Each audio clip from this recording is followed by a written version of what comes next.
Okay, welcome everyone to our morning session today, our last day of the conference. We will start strong today with two esteemed speakers. And the first of them will be Christian Schneider, who will present us polarity condensation in 2D nanomagnets. Christian, go ahead. Thank you. Good morning. I don't see my slides. Here we go. All right. I changed the title slightly and to distill the work a little bit and make it in 30 minutes.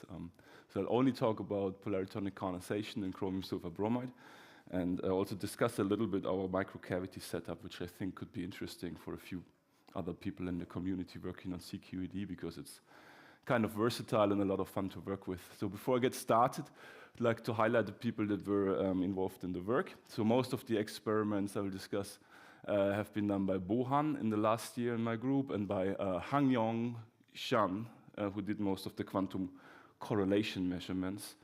And then Lukas Lackner, Martin Essmann, Vita Solovyeva were involved in the work. We got theory from Sasha Kirienko, who is now in Sheffield, and more recently also from Vanya Savienko, who actually has been working at Aalto University for a while.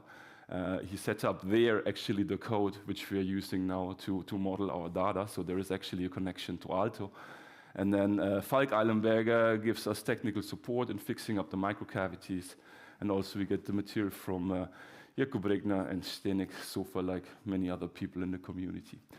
All right, so this work is about exciton polaritons. We've heard a few talks about polaritons, but let me still start very slow because it's the first talk in the morning session.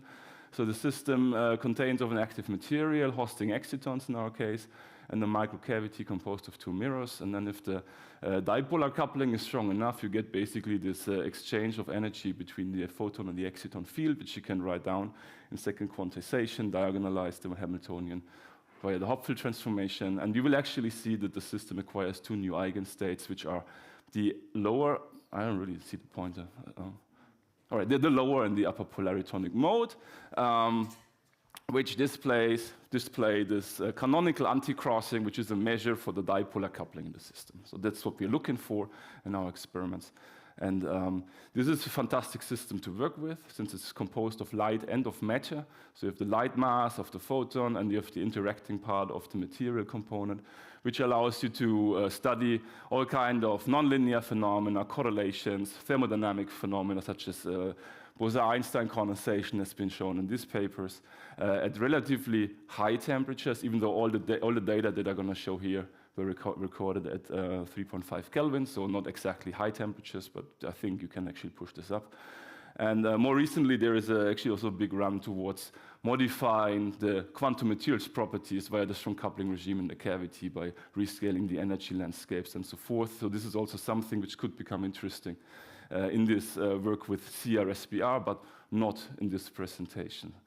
This is for the future. Okay, so let's set up the cavity. The reason why we're not working with conventional cavity is the complete lack of technology infrastructure in Oldenburg. When we were going there was no E-beam lithography, no plasma etching, hardly any evaporation, almost no dielectric deposition technology. So, but we wanted to work with optical cavities and all kind of different materials. So our solution to fix this problem was to use an open optical cavity, which is composed of a Bragg reflector, which you can typically just buy by a provider, or you collaborate with your former group. Many people can actually do silicon oxide, titanium oxide deposition. We can do it nowadays also on our own. And then on top of this DBR, we deposit our quantum material, and this is just a snapshot of our portfolio. These are all the materials we're working with at the moment, from TMD, whatever, to topological insulators. The good thing is that since this cavity is open, we don't need to worry in capping the material and destroying its nice properties, since there is an air gap. The top mirror is mounted to nano-positioners, and it's also composed typically of dielectrics, depending on the design, of course, and so on. Now, as you can imagine, if these two mirrors are macroscopic, and that's also how we started, it's extremely difficult to make this air gap small, and that's what you want to have in order to enhance the dipolar coupling. So our solution to fix this problem was to micro machine the top DBR section before we, the top section of the cavity before we deposit the distributed Bragg reflector. And this is done in the group of Falk Eilenberger in Jena. They use laser cutting to fabricate this splint, which has a diameter of 50 by 50 or 100 by 100 micrometers. On top of that, we actually fabricate yet another little mesa, which we call pig nose, because initially there were only 2 holes in the center looking like a pig nose. Now it has 4. This mesa, again, is like only 5 or 10 micrometers deep. It's fibbed into the top mesa, and like that, we really only have a very small section of our top DBR, which we need to bring into close proximity, which makes lateral tilt alignment and these things way easier. Okay. This is how it looks. It's very versatile in terms of the tunability because top mirror is mounted on nano positioners. We can tune the cavity length, free spectral range. We can even tune by changing the longitudinal mode order, which is also something pretty useful in many experiments because you can actually engineer your pump and your detection path, but both via cavity resonances. So you have all the flexibility you desire in the end of the day. Since we also want to mount this in an optical cryostat, and we don't have a bath cryostat or liquid helium cryostats, we have to work with dry cryostats, which do usually vibrate a little bit more. We were very much concerned about mechanical stability. Our solution was heavily inspired by the group of Richard Warburton in Basel.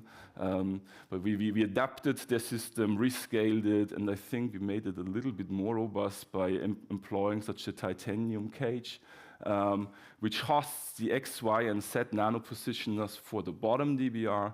And then we have a lid with a little hole drilled in between, like here in the top. And underneath of this lid, we use just tape to glue the top DBR, which means it has to be on a transparent substrate. But I think that's not a big deal. And like that, you basically can align your bottom DBR underneath of the top DBR and bring the stuff into close proximity. The tilt alignment we usually do outside of the cryostat by checking the back reflection and the interference, and then we mount everything in the cryostat. All right, so what we also in most experiments take advantage of is the matter of fact that we can actually also shape the lateral profile of the optical field. Here we also use focused ion beam technology, gallium ion beam technology, to essentially carve these hemispheric indentations into the top section of the mirror prior to dielectric deposition. So this gives rise to this LG modes, which display this harmonic oscillator-like energy structure, which are very beautiful. You can also think about many experiments where you directly take advantage of the properties of these LG modes, like the angular orbital momentum of the first mode. You can also study vorticity, which we actually did do in the past in other experiments. So this structure is actually quite cool, and it does work every single time because FIB technology is pretty reliable. And the subsequent deposition of silicon oxide, titanium oxide really doesn't modify the shape profile here. So there's many things you can do. So in reality, for our cryo experiments, the way we then set this up is to mount this titanium cage in the bottom of this stick of Attodry 1000, which was heavily recommended by Khaled Karai when we were discussing with him in which system it's the best to set this up.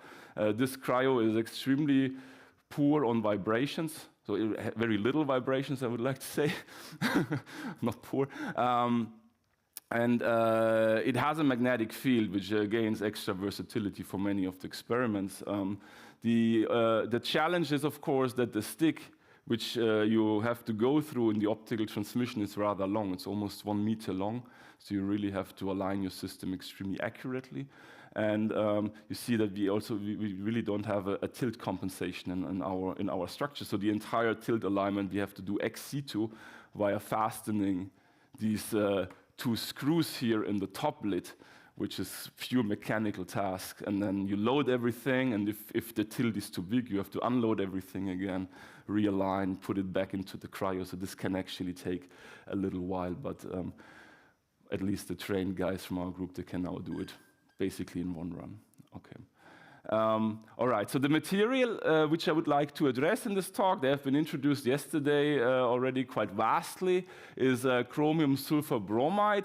It's an extremely interesting system since excitons have very special properties. They are almost one-dimensional structures because of this high anisotropy of the dispersion relation in the conduction band. Which means they actually emit linearly polarized light, which we consistently see in our samples. And they have, of course, this a magnetic degree of freedom, which is extremely spectacular if you see it the very first time, because, well, most people are not used to that have studied gallium arsenide in the past, that you can actually have below the nail temperature at a zero magnetic field, if you work in the bilayer or in a thick crystal, you have this more or less intrinsic antiferromagnetic behavior.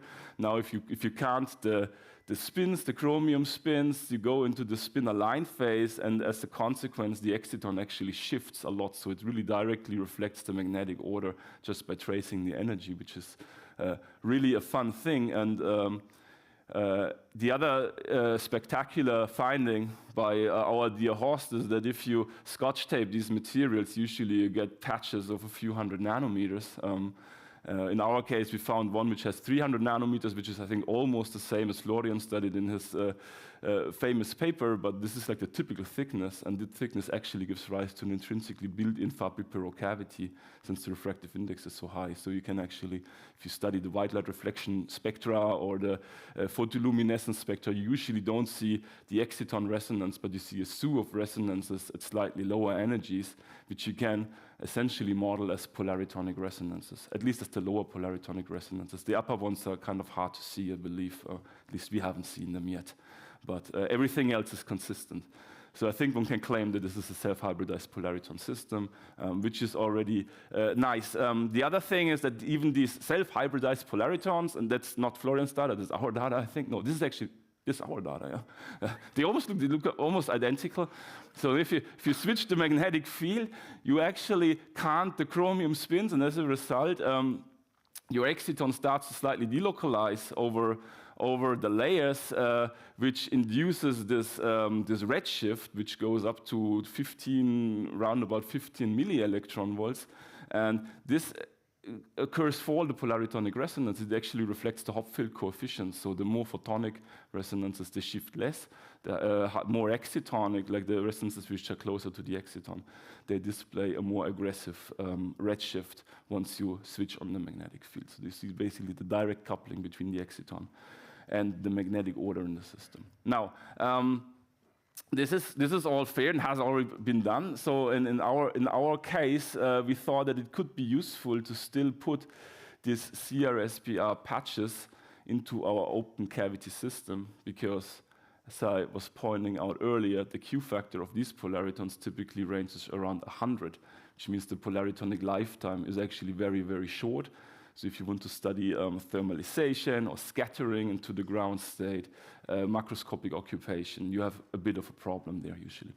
Okay, so in our case, once we embed this CRSPR patch in the open cavity, the strategy is both to increase the Q factor by at least 1 order of magnitude, hopefully in the future by 2, maybe even 3 orders of magnitude. We don't know how far we can go. The second thing is that by tuning the air gap thickness, we can actually precisely level out the Hopfield coefficients of the self-hybridized polaritonic modes by using essentially coupled oscillator phenomenological theory. So you can actually see this from this transfer matrix. This is simulations now. We start with the experimentally observed self-hybridized polaritons, P6 to P1. P1 is pretty close to the exciton. If we are now coupling this open cavity with the air gap to the self-hybridized polaritons, you will naively see that around the self-hybridized polaritons, kind of this gapping behavior which you're used to from strong exciton-photon coupling evolves, even though this is not direct exciton-photon coupling. This is essentially coupling of an external cavity to the self-hybridized cavity, which then couples to the exciton. So you still have exciton-photon admixture, but your external cavity allows you to level out your exciton and photon fractions in that sense. So these gaps, they are actually varying in size depending on the excitonic fraction and the photon fraction of the self-hybridized polaritons, and everything goes out pretty consistent from this transfer matrix theory. The nice thing is that in the experiment, it almost looks exactly the same, which I think is a pretty good sign that our open cavity works pretty well. The only difference, which you can ignore now, but not later, is that the fact that our dispersion relation now breaks up into a series of modes. These are these transverse modes arising from the lateral confinement of these hemispheric incendations. So we not only have one optical mode here, which starts, okay. Do you see that? I don't see this at all. Okay, let's forget the pointer. All right. We not only have one optical mode of the external cavity, which we scan through the self-hybridized mode, but a slew of them, of higher transverse order. Okay, but this gapping with the self-hybridized modes is there, and it, like if you don't want to model this with transfer matrix simulation, which has a little bit of a black box character, you can also set up a coupled oscillator model where you simply couple the external cavity modes to the self-hybridized modes, and the whole system can be understood like that. All right. So in the left case, this is a white light reflectivity for the antiferromagnetically ordered case. In the right case, for the forced ferromagnetic ordered case, you can actually see that all the modes are just shifted by this approximately 15 millielectron volts because we count the spins in the system. Okay. Now, here to demonstrate that this leveling of the Hopfield coefficients actually works very well, I show you for 3 different voltages. So this is 30, 40, and 50 volts, which you apply to the nano positioners, which corresponds to the 3 red dots. Essentially, the magnetic shifting of all of these transverse modes. On the left image, you see the bare flake, and on the right image, you see actually how this corresponding transverse modes with their changing Hopfield coefficient react to the external magnetic fields. You can actually see that there are modes which are relatively strongly bended. If we go to 30 volt, which is the most photonic detuning of the lowest energy, you actually see that here the shift is actually very modest. And then if you go closer to this P6 hybridized exciton, the shift is actually bigger. In between of P6 and P5, it's more modest again, so you can actually directly read off the exciton and photon fraction, and you can tune it on demand in your experiment, which is neat, and it shows you that the strong coupling conditions definitely are there in the system, even though it's kind of a little bit more complex having this coupled character. Okay, so the whole idea here was to see if we can actually use this now increased Q factor, which is on the order of 1,000 to 2,000. If you can use this increased Q factor to observe phenomena of polaritonic condensation. So the effect usually starts with a non-resonant pump, which we also apply in this experiment here. It's a femtosecond laser, which we use to excite pretty much probably electrons and holes. It's very off resonant. They can scatter into the exciton reservoir, and from there they form polaritons and scatter into the ground state. The easiest way to describe this is with a simple rate equation model that has been set up by Ivan Jorsch more than 10 years ago, where this scattering into the polaritonic ground state is described by this term here, which basically captures the bosonic final state stimulation. So it goes nonlinear with the exciton density. You can also see that in this description, you have to make sure the quantum efficiency of your excitons is actually not too bad. So this time scale here should be relatively long, which I think in CRSPR is taken care of, and the Q factor of the cavity essentially determines the threshold. So in this part of the rate equation, you actually have the photon lifetime in the cavity. So if this one is too short, then your threshold just goes too high, and you might actually cross the Mott density of the system before you get before you reach the quantum degeneracy in the ground state. Well, it's kind of easy rate equation model, so you can actually see that this looks pretty much like the laser rate equation in Coldren's textbook. The only difference is that you're not considering the photon field, but the polariton gas in the ground state, and then the emission is coming out by leakage out of the external cavity. But it's still a coherent state, so can be described by Gross-Pitayevsky equation, and this has certain fingerprints, of course, in the coherence in the second and the first order quantum coherence, which are usually the fingerprints of this condensate. In our case, since we have this LG modes, this polaritonic scattering into the ground state is not a continuous process by acoustic phonon scattering events, but we have to scatter down these discrete LG modes into the ground state. And that actually looks pretty nice, as I will show you in the next slide. That's why I have highlighted this here. So this is now experimental data where we increase the pump laser, so the exciton density, and for every exciton density, we scan our cavity through this self-hybridized polaritonic modes. So at modest densities, 1 milliwatt pump, we actually see a population which rises up essentially around this P6 resonance, this lowest self-hybridized polariton resonance, and then underneath of the P6 resonance, you have this area around 1.25 1.25 electron volts, where we have an increase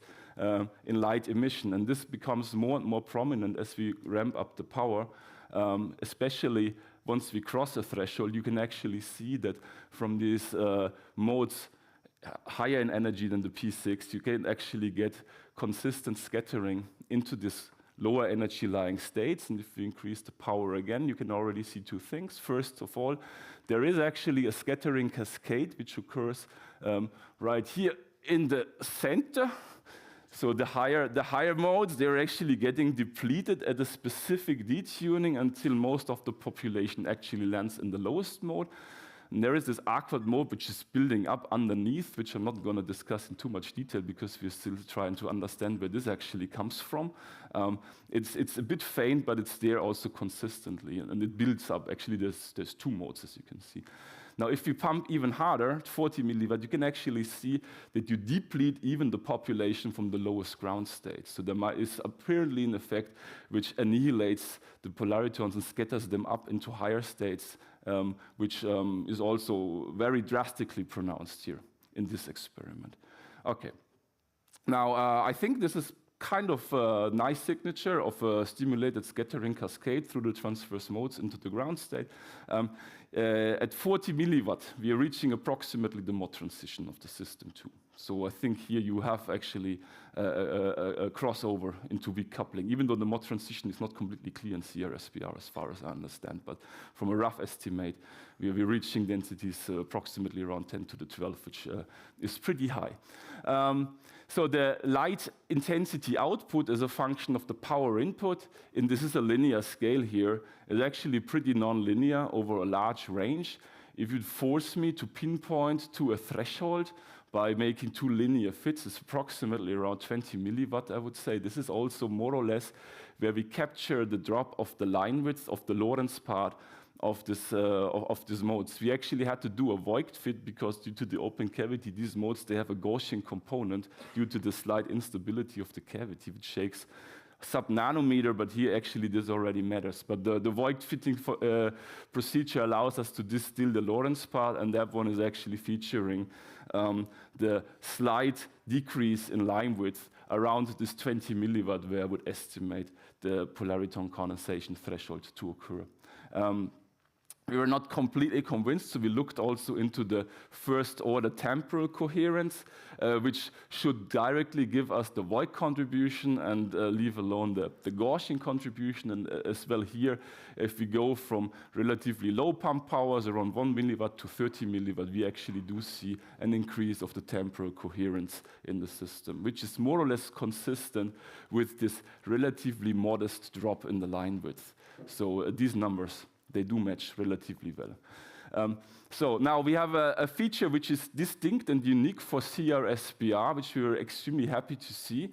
If we compare the energy shifting behavior of these polariton modes in the antiferromagnetically ordered and the spin-canted constellation, we actually do see that over a large range, until we reach this density where we actually almost have the quantum depletion in the ground state and the intensity drops again, we actually have completely opposing behavior. In the antiferromagnetically ordered case at 0 Tesla, actually these polaritonic modes, they consistently redshift until they reach this point where they pinch off and blue shift very strongly, as opposed to the ferromagnetically ordered case, where there is this blue shift which you're completely used to from any other material that we have studied in the past that displays a polariton condensation threshold or even polaritonic behavior in general.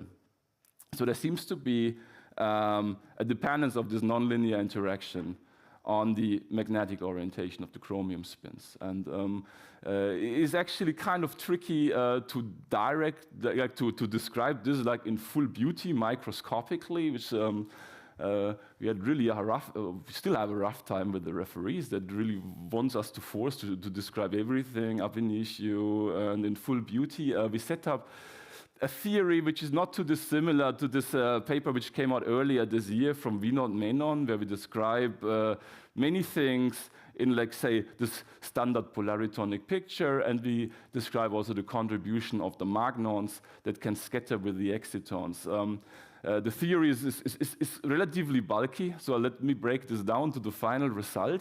So we can actually describe this nonlinear blue shift of the exciton by a contribution which arises from exciton-exciton interaction. This is always repulsive. And then we have a contribution which depends on the magnon temperature and which you can thermally excite. Since we only work in at 0 and at 3 Tesla, so in the antiferromagnetically or in the fully canted orientation, we actually did rule out the coupling to coherent magnons and only considered interaction with incoherent magnons in our system, which we can thermally excite now at 0 Tesla, not at 3 Tesla, because all the spins are canted. And this thermal excitation, we believe, comes just from the pump laser. And then we heat the system by some modest temperature, excite magnons, and that actually leads to a net redshift of the exciton resonance. If you plug in the numbers, actually we need as little as 1.5 Kelvin to inject heat in the system by phonons, and then coupling to magnons. This actually yields the redshift of this polaritonic resonance that we observe in the antiferromagnetically ordered constellation. The second feature which occurs at higher pumping temperature, higher pumping powers, is actually the blue shift, which pretty certainly arises from fermionic screening of the self-hybridized polaritons, which are blue shifted because the Rabi gap is actually depending on how much you fill the phase space. And once you end at a mod transition, you actually completely quench the Rabi splitting. And this effect also depends on the magnetic order, because your exciton is differently delocalized over the layers. So in the ferromagnetically ordered constellation, the exciton actually has a larger Bohr radius, and like that, you actually have a different, let's say, filling of the phase space, which leads to a more aggressive blue shift once you go to very high pump powers, which is also reflected in the experimental data. So there's a difference of 20% in this nonlinear blue shift. Okay, and now let me just compile the other experimental fingerprints, which you have to show if you would like to claim something like a polariton condensate. The first thing is, of course, the G1 of the off-diagonal long-range order, which we measured with Michelson interferometry. So we project essentially the real space image of the sample to a retroreflector. This one basically swaps the image and interferes it with its not mirrored image, and like that we can actually detect the correlations between, like the interference correlations between different positions of the sample. So in the top row, you always see directly the interference pattern. In the bottom row, you see the result of a Fourier transform, which allows us to basically distill the first order coherence function from this interference contrast. And you can actually see that this interference contrast builds up as we increase the pump power from a value around 3 micrometers, which we estimate to be on the order of the de Broglie wavelength of the polaritons. If you put in the exciton and the photon fraction and the appropriate sample temperature in this case, and it rises up until it basically acquires the size of the optical trap. So this increase, you don't expect it to be dramatic because we're actually working in a trap with a diameter of 6 micrometers. So you cannot expand much more than that. Still, there is an increase, and it actually, at low pump power, we don't really see a lot of interference contrast from the mode. So I think this is relatively solid and matches our expectations. In order to be really rock solid, we try to make, let's say, the real benchmark experiment with the quantum optical characterization and study the G2 correlations, both in the antiferromagnetic and the ferromagnetically ordered constellation by conducting Hambury-Brown and Twiss correlation spectroscopy.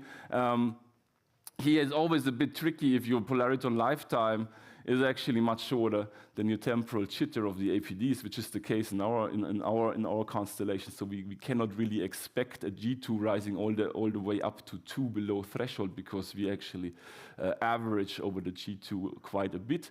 Below threshold, we typically see something around 1.1, which also is kind of matching if we plug in the numbers of the APT jitter versus the polariton lifetime. And this G2 function drops almost down to unity at largest pump powers. And this was also relatively nicely reproduced by a theoretical treatment that we developed with Ivan Savienko when he was still here at Aalto, based on Monte Carlo quantum jump theory. It's a pretty heavy theoretical framework which requires a lot of computational power, but it's very much appropriate to study these quantum correlations, in particular in a discretized polariton system where you have actually access to discrete modes, as we have in our case with this transverse mode. So you can directly plug in the interactions with the magnons, and calculate this quantum jump correlators, which give rise to the final result, which actually looks very similar to the experimental data. All right, I'm almost over time. Okay, so let me wrap up here. So we have implemented this open cavity, not actually to study CRSBR, but it turns out to be useful since we have access to all kind of degrees of freedom, including magnetic fields.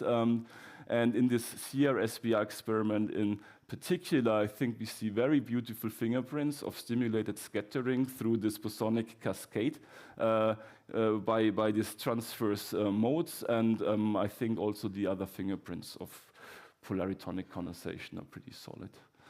Thanks for your attention.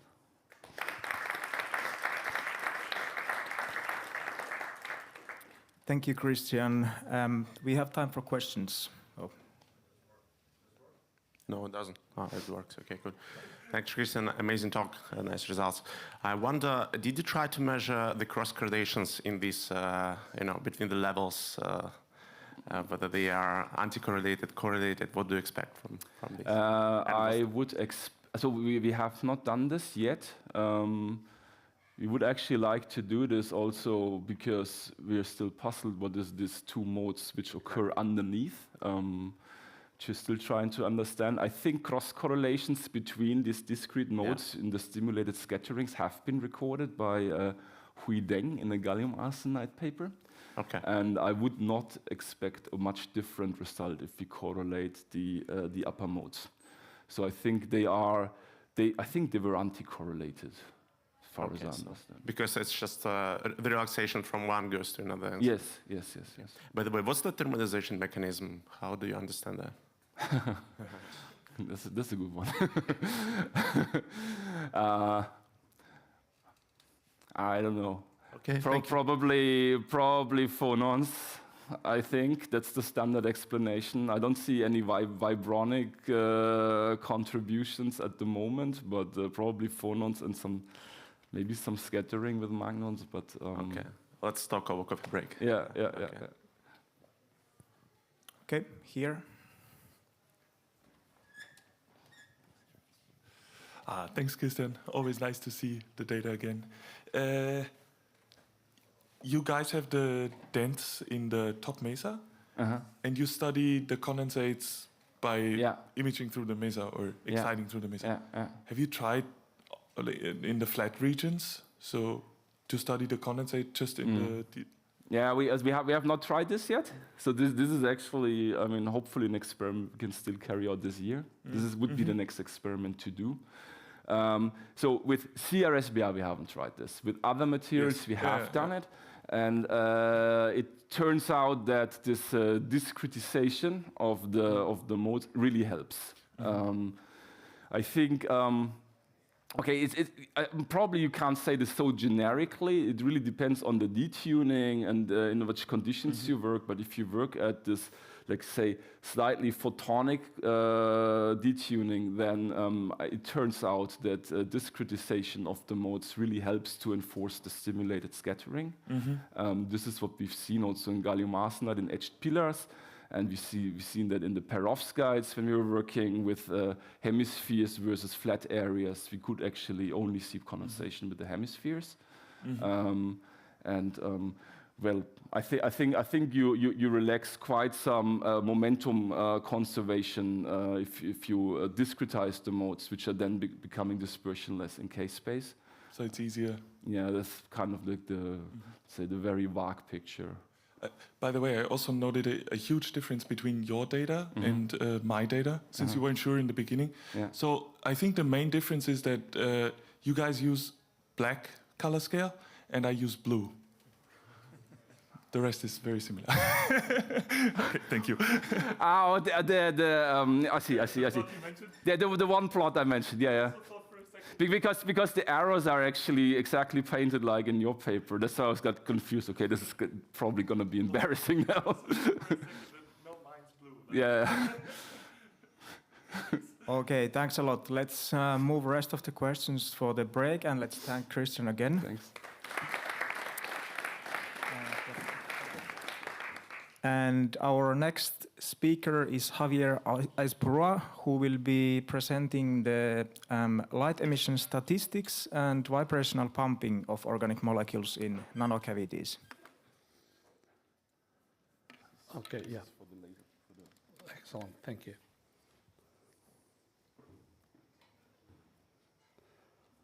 Good. Set up. Yeah, thank you so much. And thank you, Anton and Florian, for the invitation, and being here is really great to address this workshop. I'm learning a lot of things too, so it's super interesting for me too. And thank you everybody for sharing so much. I'm gonna talk today about molecular light emission in different contexts, some with the statistics, some with vibrational pumping and this kind of things. Before I run out of time, I want to acknowledge people in the group, particularly Ruben Esteban, Adrián Delgado, and Xavier Arrieta.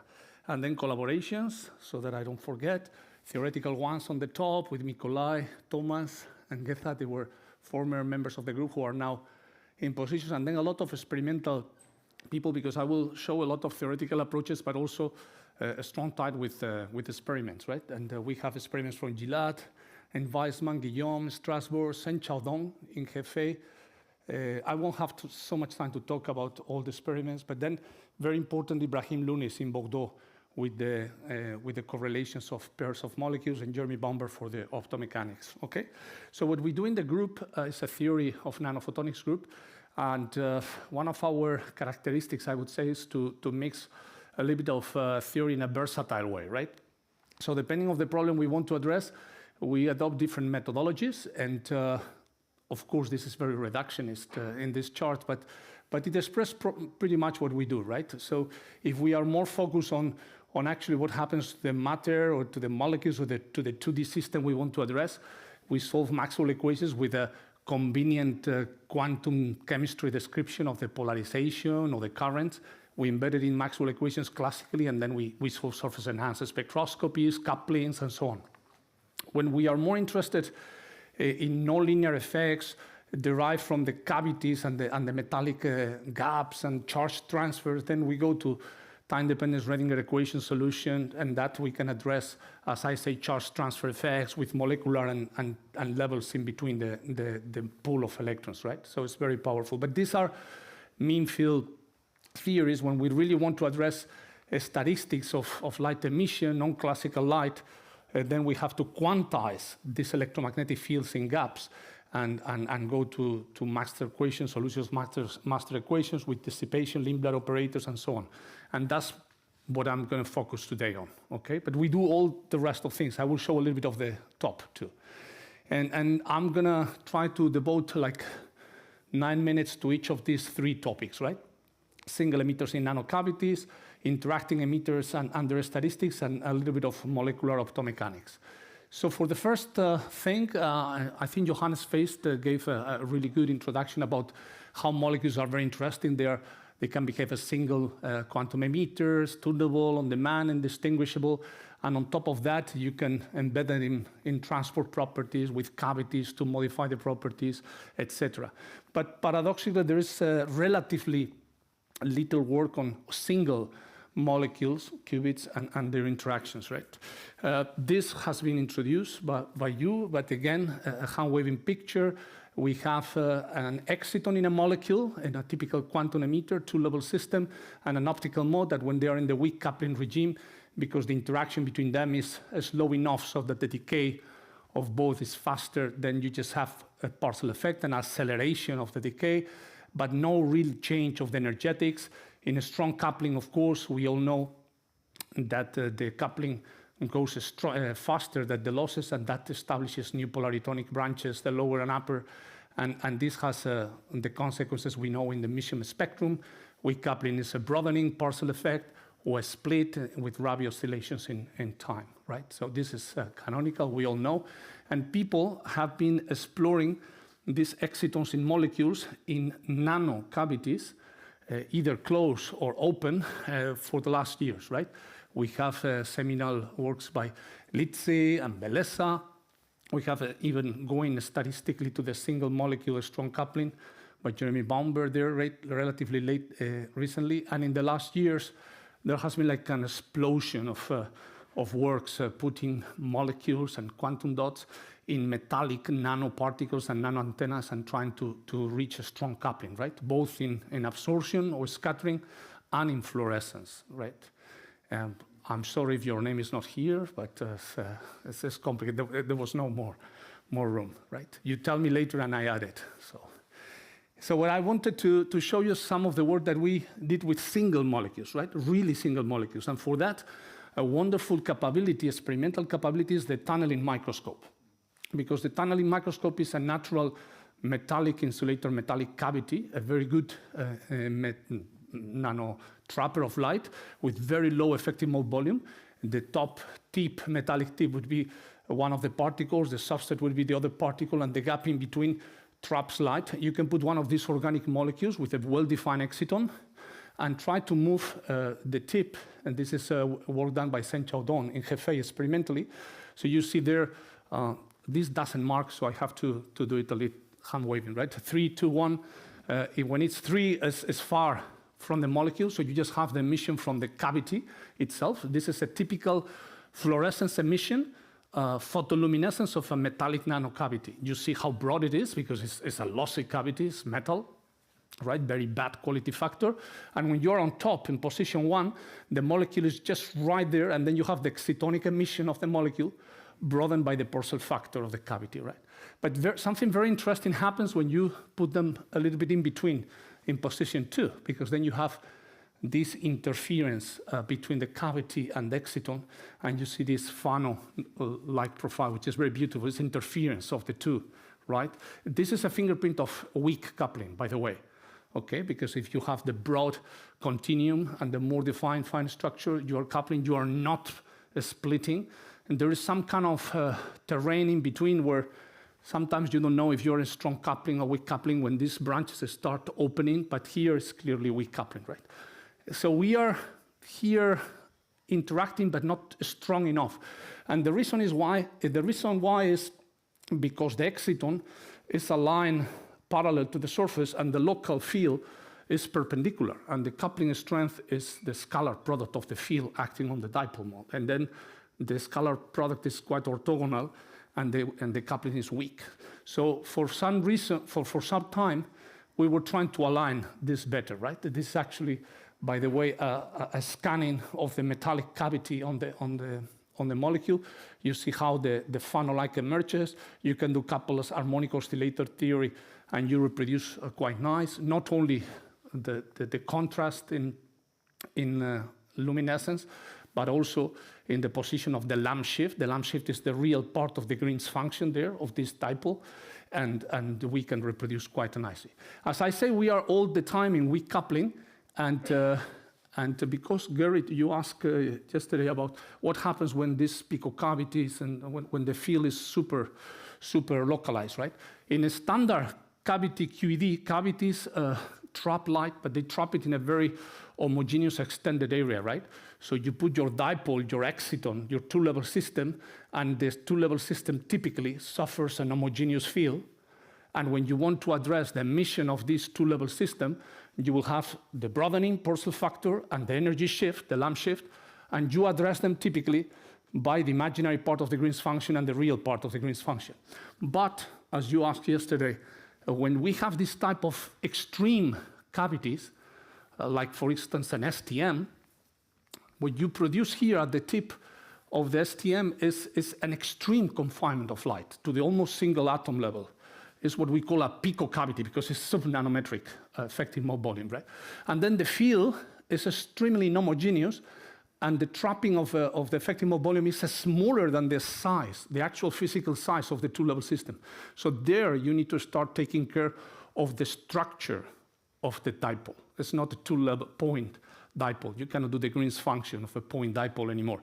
So then what you need to do is to extend the point Green's function description and then make a kind of convolution, both for the real and imaginary part, or even for the intensity, of the electronic density of a state expressed in a space as a function of R, and the plasmonic or the local field also. So you do this convolution in the whole effective mode volume, and you can address, for instance, this kind of experiments on this thalocyanine.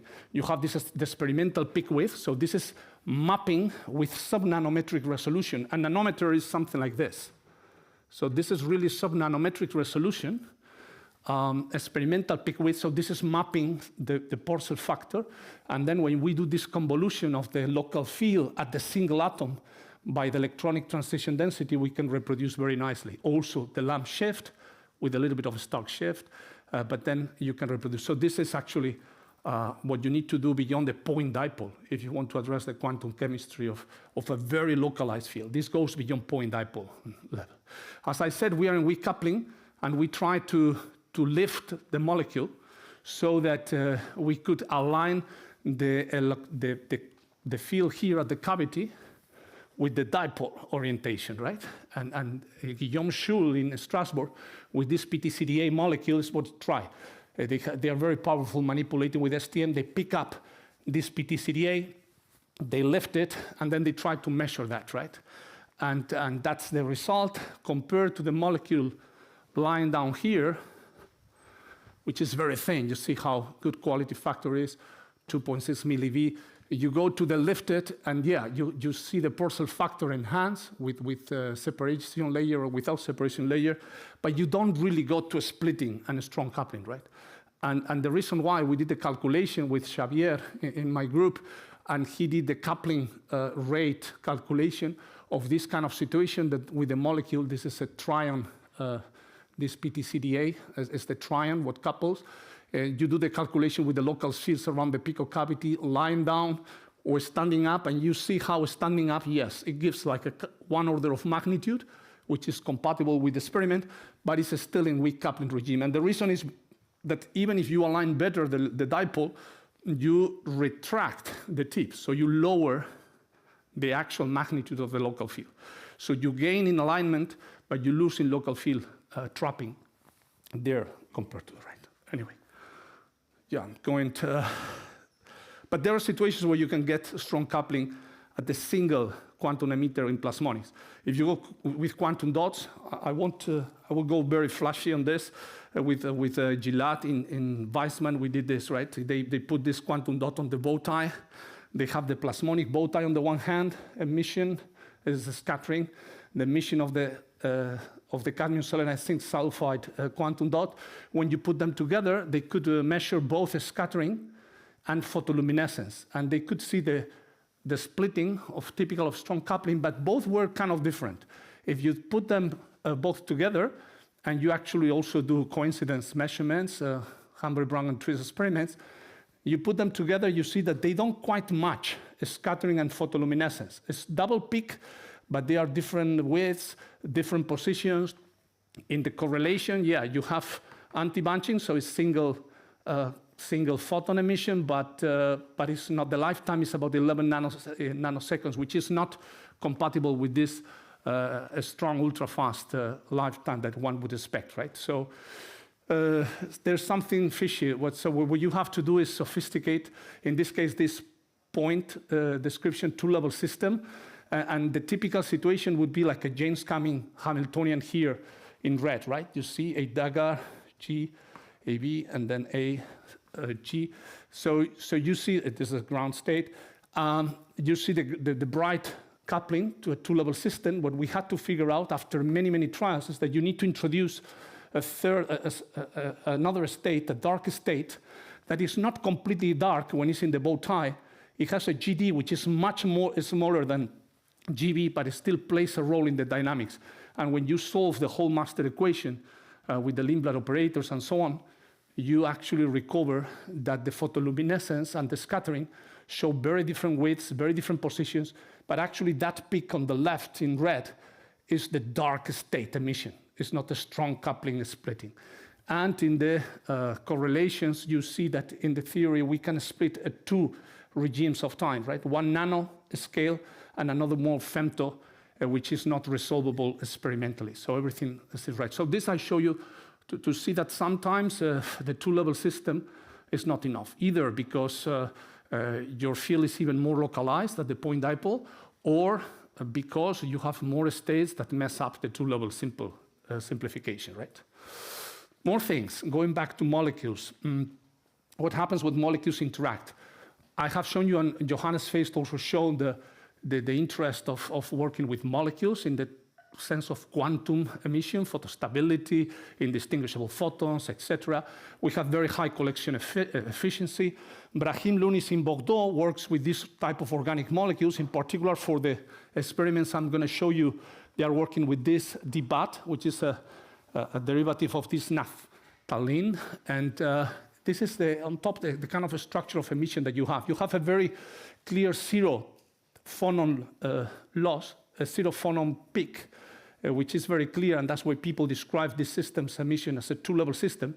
But very importantly, you have a lot of a Stokes-shifted emission, okay? This is red-shifted emission, and in these molecules, this is very important, right? I will say in a second. So in principle, most of the descriptions rely on this two-level system that we all are familiar with. You have very, very nice spectral emission with very low losses, 20 megahertz. And then you can also have intensity correlation measurements that show you the anti-bunch. So it's really single molecule source, right? This Brahim Lunis with Michel Orit had worked out since 20 years ago, right? But now the next challenge was to try to start coupling these emitters, just to try to get entanglement, to try to play for quantum information, right? And people have been doing this, but in nanoscale photonics, this is kind of hard, right? There have been attempts in different cavities, plasmonics, photonic crystals. What I'm going to focus today is in this capacity that the group in Bordeaux has to put these derivatives of naphthalene together. They don't have so much control on how close and how they are orientated, but they just search for them, and when they find a pair which matches well in direction and proximity, they start checking a spectroscopy and correlation measurements, right? So we want to address this coupling. This is a kind of biexcitonic description, a two-level system here. If it's not interacting, you will have a typical spectral response of two-level systems. If there is a little bit of detuning here between omega 1 and omega 2, you would have this little double peak with the detuning. What happens when they start interacting is this is kind of biexcitonic situation. Many of you might be familiar with it. You couple via Coulomb interaction. This is dipole-dipole interaction. That's the kind of Coulomb interaction, dipole-dipole. It's combined with the Debye-Waller-Frank-Condon factor, which tells you how many of the emission is Stokes shifted. But that's the energetics of the system. That's the important thing to get, right? So you create, thanks to this dipole-dipole interaction, hybrid states, right? And you have this super-radiant state and this sub-radiant state, right? And the shift between them is basically given. There you have the formula by the Coulomb interaction and the detuning, right? So if there is more Coulomb interaction, if the molecules are closer, you will have more detuning between the super-radiant and sub-radiant states. But pretty much that's the situation. And when you do the spectroscopy of that, then you can obtain this 3 peaks level, right? So you have the super-radiant emission, the sub-radiant, you can see actually the widths, super-radiant, sub-radiant, and the two photon emission as well, right? So that's a typical thing that experimentally they see. They, as I say, they find this couple of molecules, they saturate with excitation power, and this structure of energetics is what they see in the experiments. And depending on the configuration, if it's J, dipole-dipole aligned, or H, with dipoles parallel, you have actually reverse of the super-radiant and sub-radiant, okay? Yes, I'm going fast, but it's easy, right? So actually you can do almost metrology, right, from the spectroscopy. You have in the non-interactive system, when I have 2 molecules separated 50 nanometers, for instance, I have a certain 3 peak emission structure, but if I put them closer, the peaks are more separated. If I put them closer, 25 nanometers, so we are talking 40, 25 nanometers, it's very controllable. You see how they split, right? You can see actually, and they measure lifetimes, and you see how is the super-radiant, the sub-radiant emission, you can see directly from the decay, right? All this is a spectroscopy, fluorescence spectroscopy, but what we were interested now was in addressing the statistics of this light emission. How can we play with these interacting systems, right? And again, this is the energetic structure of this biexcitonic interacting structure. And now what we do is correlation measurements. We address the second-order correlation of this emission, and we tune the laser for the 3 different situations we might have. We tune the laser to the 2-photon emission, right, omega 0, or to the super-radiant or to the sub-radiant state. And we calculate the correlation, the second-order correlation of this emission, okay? And these are the results by Adrian in my group.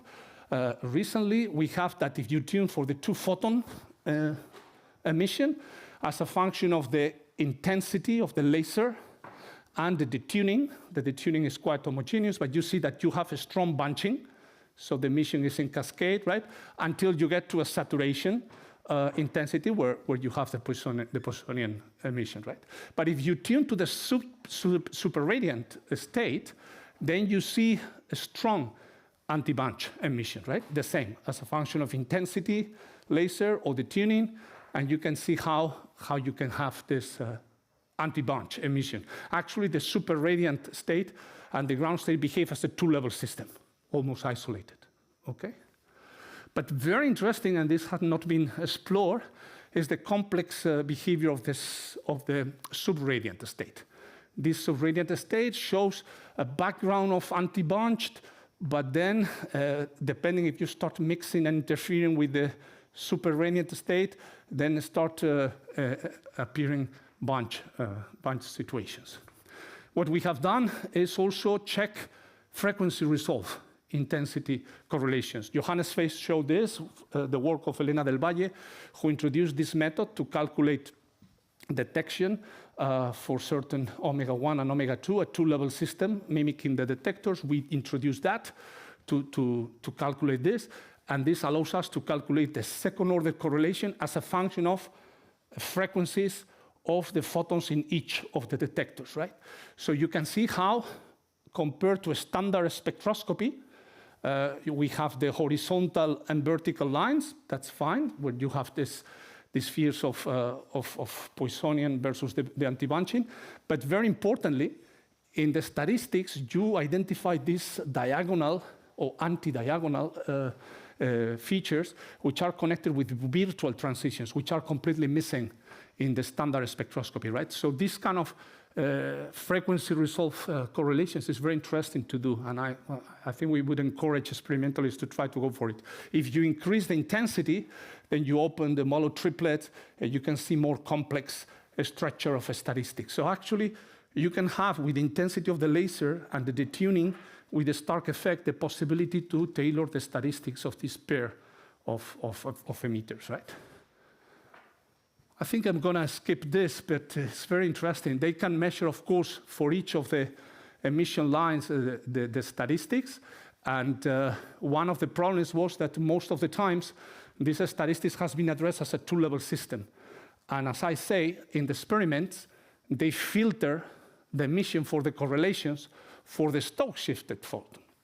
So what we had to do is to try to address the second-order correlations of this emission, but introducing, in our theory, an extra level which expresses the vibrational state, and then calculate through the field operator, either if you express the field operator to the vibrational state or to the ground state, this allows us to address the Zeron phonon line statistics of emission or the Stokes-shifted. And then we solve the master equation for this Hamiltonian with the addition of this extra vibrational level, mimicking the Stokes-shifted, and that we can calculate for the 3 tuning of the emission, the correlations of the Stokes-shifted. And actually, you compare with the zero phonon line, for certain situations, it's almost the same, but here you have that for the super radiant and for the subradiant, the zero phonon line statistics and the Stokes-shifted statistics addressed as we are doing is completely different. And when you superimpose the experiments by Brahim, you can see that it's very, very critical to put the Stokes-shifted statistics correctly with respect to the zero phonon line, okay? This is just a couple of weeks old in PRL, but it's very nice fine-tuning engineering at the theoretical level of the Stokes-shifted emission. I think because I have 5 minutes left that I'm going to skip the rest of this interacting thing. We address or we check where were differences coming in these correlations from coherent part, coherence of the fields, coherence of the diagonal elements. I'm not going to have time to go through this. I just wanted to tell you that this scheme of pairs of interacting molecules could be, and actually this is also about to appear, as a scheme to produce entangled photons. So if you put perpendicular dipoles, molecules on a flat surface, and you have the emission on opposite sides in Alice and Bob, and you post-select in omega, you can get polarization entangled states, like this kind of a scheme is giving you the polarization. And then when you actually calculate the concurrence or the fidelity, you see that you can have, for certain widths of your detector, very nice fidelities and concurrence without losing too much photons, actually. You might have 5 or 6 photon pairs per second. So this could be a very good scheme for entangled photons, right? And in the last 4 or 5 minutes, I wanted to flash another thing we do with molecules, which is a completely different research line in my group, which is about vibrations, okay? And couple vibrations with cavities. And nanocavities in this case. So we know from classical standard optomechanics that when you put light in a cavity and one of the cavities is connected with a spring oscillator, you can have this radiation pressure that produces a feedback action, and this can be expressed through an optomechanical interaction, right? We are talking here on oscillating kilohertz frequencies and so. What we recently, about 6-7 years ago, realized, the group of Kippenberg, my group at the same time, addressed that SERS, surface-enhanced Raman scattering, vibrations of molecules in a cavity, has an analogy in terms of the energetics and the Hamiltonian and the interaction with this optomechanical situation. In other words, that surface-enhanced Raman scattering is an optomechanical process. It can be described as an optomechanical process. But of course, the frequencies are huge, 6 orders of magnitude more, or 8 orders of magnitude more. So what we started to do is to adopt all the Hamiltonians and descriptions at different levels of linearization and so on, of optomechanics, to address these molecular optomechanics or molecular nano optomechanics situation. You use exactly the same Hamiltonians with interaction there, which on top on green is the optomechanical interaction.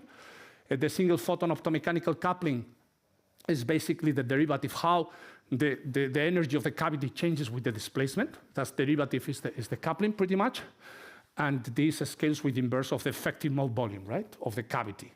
Now, if we go to a nano cavity, we can do the same, adopt this interacting optomechanical Hamiltonian, and calculate that the optomechanical coupling is proportional to the Raman tensor, and again, inversely proportional to the effective mode volume. Since in nano cavities, this effective mode volume is really reduced, and even more in pico cavities, this optomechanical coupling in the nanoscale has the capacity to increase a lot, right?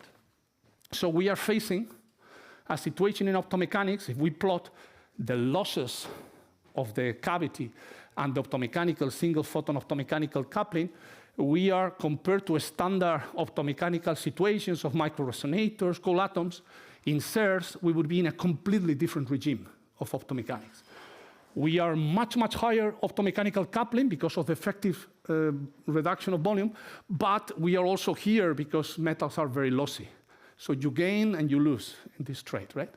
And what we have done actually, if you try to do the pico cavity in a layer or in an STM, then you can even push that further, right? So what we have done is basically adopt all these tools of optomechanics, calculate the emission spectrum, but now the parameters are the parameters of our nanophotonic cavity, our molecular vibrations. You map the values to these optomechanics, and we can calculate the Stokes and the anti-Stokes as a function of pumping, laser intensity, and then we identify that there is a thermal regime where the pumping is small. So basically, for the Stokes and the anti-Stokes, is the thermal regime what determines everything. But after a certain threshold of pumping, the anti-Stokes start being nonlinear and quadratic because of the pumping and the back action, right?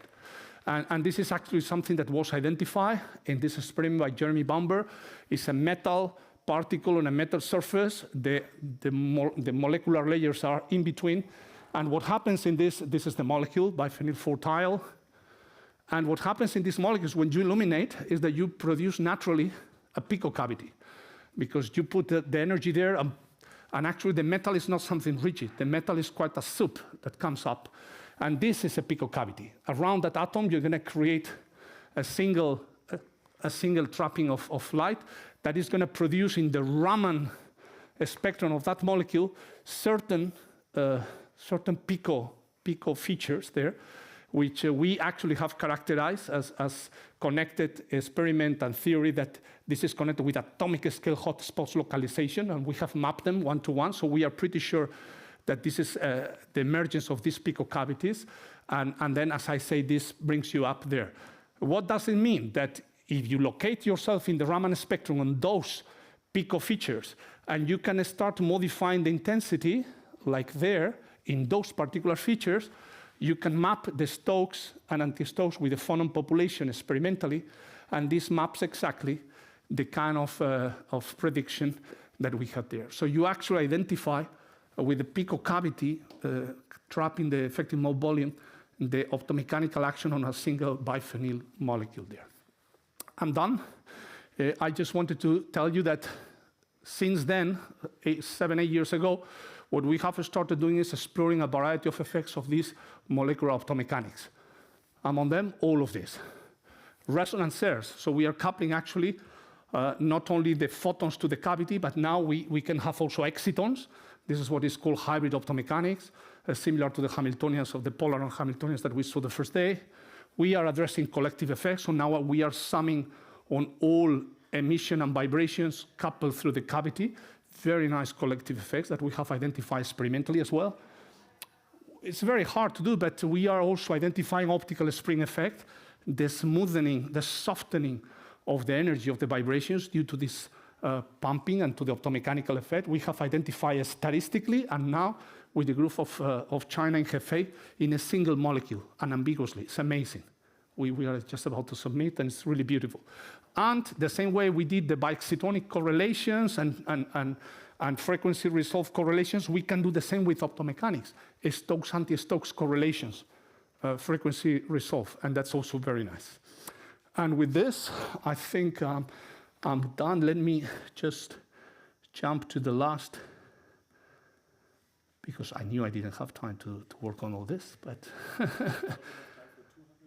yeah, no, but most of them are hidden. So, and that's pretty much the summary of the thing, right? So I just went quickly through emission in cavities of molecules, interacting molecules statistics, very rich, a lot of experiments to be done there, and then a lot of new options also in molecular optomechanics. Thank you so much.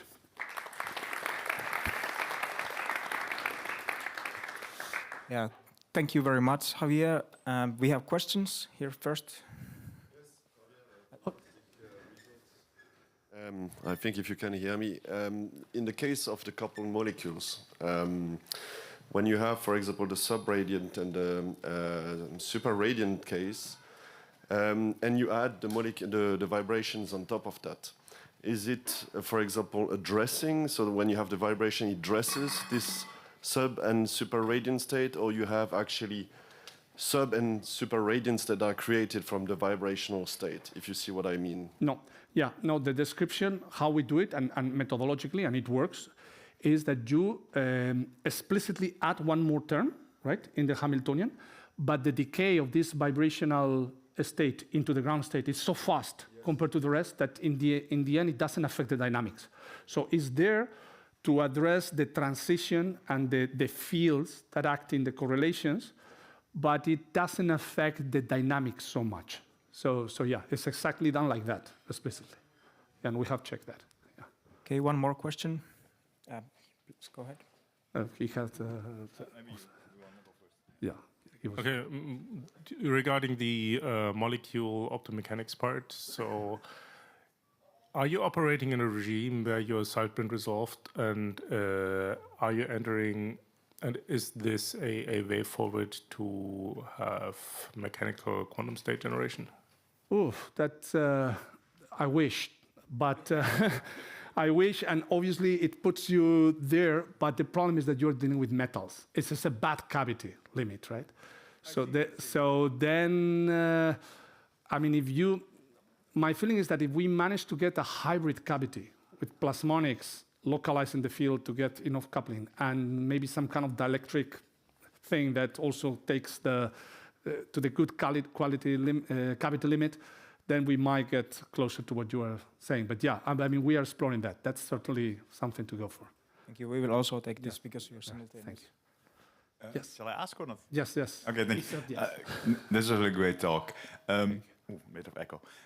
I have two small questions, and the first question pertains to the picocavity. So when you want to model the electromagnetic field confinement of the picocavities, do you have a recipe for that in what you were just showing? Yes, that's very important actually, because from condensed matter point of view, a picocavity, which is an atom protruding, you might think that it's a source of tremendous null locality in homogeneity. I mean, so in terms of condensed matter, to use Maxwell equations, I would say, as a condensed matter physicist myself, no.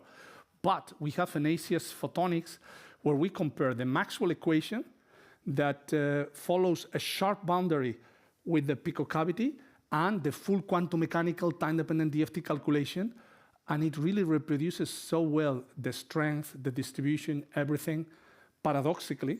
So this, as I said, this is good news for, I mean, I think you need to do this once to know that it works, and now that you know that it works, go and use the Maxwell equations with the protrusion at the atomic scale, because this gives you like a lightning rod effect at the atomic scale.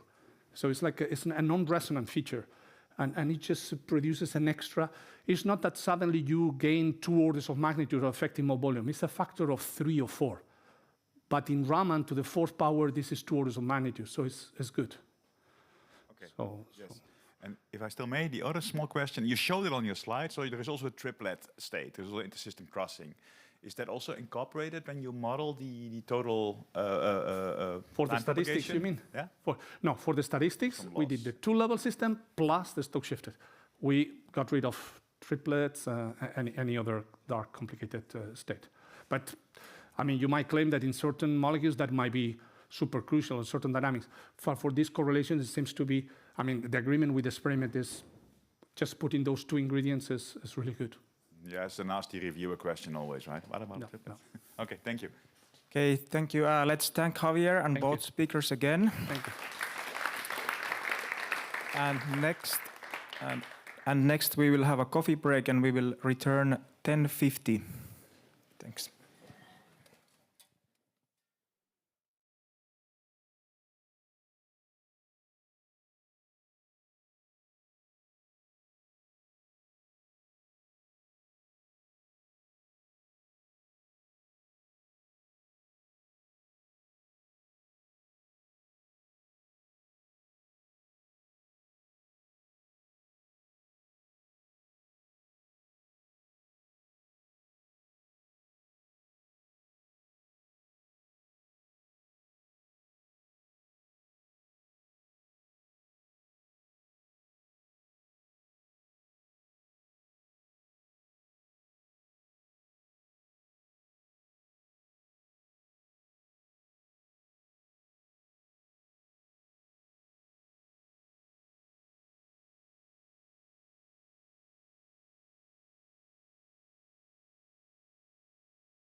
All right, so it's 10:50, so I suggest we start this second session. My name is Christian Flint. I work here at Aalto University, and I'll be sharing the talk. So we have two talks, and the first speaker is Lee Rosema from University of Vienna, and he'll tell us about the generation of polarization entangled photons with layered semiconductors. So please, Lee. So I'd like to start by thanking the organizer for the opportunity to present this work here. The title of my talk is Generation of Polarization Entangled Photons. I tweaked it a little bit because a lot of what I'm saying is not specific to layered semiconductors, but rather to ultra-thin nonlinear media, but all of the work that I'll be presenting here was actually done with layered semiconductors. Before I start talking about the science, I just want to say a little bit about me. So my background is more in quantum optics. I work at the University of Vienna. I lead two research teams, one on quantum optics and quantum foundations, and this is really my background, so I'm really more of an optics guy than a condensed matter solid state guy. But recently, over the past few years, we've been trying to build up an effort in doing quantum nonlinear optics. And this is kind of how I got interested in these 2D materials and these layered semiconductors that I'll be talking to you about today. I also want to start by acknowledging all of the collaborators that went into this work. So about the first, I guess, 2/3 or half of the talk, depending on how fast I am, will be presenting the results of this paper that we were involved in, which was a lot of the sample fab and everything was done at Columbia University in the Jim Shook group. But since then, we've carried on this work, and we're working with, in particular, Chiara Trovatello, who did her postdoc in Columbia, and now she's starting up her own group in Milan. And then we've also been starting to work with Andrea Marini as a theorist to help us describe and model what we're seeing in these materials. The PhD students who did most of the measurements here were Benjamin Brown and Josep Bajo. I think that's that. And with that, I'll get to the science. So almost everything I'll be talking about today is based on spontaneous parametric down conversion. This is a process that we've been using for, 30, 40 plus years, roughly, to produce entangled photons. But it's becoming more and more important, again, as we're seeing this demand for entangled photons for quantum technologies and so on.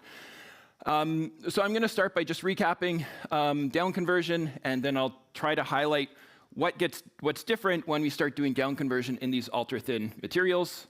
I'll show you how we can then kind of enhance these conversion efficiencies by introducing periodic polling, and then I'll talk a little bit about how we can generate entanglement in these systems and show you that using this polling we can then also preserve this entanglement. So as I said, the motivation for this work is really from the field of quantum technology. So I'm sure everyone's heard a lot about the quantum buzz from funding agencies to popular press. We're all told we need to be doing quantum science to get funded and advanced technology and what have you.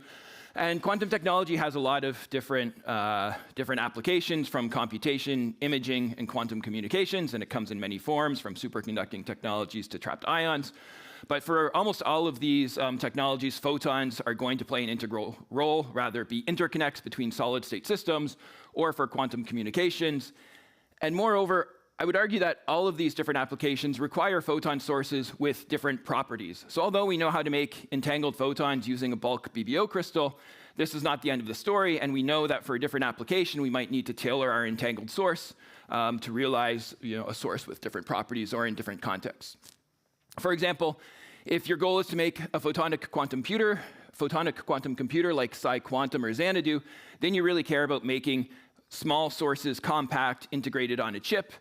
And moreover, for this quantum computing idea, we need a lot of things to work together on a chip. We need photon sources, we need ultra-fast switches, we need single photon detectors, and we need a lot of them.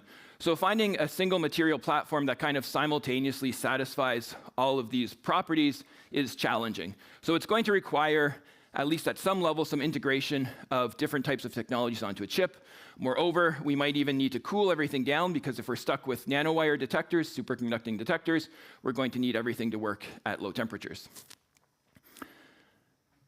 So most of these experiments and most of these goals start with the process of spontaneous parametric down conversion. I'll just briefly say a few words about this. Just to make sure we're all on the same page. So down conversion is a second-order nonlinear process. Most people are probably maybe more familiar with second harmonic generation, where we have an incoming light field at omega, which interacts with a nonlinear medium, generating a field at 2 omega. Down conversion is essentially the same process, just in reverse. We have one high-energy photon at omega, which spontaneously down converts into 2 lower-energy photons at omega over 2 in that case. Although the physics behind this process is the same, and it's described by this nonlinear tensor element, this is the kind of material parameter that tells us how strongly an incoming field can couple to our outgoing fields. Down conversion is a very inefficient process by definition. It's kind of spontaneous, and any attempt to turn up the field will work, but you kind of start leaving the regime of single photons. So in down conversion, we want to make things efficient, and in order to make things efficient, we obviously need to satisfy some physical constraints. The first being energy conservation, but also momentum conservation. So energy conservation is simple. The energy of the 2 down converted photons just needs to add up to the pump photon. But we also need to satisfy momentum conservation. In nonlinear optics, we refer to this as phase matching, and I'll say more about this later. But the basic idea is, again, the momenta of the 2 down-converted photons has to add up to the momentum of the pump photon. And although this sounds simple, because this is now occurring in an optical medium, this can be difficult to satisfy in general, so it can be hard to find a material that's both nonlinear and is able to satisfy phase matching. But in the past, everyone has really focused on using long medium just because we're forced to. Because spontaneous parametric down conversion is inefficient, we need long crystals or long interaction times to enhance our nonlinearity. And if we don't satisfy phase matching, what happens, roughly speaking, is that as the pump fields propagate through the medium, the converted photons, the converted light fields get in and out of phase with the pump field. And if you plot the conversion efficiency versus propagation length, you find that it oscillates as a function of propagation length. So there's no net buildup of conversion efficiency. So this is, and in order to get rid of this effect, we need to introduce phase matching. And we're already starting to think about how to kind of work in this system when we want to use very, very thin nonlinear medium. So our first idea was, well, what happens if we just find a material that has a strong enough chi2 so that we can, just work in this regime? Can we find a material that has a strong enough chi2 that we can see photon pair production without needing phase matching? And this has a lot of interesting physics that kind of come along with it. Because phase matching imposes these energy restrictions, it turns out it restricts the energy of the down-converted photon, so it's difficult to generate entanglement in the energy basis. And one of our first ideas was, if we have a system which has essentially no phase matching, we should be able to generate very broadband spectral entanglement. And this is something we're still working towards, although we haven't seen it yet. But it got us looking into different materials and trying to find different materials that have strong enough chi2s. And the first material we were finally successful with in Vienna was this specific TMD, the 3R phase of MOS2 in particular. So this MOS2 has a non-optical nonlinearity that's about 10 to 100 times stronger than a standard bulk crystal like BBO. And in this 3R phase, you kind of avoid breaking the inversion. You do not have inversion symmetry as you add more layers. So you maintain the optical nonlinearity as you make your crystal larger. So this should allow us then to use materials that are on the order of a few hundred nanometers in order to see down conversion in this phase matching free regime. So we got a flake and we just tried it. So we started with different 3R flakes, but one of the first ones we had success with was a 400 nanometer flake. The experiment is relatively simple. We come in with a high energy pump photon at 780 nanometers. We pump our flake, and then we just couple the light into a fiber. So this red here is a multi-mode fiber in this case. send it to a 50-50 beam splitter, and then we just look for timing correlations between the detection events of those two photons, and we see a very nice correlation peak. So this already is interesting. This shows us that we can that these materials have strong enough chi2s for us to start looking at them as a serious contender for a subwavelength photon source. We then, of course, can do the typical measurements to verify that this is actually down conversion. We look at the power scaling. We see what we expect, the linear power scaling, which indicates down conversion. Or can indicate down conversion, you have to be careful. But we also look at then the coincidence to accidental ratio, this CAR. If you're not familiar with it, it's essentially the signal to noise. It's the ratio of your real coincidences to the background coincidences. And we see that we have very high values of CAR in the system, so we can see this signal to noise ratio of a few hundred from this crystal. So if we want to talk about how strong this nonlinearity is, we can then normalize by the length of the crystal and the pump power and compare to some of the standard BBO crystal. And we already find that with this flake, we have coincidence rates that are about 10 times brighter than the best sources based on BBO.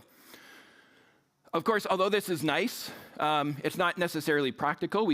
Our coincidence rates are still on the order of a hertz, so it's something that we can measure, but it's not something you're going to make a practical photon source out of. So then we thought, and this is actually where Columbia came in. So from this point, then we can say, well, if we didn't try to use longer crystals, what's going to happen? Well, then we run into exactly this phase matching problem. So as we make the flake longer, we're not going to see any benefit to this. At some point, we'll actually destroy all of our down-converted light if we happen to be at one of these minima here.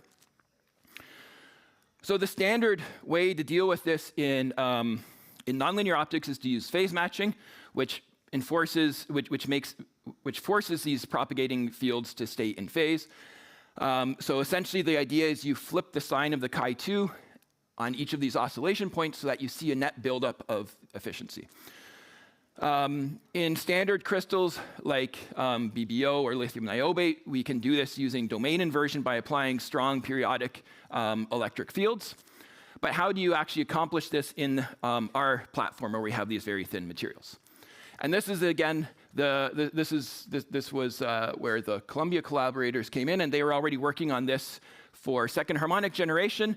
And they had this idea that why don't we start with our flake, and then we're going to carve it into these different rectangles. We then simply pick up each of these rectangles and stack them on top of each other, rotating it by 180 degrees every time. So we really mechanically introduce a periodic polling layer by layer. And here's an image of the results. So we can get the main limitation of this, so our flakes are still all exfoliated. So currently the main limitation is really just how big of a flake can we exfoliate. So far they've managed to stack up to six of these layers together. So then we can take these samples and do our down conversion again. And now what I'm plotting here is the enhancement to our coincidence rate as a function of the number of slabs. So we really just slide this sample transversely through the beam, measuring the coincidence rate from each layer. And we see with this particular sample an enhancement of about a factor of 20. So this is this was nice. We're very happy to see this. And this is essentially what we've published in this Nature Photonics paper I mentioned at the beginning. But what I've shown you so far just shows correlations. But are these photons entangled? And I just want to make this point because there's often confusion in this. Correlation in one basis does not imply entanglement. So just seeing this coincidence peak does not mean we have entangled photons. If we want to really verify entanglement, the temporal correlations we need to measure in a conjugate basis. For time, this would be energy. So then we would need to also verify that we have correlations in energy, which is something we're setting up to do. But in the meantime, we wanted to look at a different type of entanglement, which is also quite useful for a lot of quantum applications, namely polarization entanglement. So for this, I want to take a few minutes to explain how polarization behaves in down conversion in general. So what I've pulled out here is just a big table of the nonlinear tensor elements for different crystal symmetries that I got from Boyd's textbook. And if you want to see how polarization behaves, you can pick a specific row. So here I pulled out the non-zero tensor elements for BBO, which is a common nonlinear crystal, and highlighted these particular tensor elements. So what they tell you is how fields polarized along y and x kind of can couple to each other within this material. So for down conversion, if we were to pump, we would have the pump field is the white indice, the signal and idler fields are the yellow and red indices respectively. So this one that I've highlighted up here means that if we were to pump along the y direction, we should be able to generate a signal and an idler photon along the x direction. So you'll see that these first two tensor elements both have there's a YYY and the YXX. So what this means is if we pump along y, we can excite either the XX or the YY components, which means we should just directly be able to generate an entangled state where, writing it in the polarization notation, we should be able to make the state HH plus VV. Whereas if we pump along the x direction, we should be able to make HV minus VH. However, if you look in standard sources of entangled photons, this doesn't happen. In pretty much every entangled photon source paper you look at, they add these additional interferometers, multi-crystal geometries, or some other clever ideas to bring in polarization entanglement. So where does this entanglement go? It turns out the phase matching is exactly the problem. So in normal crystals, when we do phase matching, won't go into the details, but it's essentially polarization dependent. So we typically have to enhance conversion of just one of these tensor elements, which leads to these different classifications of nonlinear signals. So if you have type 0, we pump along H and we make HH, and so on. Type 2, we turn an H photon into an HV photon. So these aren't entangled. But now if we don't have phase matching, and we look at the non-zero tensor elements of our 3R MOS2, we find that we actually have the same 4 non-zero tensor elements. So again, this means we should be able to directly pump this crystal at 2 different polarization states and generate 2 different polarization entangled photon states. So this is what we've done. So we've pumped at different states, and we've built a quantum state tomography setup, and we can see we've generated the state HV plus VH. Rotate the pump polarization, we can make the state HH minus VV. We can also make something in between, so we can make a superposition of both of these entangled Bell states. And what I think is quite interesting, maybe it's not as flashy, but we can also turn off the entanglement.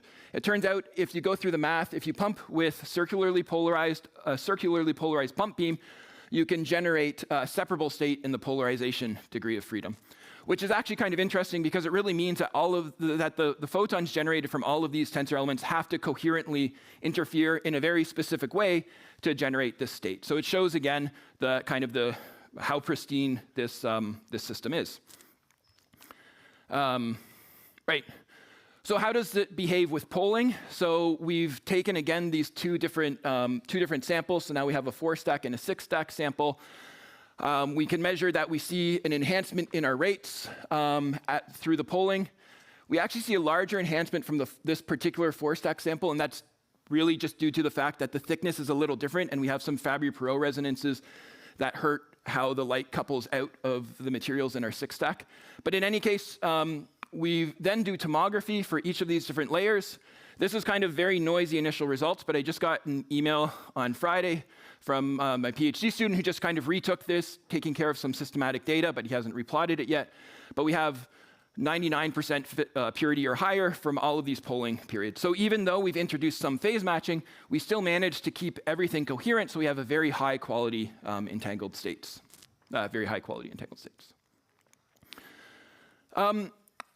So what else can we do with this system? So this is a very flexible platform. One thing we started looking at was, it turns out we can also make different types of entangled states. So these Bell states are probably the states that you're most familiar with. But within the field of quantum information, there's a lot of other types of interesting state. One in particular is this noon state. So the noon state is a state where we take n photons and we create a superposition of all n of them polarized in one direction or all n of them polarized in the other direction. People like thinking about these for metrology purposes because if you apply a phase shift or a birefringence, you get a factor of n in the rate that the state is sensitive to the phase. And if we look at our TMD, it turns out these crystals directly generate noon states. So if we just pump our TMD and just look at the light coming out without separating the two modes, so in a single spatial mode, you can go through the math, and it turns out when you pump along H, now instead of generating the HH plus VV state, I can generate the 2,0 plus 0,2 state. So within this mode, it's essentially rewriting that state, but in the Fock basis. But what's interesting is if you look at what happens when you pump with a vertically polarized photon, we generate the state AHAV plus AVAH. If I write that state in a different basis, so I'm just doing a linear transformation, I'm really just tilting my head, and instead of looking at the state in the HV basis, I'm looking at the plus minus 45 degree basis. It turns out that this state is the 2,0 plus 0,2 state in the polarization basis. In the plus minus 45 degree basis. And what's interesting is that in order for this to work, it requires, in addition to that all of these tensor elements contribute coherently, it also requires that these two photons undergo two-photon interference. So this is essentially what people in quantum optics call a polarization Hong-Mandel dip. And the question is then, can we see this effect using our photons? And what also, the other thing I wanted to say is this isn't specific to that basis, and this is where I think there might be some interesting applications, is you can actually generate the state for any pump polarization. So any linear pump polarization you make creates a noon state in a rotated basis, which just follows the incoming pump polarization. So we have some preliminary measurements where we've implemented a different type of tomography setup to characterize this. So this is the density matrices we've reconstructed in the 2,0 in the Fock basis. So for the one state, for the state above, you see we have HH plus VV, so 2,0 and 0,2. And down here, almost all of the weight is in this state. This doesn't directly tell you about the Hong-Mandel visibility, but to show this, I'm happy to discuss these plots in the break. What we can do is look at how these states, try to picture how these states look on the block or the Poincare sphere. So this is a Wigner function of these density matrices transformed on the Poincare sphere. Roughly, it's the probability to find two photons polarized at any point. And the fact that we see these high contrast fringes shows that we have essentially high contrast Hong-Mandel visibility. And extracting it from our measurements, we have Hong-Mandel visibilities of about 98%. We can also directly measure this if you prefer. So we take our TMD, we pump it to generate the state HV. So this is this diagonally polarized noon state. And then we just rotate a half wave plate and look at our coincidence rate. So now we're seeing just directly these coincidence counts oscillate. So although we're starting with all of our light at HV, when you rotate our polarization measurement, at this point we have almost perfect Hong-Mandel interference between these two photons.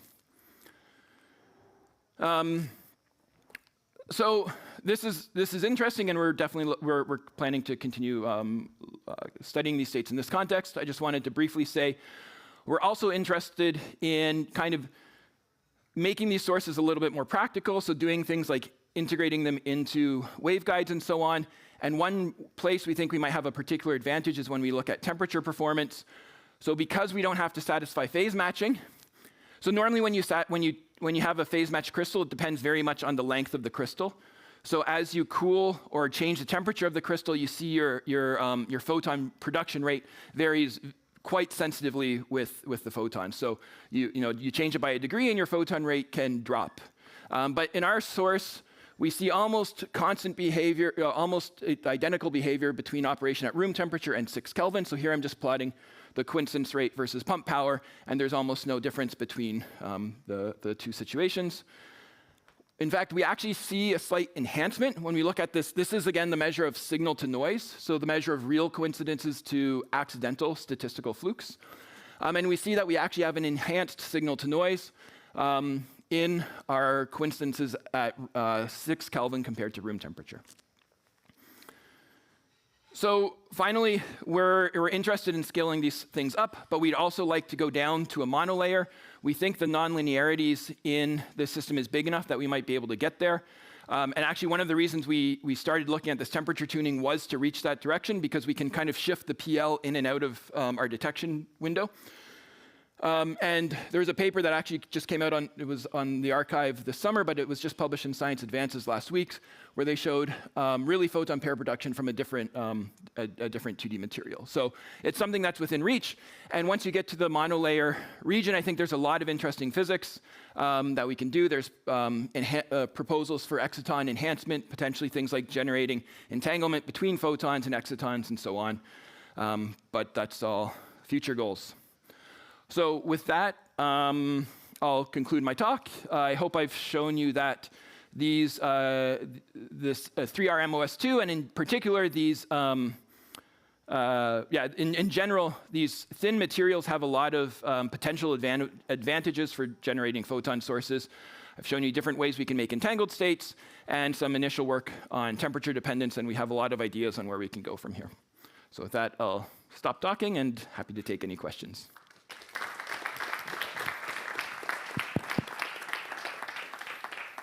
All right, thank you, Lee. And we have time for questions or comments from the audience.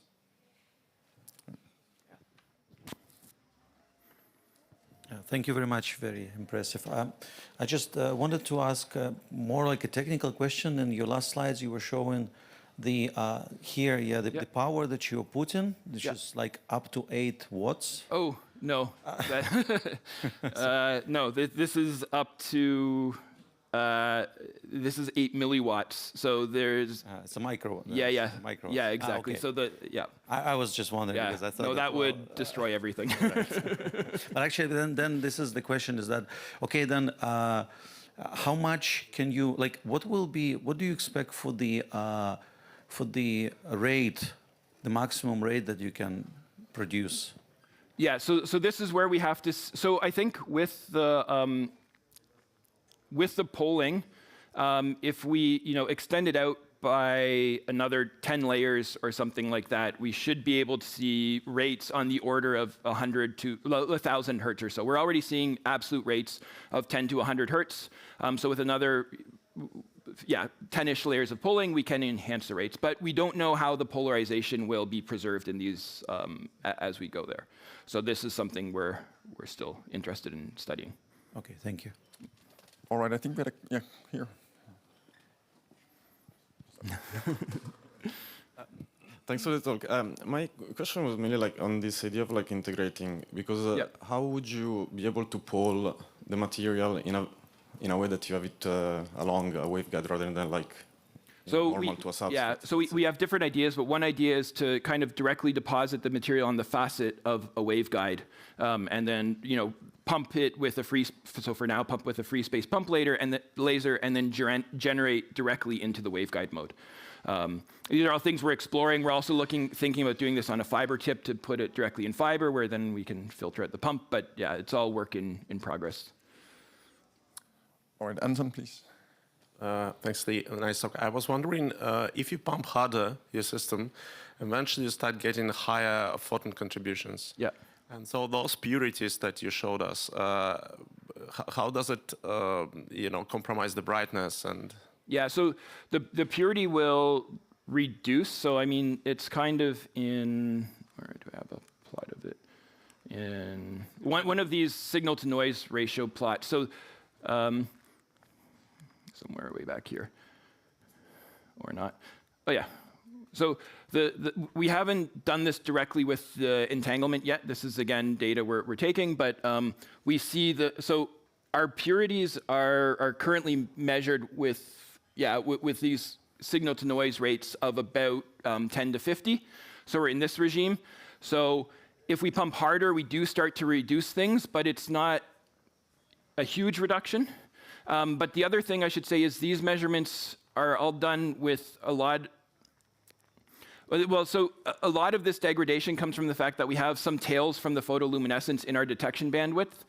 So by pumping at different wavelengths or by temperature tuning the material, we're playing around with shifting the PL out of our detection bandwidth so that we could then, I mean, you always see the scaling, but if you can shift it out, then you can kind of, shift the whole curve up.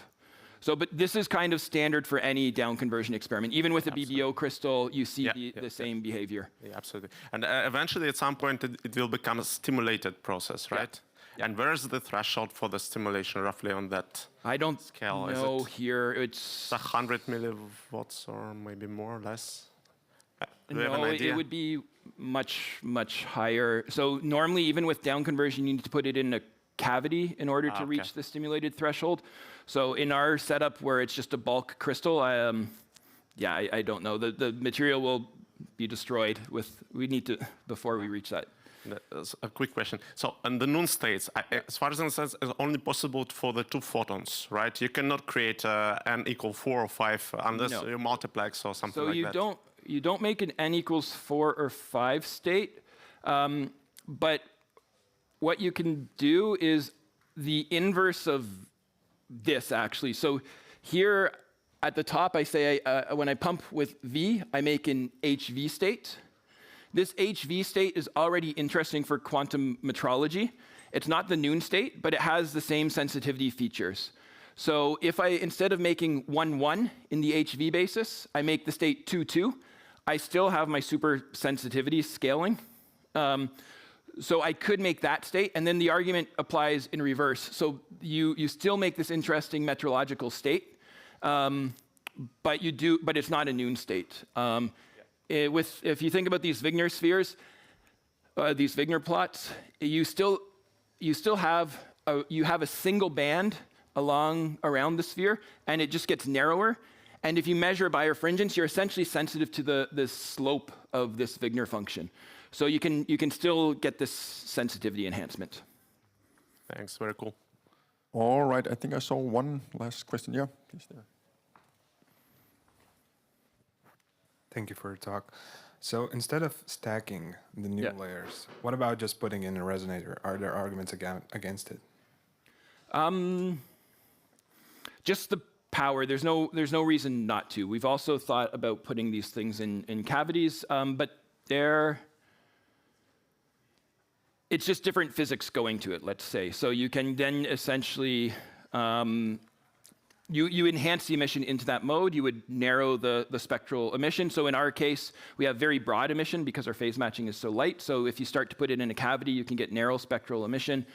And you would enhance, let's say, the brightness per nanometer of bandwidth in that case. Whereas here, we're enhancing the brightness just over a very broad bandwidth. So could also work. Thank you. But, yeah. All right, so with that, I think we'll thank the speaker again. So thanks a lot. Thank you.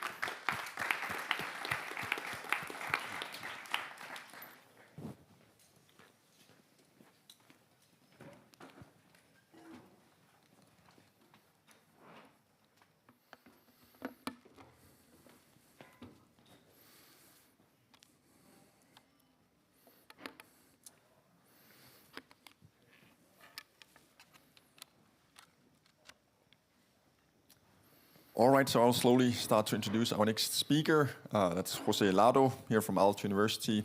And Jose will tell us about engineering topological non-Hermitian quantum and photonic matter with modulated losses. So are you ready, Jose? Yeah. All right, okay, so please. Yeah, great. Thanks a lot, Christian, for the very kind introduction. And I'd like to start by thanking Anton and Florian for putting together this absolutely wonderful workshop. So today I'd like to tell you a bit about non-Hermitian systems. In particular, these are systems that are open to an environment and how we can use this openness to an environment as a driving force to engineering topological matter. And so the background of this is just the whole field of topology. So as you know, topological insulators started almost 2 decades ago, and now we have many, many instances of topological states of matter. We have the quantum Hall state that was, of course, known for a very long time. Now we have, let's say, topological metals, such as Weyl semimetals and nodal-Leiden semimetals. We have topological crystal insulators, quantum spin Hall insulators, and we even have topological superconductors. The common framework of all these topological states of matter is that, first, they are single particle states of matter. We can understand this physics just from single particle physics. And the second one is that all these materials are close to an environment, or they should be close to an environment. So from this perspective, there are 2 directions that, in a way, they are a new venue for topological matter. The first one is what happens if we have simultaneously topology and many-body interactions. This is maybe one of the most important questions now in fundamental condensed matter physics, and there are now very exciting experiments bringing together these 2 ideas, such as fractional Chern insulators. And then the second one is what happens if we actually have systems open to an environment, and whether if this openness to an environment is actually a driving force for topology. And this is also a direction that started a few years ago that is known now as non-Hermitian topology. And so today, I will try to bring together these two ideas and actually show you that these are not disjoint ideas, but that there are actual some systems that can be seen both from the perspective of many-body interactions or from the perspective of non-Hermitian topology.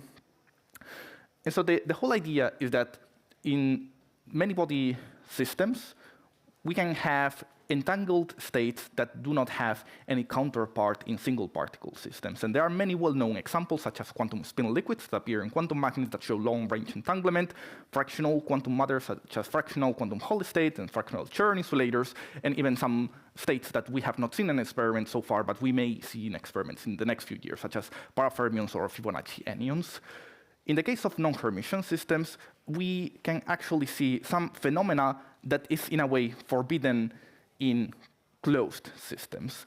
We can see, for example, excitations that are protected in systems that are topologically trivial from the point of view of Hermitian topology, and we can see even more exotic things, such as a non-Hermitian skin effect in non-Hermitian systems. So this is states that start localizing in some parts of the system and not others.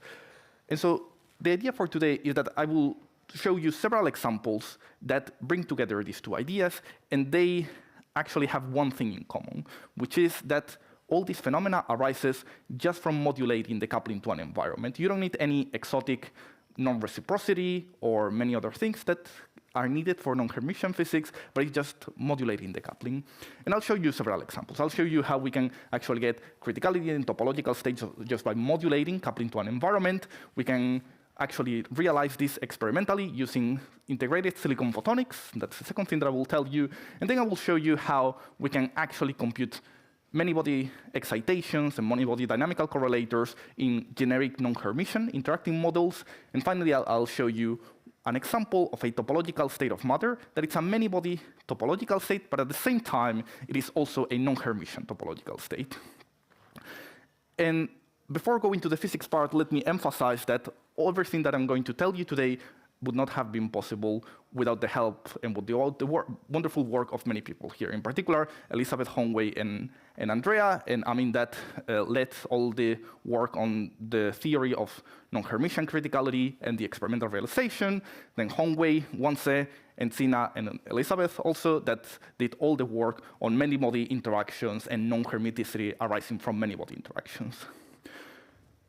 Okay, so let me start with a very simple question. So how does non-hermiticity appear in a Hamiltonian? And more concretely, how does it appear in an actual experiment? We are usually taught, at least during our bachelor's, that systems are Hermitian, but of course, we are interested in non-Hermitian systems. So there are many ways of understanding this, and let me just show you one that many of you are aware, but just for the sake of everybody being on the same page. So imagine that you have a certain resonator. So this is, for example, a resonator H0. This can be a quantum dot, it can be a qubit, it can be anything that has a single mode. And now you take this single mode resonator and you couple it to an environment, that it's this yellow environment over here. From the point of view of the Green's function of the system, you can think that the whole dynamics of the system is described by the Hamiltonian of the quantum dot, the Hamiltonian of the environment, and the coupling between them. And just by using the conventional Dyson equation, you can show that the effective Green's function of the quantum dot depends in a way of the Green's function of your environment and the coupling to the environment, and this is what we call the Dyson equation that has the self-energy over there. The most important point is that this is a relatively generic idea, and the self-energy has two contributions. One contribution that is Hermitian, and this contribution renormalizes your coupling, so it may renormalize your Fermi velocity, it may renormalize your on-site energies, you can even think that this is some sort of Stark effect and so forth. And then there's another part that is non-Hermitian, and this non-Hermitian part effectively creates a non-Hermitian term in an effective Hamiltonian. So every time that we talk about non-Hermitian Hamiltonians, we are effectively having this idea in mind. We are working with an effective description of the system, with an effective description that is associated with the Green's function of the system, which is, of course, not the true full description of the system. But you will see that for many practical purposes, this is actually good enough. And we can predict many interesting phenomena in these systems. OK, so in general, we have a Hamiltonian that has a Hermitian part and a non-Hermitian part. And the non-Hermitian part, it is, in the simplest case, a imaginary on-site energy.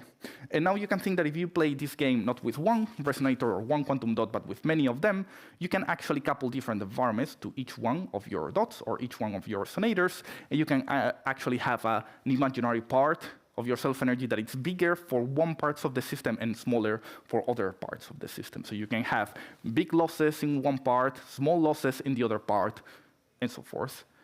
And the idea for today is that we are going to just exploit this idea. We are going to consider that we couple the different parts of the system in this different modulated way, and this is going to be the driving force for all the topological states that we will see.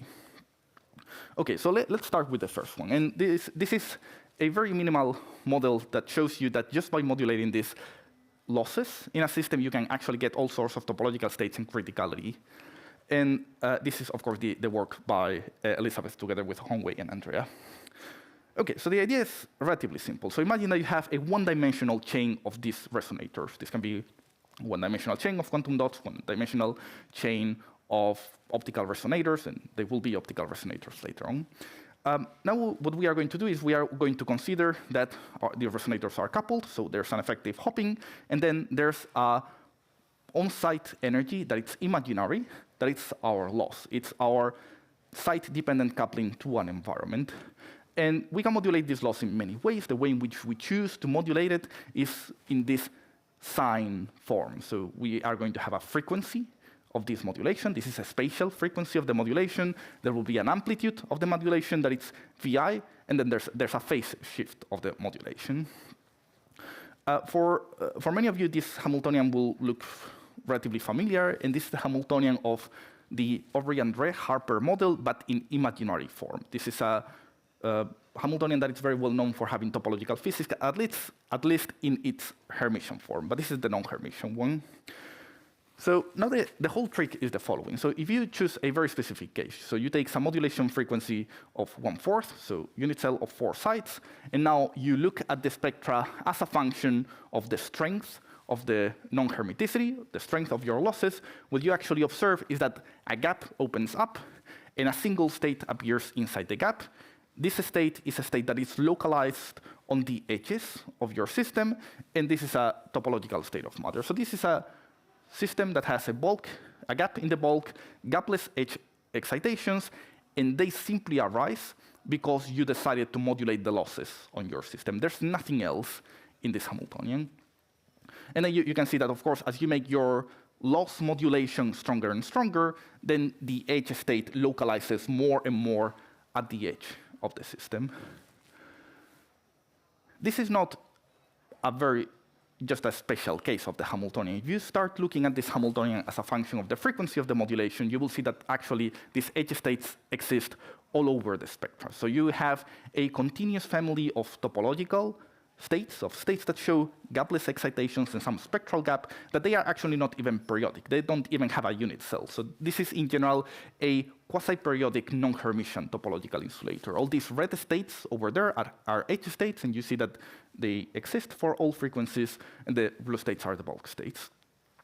And you can see that these edge states are actually pumping as a function of the phase shift that you have in the Hamiltonian. And in the case of the 1/4, you see that they appear just as flat bands as a function of the phase shift, and then for other frequency modulations, they start to disperse, but they still exist. And this is very similar to what happens in the Aubry-André-Harper model, in particular when you map it to a quantum Hall state. OK, something very important of topological states is that they must be robust. They should not depend on details of the Hamiltonian. They should not depend on disorder. And in particular, in the case of these non-Hermitian topological states, what we actually see is that they are very robust to any perturbation in the loss of the system. So the loss doesn't have to be perfect. It can have disorder in the loss, which is the picture on the right. But if you have disorder in the on-site energies, so disorder in the resonant frequency of your dots, then you start losing your edge states. So the topological protection is not absolute. You have protection against disorder in the loss, but not disorder in the resonance frequencies. OK, so now let me show you one more step. So we can actually generalize this modulated model, and we can have modulations not only in the loss, but also in the resonance frequency. And the interest of this model is that this is a generalized model that in one case gives rise to the model that I showed you before, in the other case gives rise to the Hermitian version that it's very well known, and in the middle we have something else. And so the important point is that as you start changing the strength of the loss modulation, you actually get a localization-delocalization transition. So when the losses are, when the strength of the loss is small, your states are delocalized. They are effectively plane waves in your system. When the loss is very strong, you get localized states. And in the middle, you get a critical point. And more specifically, you get a critical point at all energies simultaneously. And this is something that appears in the generic modulated model. You can modulate the losses, you can modulate the resonance frequency, and then you see that there's always a critical point that brings you from an extended state to a localized state. So this model alone has very interesting phenomena, has topological states, has criticality, it has transitions from localized to extended. So now let us move on to see actually this experimentally. And this is the experiment that was done in the group of Andrea Blanco Redondo. OK, so what we are going to do is we are going to realize this with optical resonators. And in particular, this is done with an integrated silicon photonics platform. So we effectively have a grid of hexagons, and in each hexagon, we effectively realize a single resonator. And the most important deal of this platform is that you can actually tune the coupling between your resonators, you can tune the resonant frequency of your resonators, and you can also tune the losses of your resonators. And you can inject light in the one that you want and measure light in the other one that you want. So in a way, it is kind of the dream for realizing, let's say, minimal models of non-Hermitian systems. And so a starting point, we will realize this model. So the topological model that has these modes at the edge. And we are going to take a system that has 8 sites. And so on the left, you see the experiment. On the right, you see the theory. And this is, of course, a relatively short system. So let's say the edge states are not fully localized in the edge. But what you can clearly see is that we have a very bright spot at the beginning. And at the end, in the experiment, if we do the simulation with the experimental parameters, we get effectively the same. And then there's a small overlap in the bulk of the system. We can, let's say, look at the wave functions themselves more concretely, and this is something that we can do also experimentally, just by measuring the different resonators independently, and you see that effectively the profile of the two modes, the bonding and anti-bonding between the two edge states, are effectively the same between theory and experiment. So this effectively tells you that this platform allows you to very much realize this minimal model of a non-Hermitian topological state that we discussed before. Of course, there's another, perhaps more interesting case, right? Which is the case in which the modulation frequency is not commensurate with the lattice. The case in which we have a quasi-periodic non-Hermitian system or a non-Hermitian quasi-crystal. And in this case, of course, the topological states would appear, especially when your system is large enough, but we can try to do a minimal version of this. And if we use this non-commensurate modulation and we compare our experiment with the theory, we observe that we effectively get very much comparable spectra. So on the left, you see the experiment. On the right, you see the theory. This is, of course, not a system not large enough to show criticality, but it shows you that you can actually go to this quasi-periodic regime and emulate these quasi-periodic non-Hermitian Hamiltonians also with this platform. And then one last important point is to see if these edge modes, these topological edge modes, show the same robustness as the one that it is expected theoretically. And this is something that we can also do experimentally. We can take the topological state and start adding disorder in the resonance frequencies and the losses. If we add disorder in the resonance frequency, we see that the edge mode is very robust, which is what we expected from the theory side. And if we start adding disorder in the resonant frequencies, we see that the edge mode shifts quite a bit, which is also what we expected from a theory side. So in practice, this photonics platform realizes all the phenomena that we were expecting from a theory side. So it is a very promising platform to start looking at even more exotic non-Hermitian phenomena. OK, good. So this is everything that I wanted to tell you about single particle physics.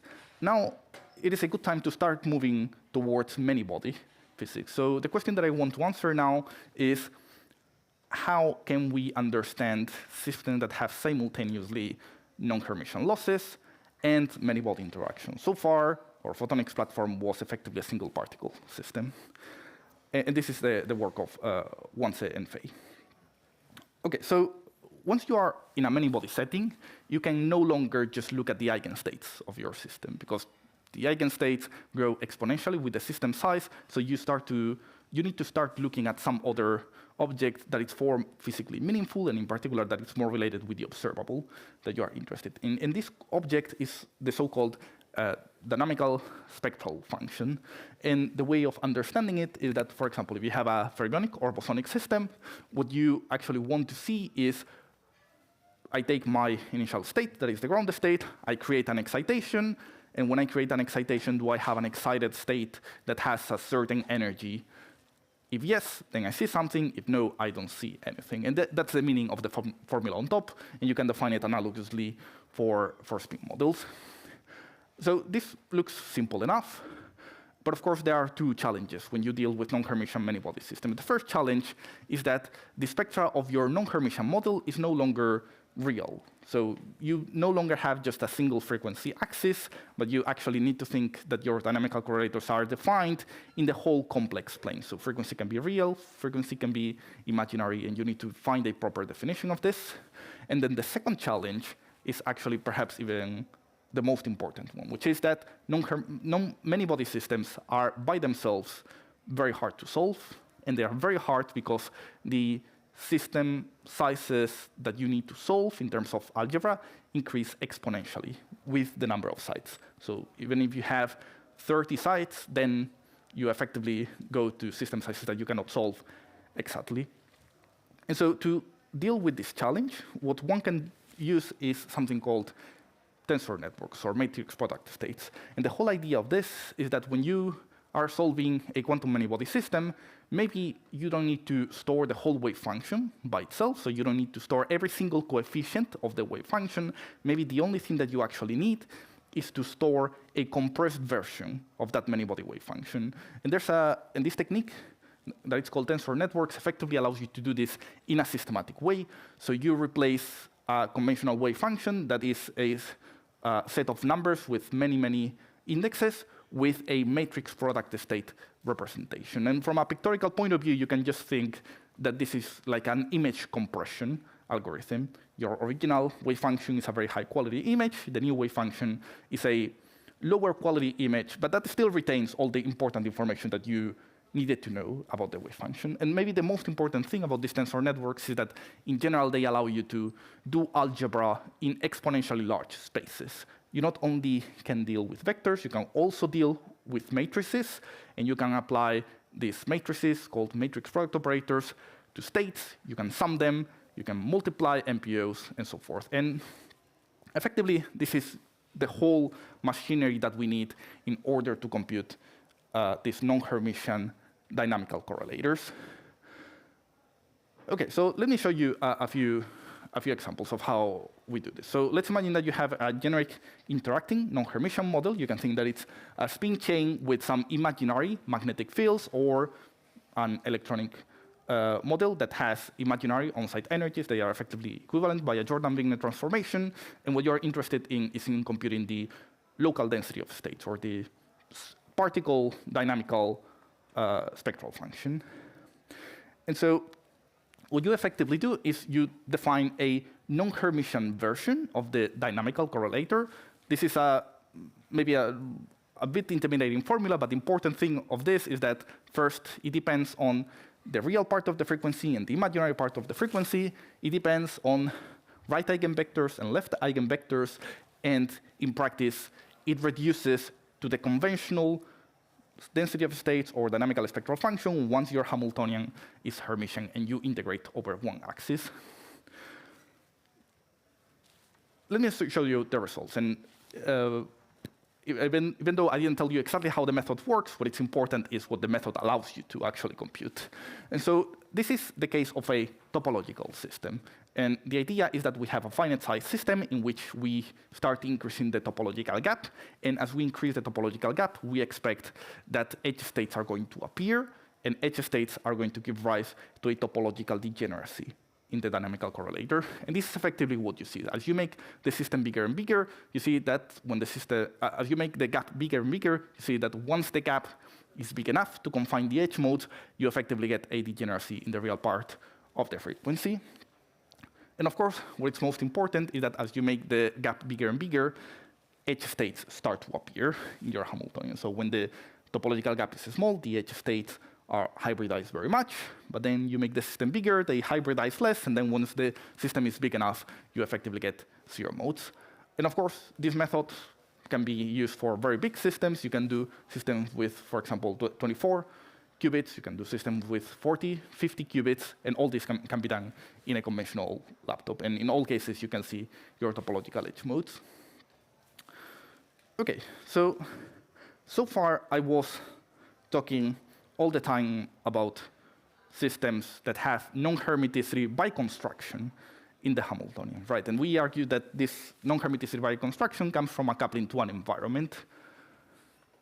Maybe an important question is if non-Hermitian physics is also relevant when you don't have a coupling to the environment, when you have a system that is closed, and somehow the system itself is its own bath. And this is what I'm going to tell you now. And this is the work of Sina Wanse and Elizabeth. What we are going to focus on now is on a Kondo lattice.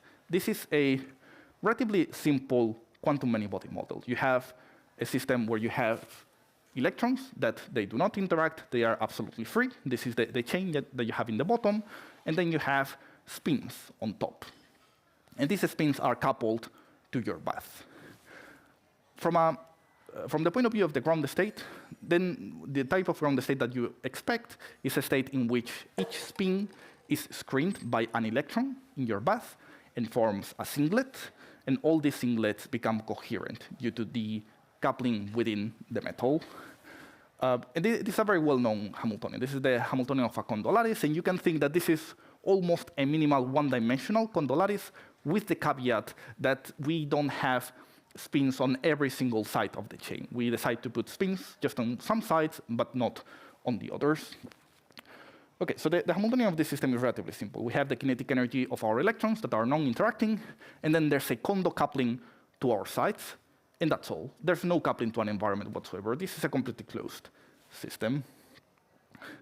So now what we do is we can start solving this system. And in particular, we solve this type of Hamiltonian with tensor networks, with a methodology that is relatively similar to the one that I told you before, just the Hermitian version.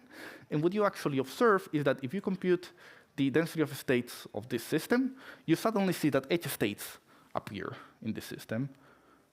There's no coupling to an environment. This is just a Kondo lattice that is somehow modulated. And these edge states are actually fairly robust. You can start putting all sorts of disorder in the hopping, disorder in the on-site energies, and so forth. And the edge states, they remain there. They don't change. So somehow we know that these edge states, they must be topological because they are robust to our perturbations. The question is, why are they topological and why are they appearing here? Let me emphasize that this is a many-body state of matter, right? We don't have single particle states. It's a Kondo system in which the only thing that we have is a ground state wave function that we solve with tensor networks. And so one can do two different things. The first one is one can think.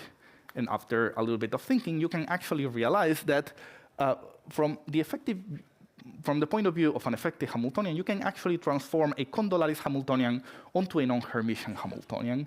And the idea is relatively simple. So imagine that you want to integrate out the spins. You want to find an effective Hamiltonian where the spin degree of freedom has been integrated out, and the only thing that you have is degrees of freedom for your electron gas. you can use something similar to a Dyson equation. Now it's an interacting one. And at the end of the day, what you actually get is that the spins in your condo lattice give rise to a self-energy for your electrons. This is an interacting self-energy as it appears in many-body physics. Now, the whole deal is that this interacting self-energy, it effectively acts as an imaginary on-site energy in your former spin sites. And one way of thinking about this is that if you are in an electron that is propagating on the electron lattice, when you encounter a spin, you have a certain probability of stopping being an electron, of in a way disappearing, and disappearing into a spin singlet. And this possibility of disappearing is what this imaginary on-site energy effectively gives rise in the effective Hamiltonian. And then, of course, you can even integrate out this imaginary on-site energy in the spin sites and end up with a local loss in your chain. So after doing this mapping, you can actually realize that the condo lattice is acting as a bath to itself. The condo sites are creating, in a way, a bath to the electron sites, and this is creating an effective non-Hermitian model. And you can sort of convince yourself that this picture makes sense just by comparing the spectral functions of the two models, of the full model that you compute with tensor networks, of the effective model that you compute with the effective non-Hermitian single particle state, and you see that everything looks very similar, both H states and excited states. Of course, one important question is if this is just something that happened out of luck, or if there's some deeper reason for this to happen. And you can actually show that the topological invariant of the non-Hermitian effective model is actually the same as the true topological invariant of the many-body model.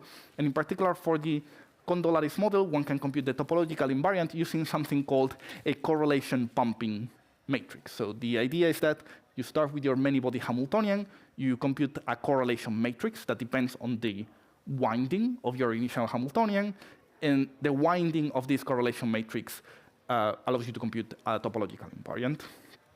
The important point of this method is that this is effectively the same as the single particle topological invariant if you didn't have interactions, but this is also a meaningful object to compute in a many-body setting. And effectively, once you compute this topological invariant, you see that you get the same one as for the non-Hermitian model. And so, in short, this is everything that I wanted to tell you today. So if I can ask you to remember something, please remember that non-Hermitian topological modes can appear in engineered systems where we control the effective local losses, and that we can probe the H states. And this can appear both in electronic systems and in photonic systems. And thank you so much for your attention.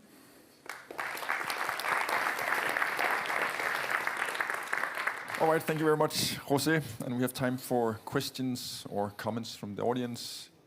Anton? Thanks, Jose. Nice talk. I was wondering, at the beginning you mentioned the first part of your talk where you modulated the losses. Mm-hmm. I didn't quite grasp, what's the modulation depth for the loss? Yeah, so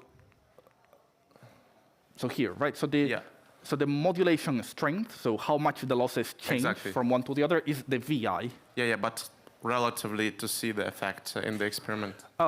So you need, so maybe this is the best plot to look at this. So you need to see something, you need something on the order of the coupling between your resonators. If the loss is very small in comparison with the coupling, then the topological gaps that you get are very small. If it is too large, everything is dominated by the loss in a way. So the good regime is this one over here. And this is the regime also where you get criticality. Yeah. And did you see these experimentally with your collaborators already or not yet? Sorry, experimentally, did you see this effect experimentally with your collaborators? Or? Yeah, so this regime, yes, we saw it. We saw it. Okay. Yeah, and this regime we can also explore, but it's, of course, much harder to measure anything in the bulk in that regime because everything is dominated by loss in that regime. Yeah. So all our experiments are effectively in this regime. Okay, thanks. Other questions? Yeah, there's one here.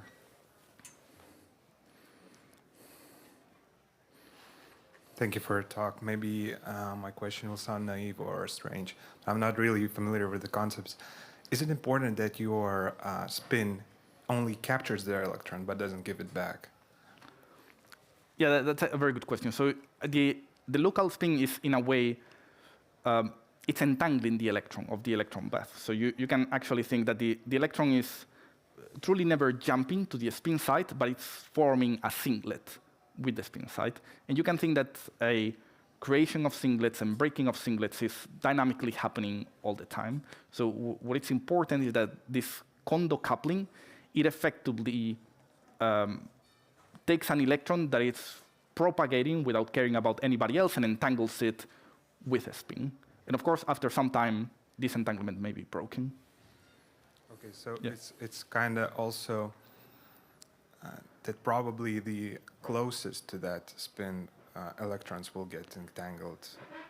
Yeah, absolutely. So the coupling is local. So when you pass close to the spin is when the spins get entangled. And you say that it's kind of entangled, it's jumping back and forth. Are we looking, so here you're looking at the steady state kind of solutions, but then the jumping back and forth, what is a steady state then, right? Yeah, so what we were looking in that case was at the ground state of the system. So you can think that from a dynamical point of view, this forming and breaking of singlets is happening all the time, but then you can say, okay, this is a quantum many-body Hamiltonian that is effectively time independent. What is my actual many-body ground state? The many-body ground state is the electrons, all the electrons entangled with all the spins in a static way. But of course, if you started making perturbations, you could see that singlets start breaking and forming again. But from the point of view of our calculations, everything is static. Okay. All right, there's a question here. I was wondering if some of your concepts, not all of them, but some of your concepts could be mapped to time and have time situations where you have, well, the analogous to topological edge states like, I don't know, subharmonic generation or many-body localization or something. Can you map, not on a one-to-one, but what are the trends for time? Yeah, that's a very good point. And absolutely, yes. So many of the non-Hermitian phenomena that appears, they appear actually in dynamical settings. So in settings in which you actually create excitations in the system and you are studying the effective time-dependent stage. So everything, so the non-Hermitic cases that I mentioned here, they are just a very small subset of all the non-Hermitian things that may happen. These ones are relatively static in a sense that you can think that it's just a steady state, but there's lots of non-Hermiticity that can appear in a dynamical case. Yeah. All right, a question in the back. My question is very short. As far as I understand, you are considering the local approach to relaxation process in your open quantum system. What would happen if you consider the global approach, where you Hermitian part changes your non-Hermitian part? Yeah, so I guess that your question is how one could treat this from a more, let's say, Liouvillean point of view, or is it different? My question is that if you consider this not from point of view of local approach to relaxation operators, but from global approach to relaxation operators, actually, your interaction between the sites, go back to, the interaction between the sites n and plus one will change your relaxation process, and you would have non-Hermitian jumps between the sites. How will it change the whole picture? Yeah, that's a very good point. So, for example, if you had, let's say, non-reciprocal hoppings, then this would promote skin effect. And this is the type of non-Hermitian term that can appear due to this process. So the reason why we didn't consider this in the model is because it also doesn't appear naturally in that experimental platform. There are other photonics platforms in which one can have these other additional non-Hermitian terms. But in this case, it doesn't appear. I argue that it might appear because your dissipation rate is as high as your interaction term between the sides. Yeah, so the global approach might be the right way to consider this kind of stuff. Yeah, so I mean, you can have, let's say, non-local losses, if you wish, but you may, I mean, at least we didn't see anything that was consistent with a non-reciprocal. It's not non-local losses, it's local or global approach to the relaxation process. Yeah. You see, the whole relaxation process takes into account the eigenstates of your system. And all the jumps, all the relaxation process goes between these eigenstates. And if you introduce the high interaction between different sides, your eigenstates changing your relaxation process. So instead of A plus dagger A, you would have operator, let's say, call it B or whatever, which is eigenoperator of the system. So it will change your relaxation dynamics in your system. Yeah. All right. So like an additional term. So I would say that we didn't include additional terms because we didn't have an experimental reason for doing it, or at least we didn't see anything that that points to this existing. So with this Hamiltonian, we effectively could account for everything. You have some discrepancy between theory and experiment, and this might be due to like this local approach instead of correct global approach. I mean, we have some discrepancies, but of course there are other terms. Yeah. Okay, yeah, so Thank you. we'll Very nice talk. continue discussion at lunch. I will have one last question, and perhaps Jose. So, and since you look at these non-Hermitian Hamiltonians, I imagine you also think about exceptional points. So do they have some importance here? Yeah. Yeah, absolutely. That's a very good point. And in particular, this type of model has many exceptional points. And it turns out that there's some correlation between exceptional points and localization-delocalization transitions. So the mapping is not one-to-one, but it seems that every time that you have an exceptional point, it is possible that you may have a delocalization transition. This is, of course, something that would be very interesting to look at in the system. All right. Okay, so thank you. So let's thank Jose again.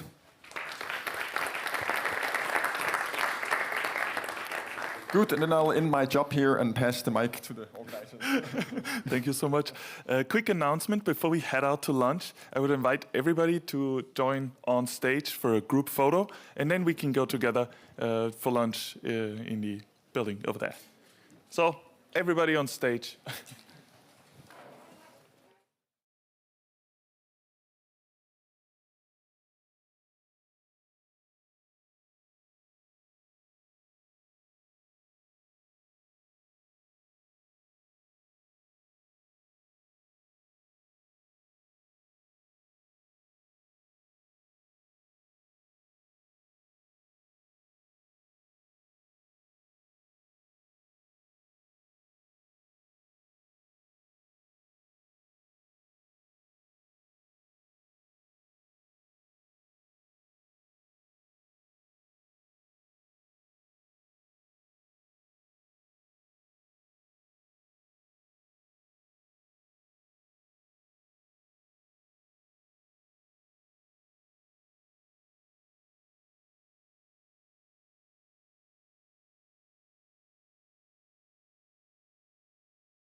Can you bring it to the screen?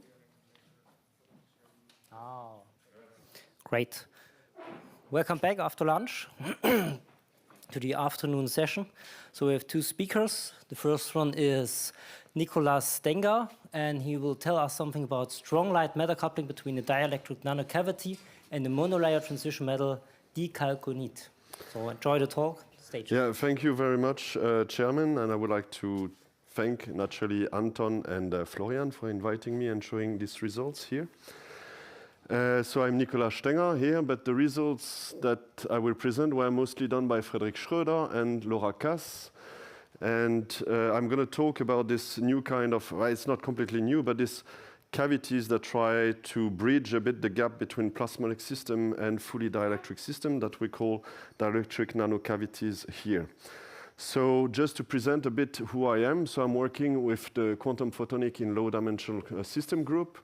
We have different activities. I'm working with two other gentlemen, Santry Zhao and Martin Woops. Santry is mostly focusing on nanolasers and moire excitons. Martin is working a lot with collective effects like super radiant, subradiant effects, also quantum emitters coupled to cavities and phonon bath. And me mostly about polariton physics and near field characterization and also quantum emitters in HBN. My subgroup is formed by this gentleman here, so most of the work is done by Frédéric and Laura here.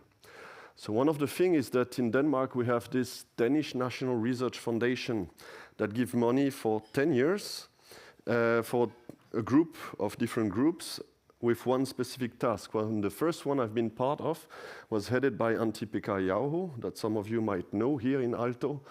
And where we were working mostly on structuring and preparing, fabricating 2D materials for quantum transport, but also for optical properties. And I learned a lot about fabricating 2D materials and 2D material stacking there.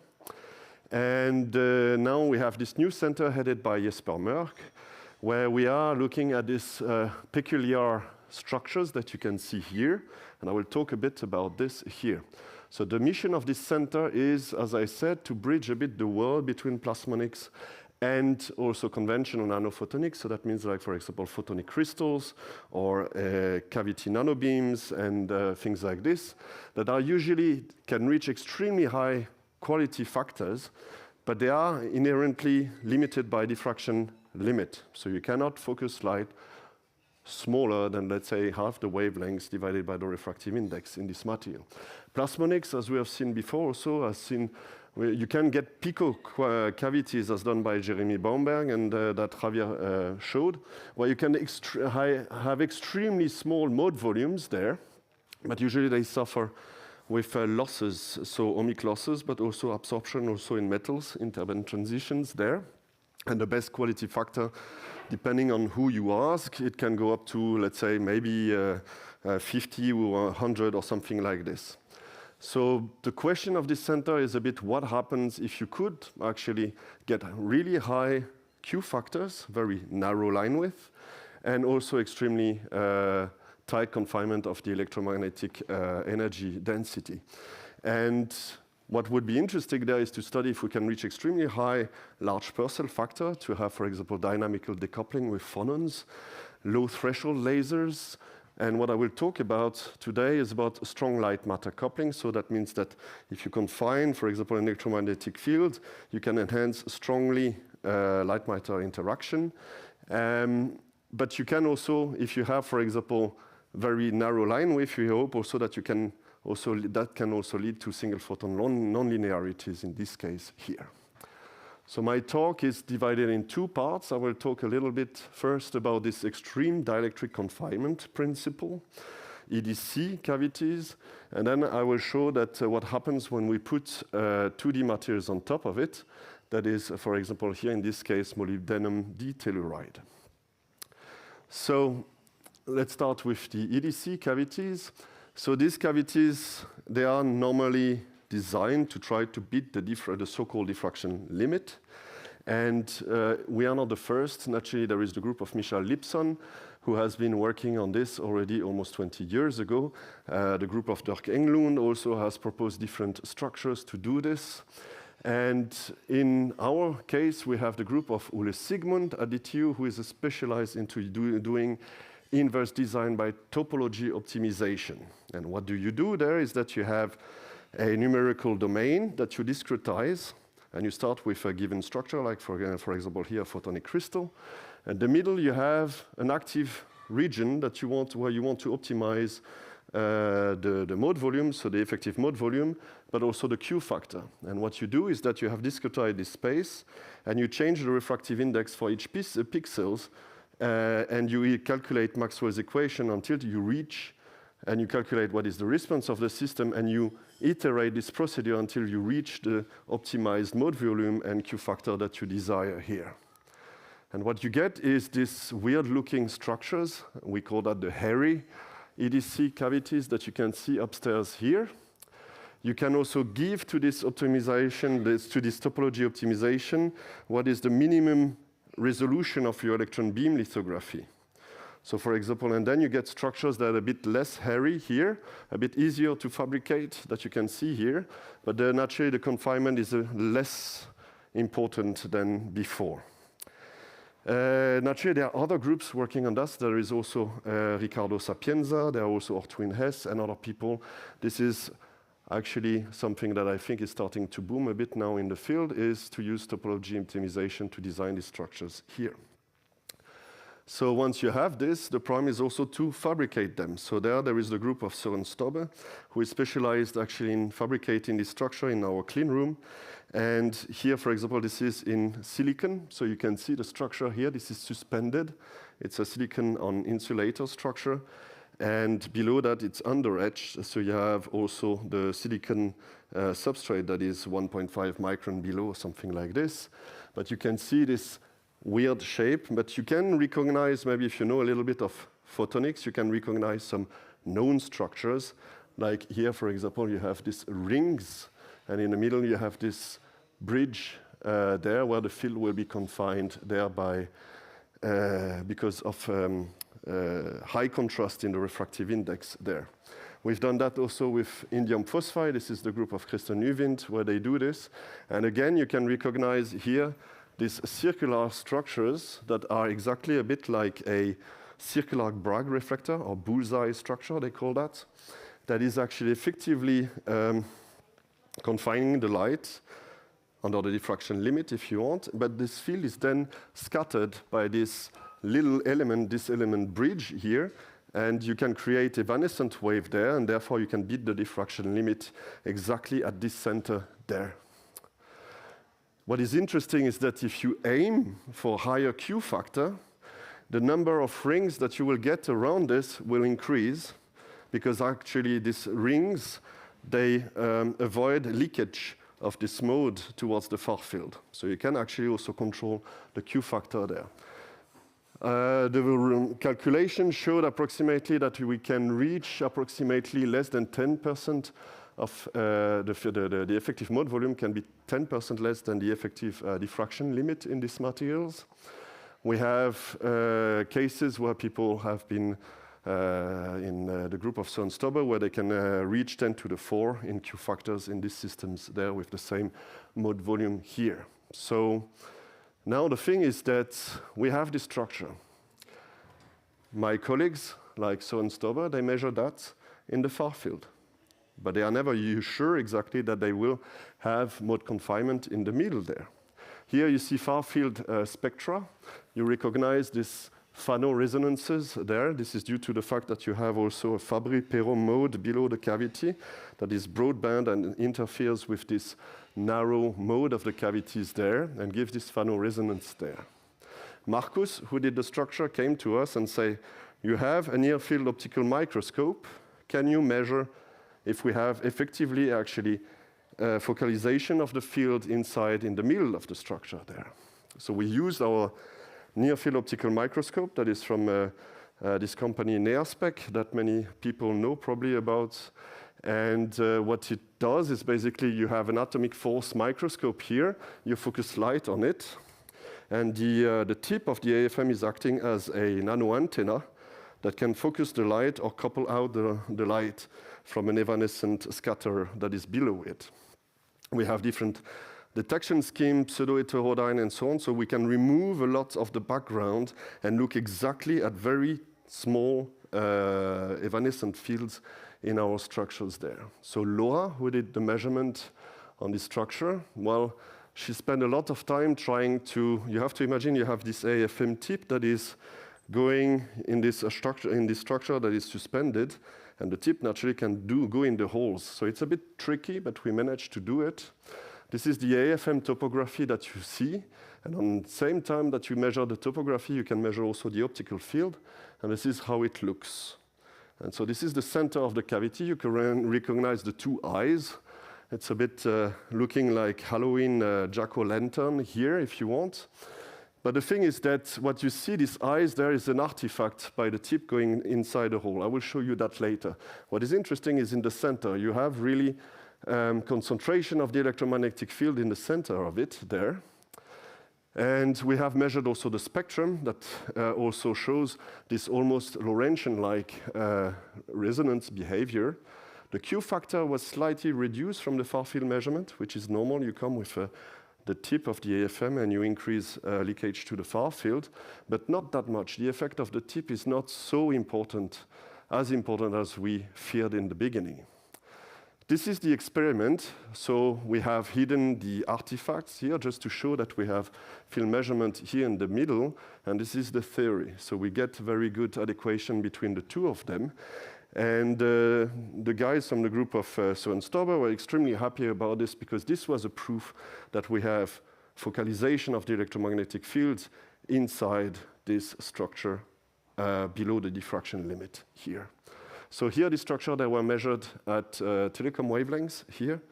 So you can imagine, if you look at the scale, that it's much, much smaller than the wavelengths of the telecom wavelengths. So we've done that also in indium phosphide, same story. Also, we can see this field confinement in the middle. We see some asymmetry that I will explain a bit more in a minute.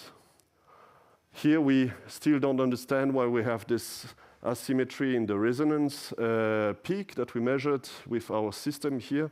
We suppose that it's maybe still due to the influence of the under-etching, and you have an effective cavity that is created below. But the take-home message there for this is that we can get field confinement beyond the diffraction limit. And this structure have quality factor of 1,000, so it's already 2 orders of magnitude better than plasmonic systems. And you can do better than this. So you can get now 10 to the 4, maybe even 10 to the 5 quality factors, depending on what you need to do. Regarding these artifacts, because this was something that was bugging me a bit, so with Frederic, we started to study this a bit more in detail, doing different study with different polarization, landing also the tip of the AFM in the middle of the structure, and look what was the response. What happens is that when the tip of the AFM is going, or the SNOM is going inside a hole, naturally you can create this kind of effective gap between the tip and the edge of the structure. And this makes a small nanophotonic gap that will scatter quite efficiently light. And that creates actually these artifacts that you have seen. So naturally, if you think that this is true, then that means that if you avoid going the holes, you should be able to retrieve more efficiently what is the mode structure of the field there. And this is what we did. So this is the structure without HBN. You see again this kind of artifacts here around the holes, even here on the edges. But when you put the HBN on top that is only a few nanometers thick, like 10 nanometers, you see a beautiful mode here, almost perfectly Gaussian-like. And that shows also that, again, we have the field in the middle there. And we have a lateral confinement of approximately 60 nanometers at a wavelength. This is a different cavity here at 1050 nanometers wavelengths. So this is pretty tiny if we think about this. Okay, now we have characterized these structures, and they look really interesting. Is now the story how what happens if you put 2D materials on top of this. And as you see, since we are using it's mostly because of fabrication processes that we have available at DTU, we use mostly silicon or indium phosphide cavities. That means that we don't have that much possibilities for other 2D matters that can be used at this frequency is MOT2 naturally. What is that I will explain a bit later on.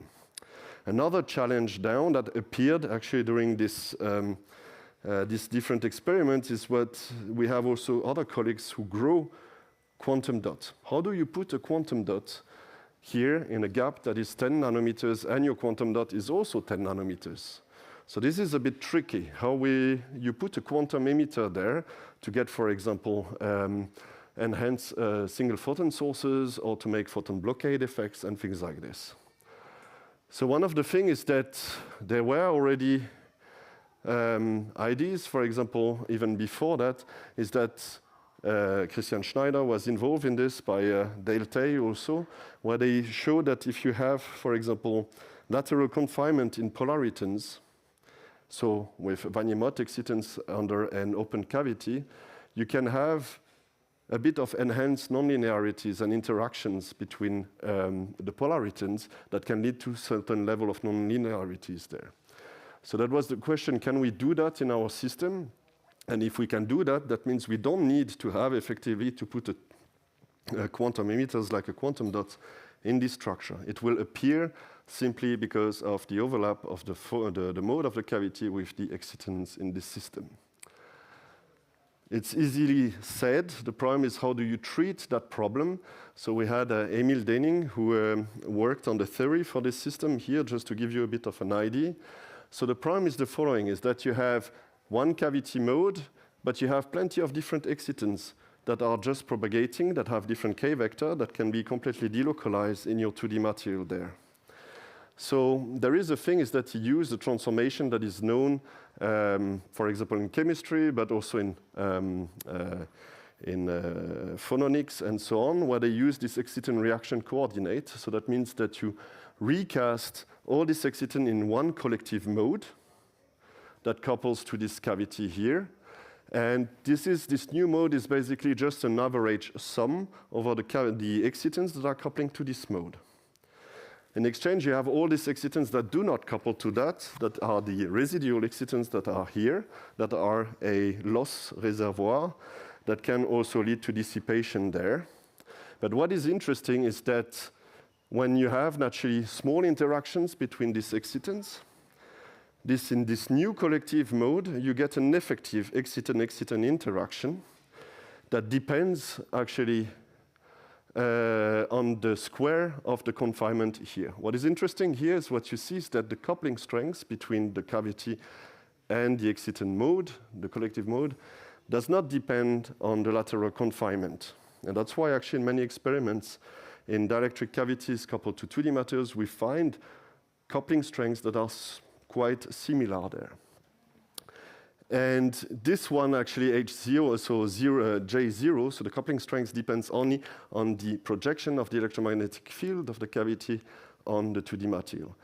But the, let's say, interaction of excitons over itself here depends on the lateral confinement. So that means that you could tune exciton-exciton interaction if you reduce the confinement size to a level maybe where you can actually get blockade effect. So that means that exciting a two polariton system will be blocked because you will have to add another exciton in this system here, and it will cost you too much energy, and the photon cannot be absorbed there.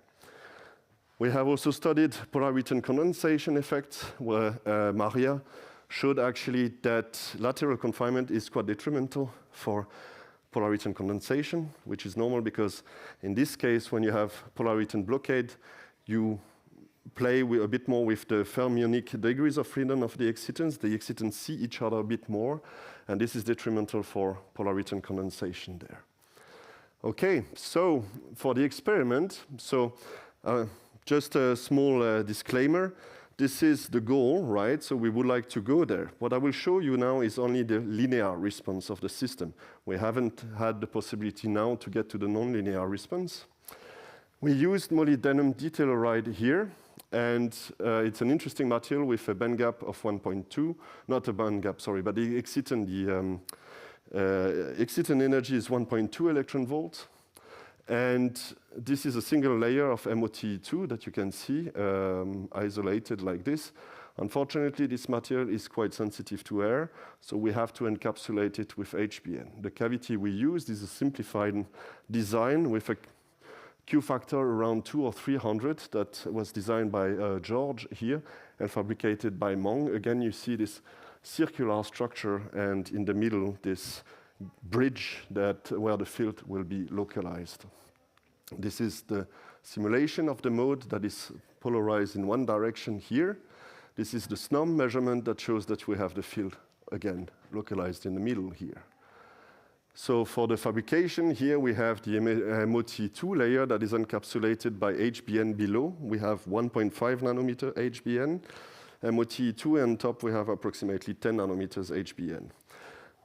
The sample has been made 1.5 years ago. It's still alive today. We did a check a few days ago and it's still working. So the thing is that it stabilizes MOT2 even at room temperature, and this is why you see the cavity is there in the middle here. The energy of MOT2 is around 1.2 electron volt, and the cavity that we chose is 1.1819 electron volt. The bare cavity mode, you can see it on top here, the bare MOT2, and when we have the two systems together, here they are not coupled, they are far away, this is at room temperature. And now what we will do is to use cooling to redshift the energy of the excitons and overlap it with the mode of the cavity. In the meantime, also when you cool down, the line width of the excitons for MOT2 will also reduce there. I do not show the results in terms of temperature, but in terms of the detuning, where we calculate what is basically the change of energy between the exciton and the cavity here. We have here, for example, the detuning, and we have the energy here, and you see the exciton, how it's evolving, so following the Varshny curve here, and it overlaps around zero detuning here with the cavity mode. This is for the bare system, where we have just extracted what is the maximum of the peak of these modes here, and we have the zero detuning at 40 Kelvin. We use two different cryostats, therefore we have two different frameworks here. So one is a liquid nitrogen cryostat, and the other one is a liquid helium cryostat. This is the photoluminescence measurement, and you see at the place where we should have crossing of the exciton and cavity mode, we see avoided crossing here. And this is a zoom here inside this region here, and you see the lower polariton and the upper polariton that are emerging, and they shift together, sorry.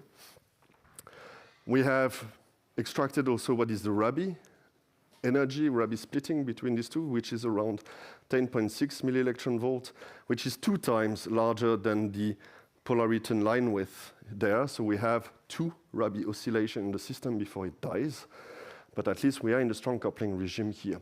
Just quickly, it's as mentioned many times before, when you do strong coupling, it's always good to check with other measurements that you have also splitting in photoluminescence, but also in reflection. And this is what we did here in reflection, and you see also that we have a splitting with the same amplitude here. We did also polarization, so I said also that the mode of the cavity is very polarized, and you see that we go from the upper and lower polariton here, and we change the polarization, we get the bare exciton energy here, and it goes back to the strong coupling here. So we have here shown strong coupling. With the theory, I will go quickly on this. So we calculated the quasi-normal mode of the cavity, and we evaluated here the projection of the field on the 2D material. These are the Bohr transition matrix for the excitons here, and we find a very good agreement between the theory and also the experiment. So that means also that we're almost there. This is linear response of the system. Now the question is, can we go towards the regime where we could have actually non-linearities in the system? These are different references of people who have studied 2D materials coupled to dielectric cavities or plasmonics. So we are here, so we are a bit away from plasmonics and dielectric in this new regime of extreme dielectric confinement. We need now to go, probably according to our calculation, in this regime to reduce the lateral confinement if we want to hope to see single photon nonlinearities in this system. As an outlook, I would like just to briefly say we are now doing power-dependent measurement, so we can also extract what is the exciton-exciton interaction strength in these systems. We want also to go to higher confinement. This is another work done by the group of Søren Stobbe, where they use collapsed structure to make nanobeams with this bow tie structure. They get down to 2 nanometers lateral confinement. So this could be the kind of structure we would like to make. And actually, we want to study a bit how confinement affects also polarity and condensation, maybe body physics in this, for example, tryons by excitons, how they behave under confinement. So there is plenty of work to do there. So I would like to thank all the people who work on this project, also Batulga and Pavel, who helped me with the low temperature measurement, and actually Frederic and Laura and Martin von Exter from Leiden, who helped us also to do polarization measurement. Thank you for your attention, and yeah.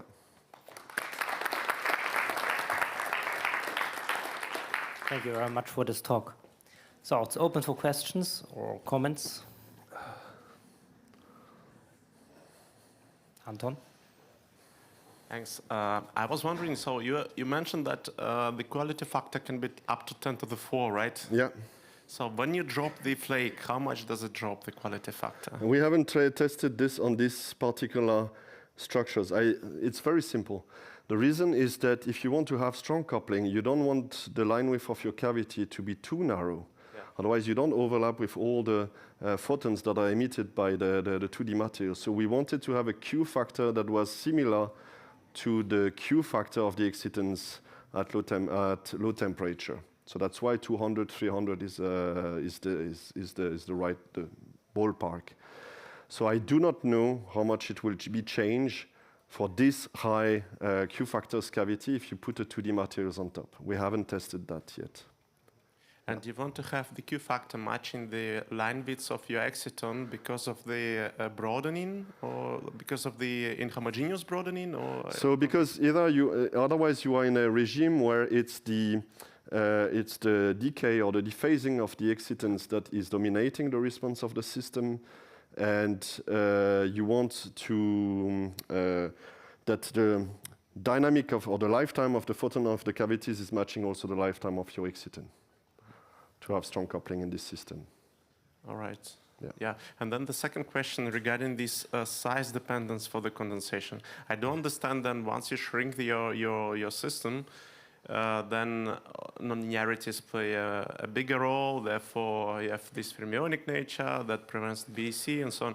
What you expect if you have rather weak nonlinearities from your excitons? Would it be better to make a smaller size condensate, or?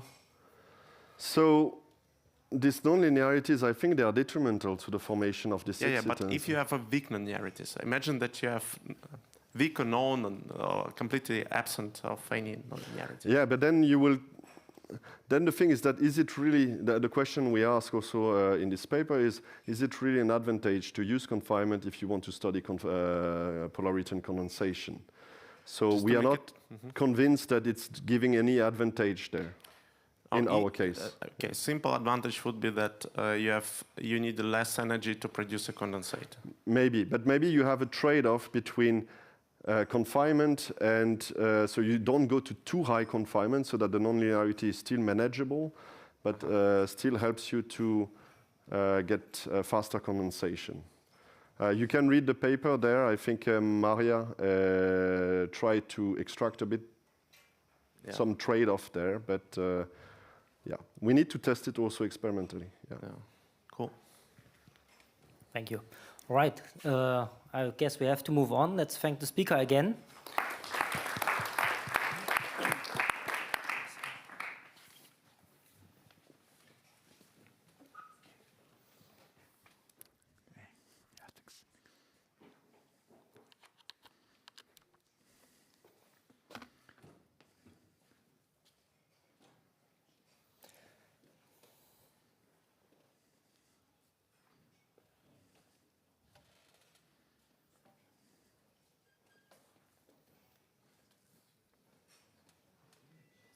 tested it once.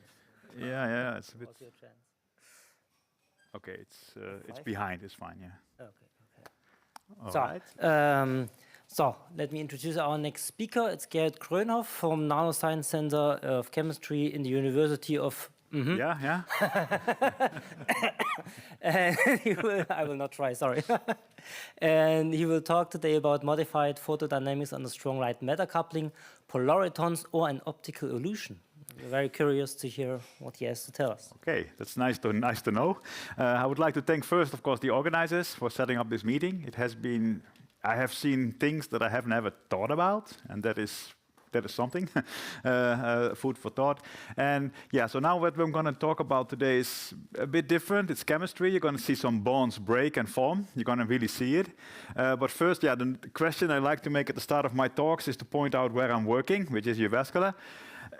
But here in Finland, I think that joke will not make any impact. So what I do like to say, the field in which this talk, the context of this talk is polaritonic chemistry. And there the only thing that matters is correlation. Causation, nice to have, but not needed to publish.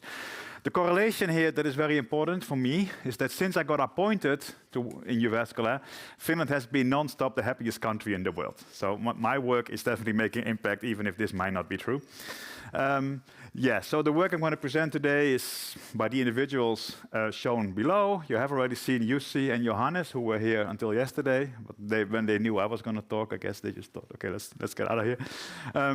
And in this audience, I don't really have to linger too long on the concept of what is an optical cavity. When I speak for chemists, I do have to do that.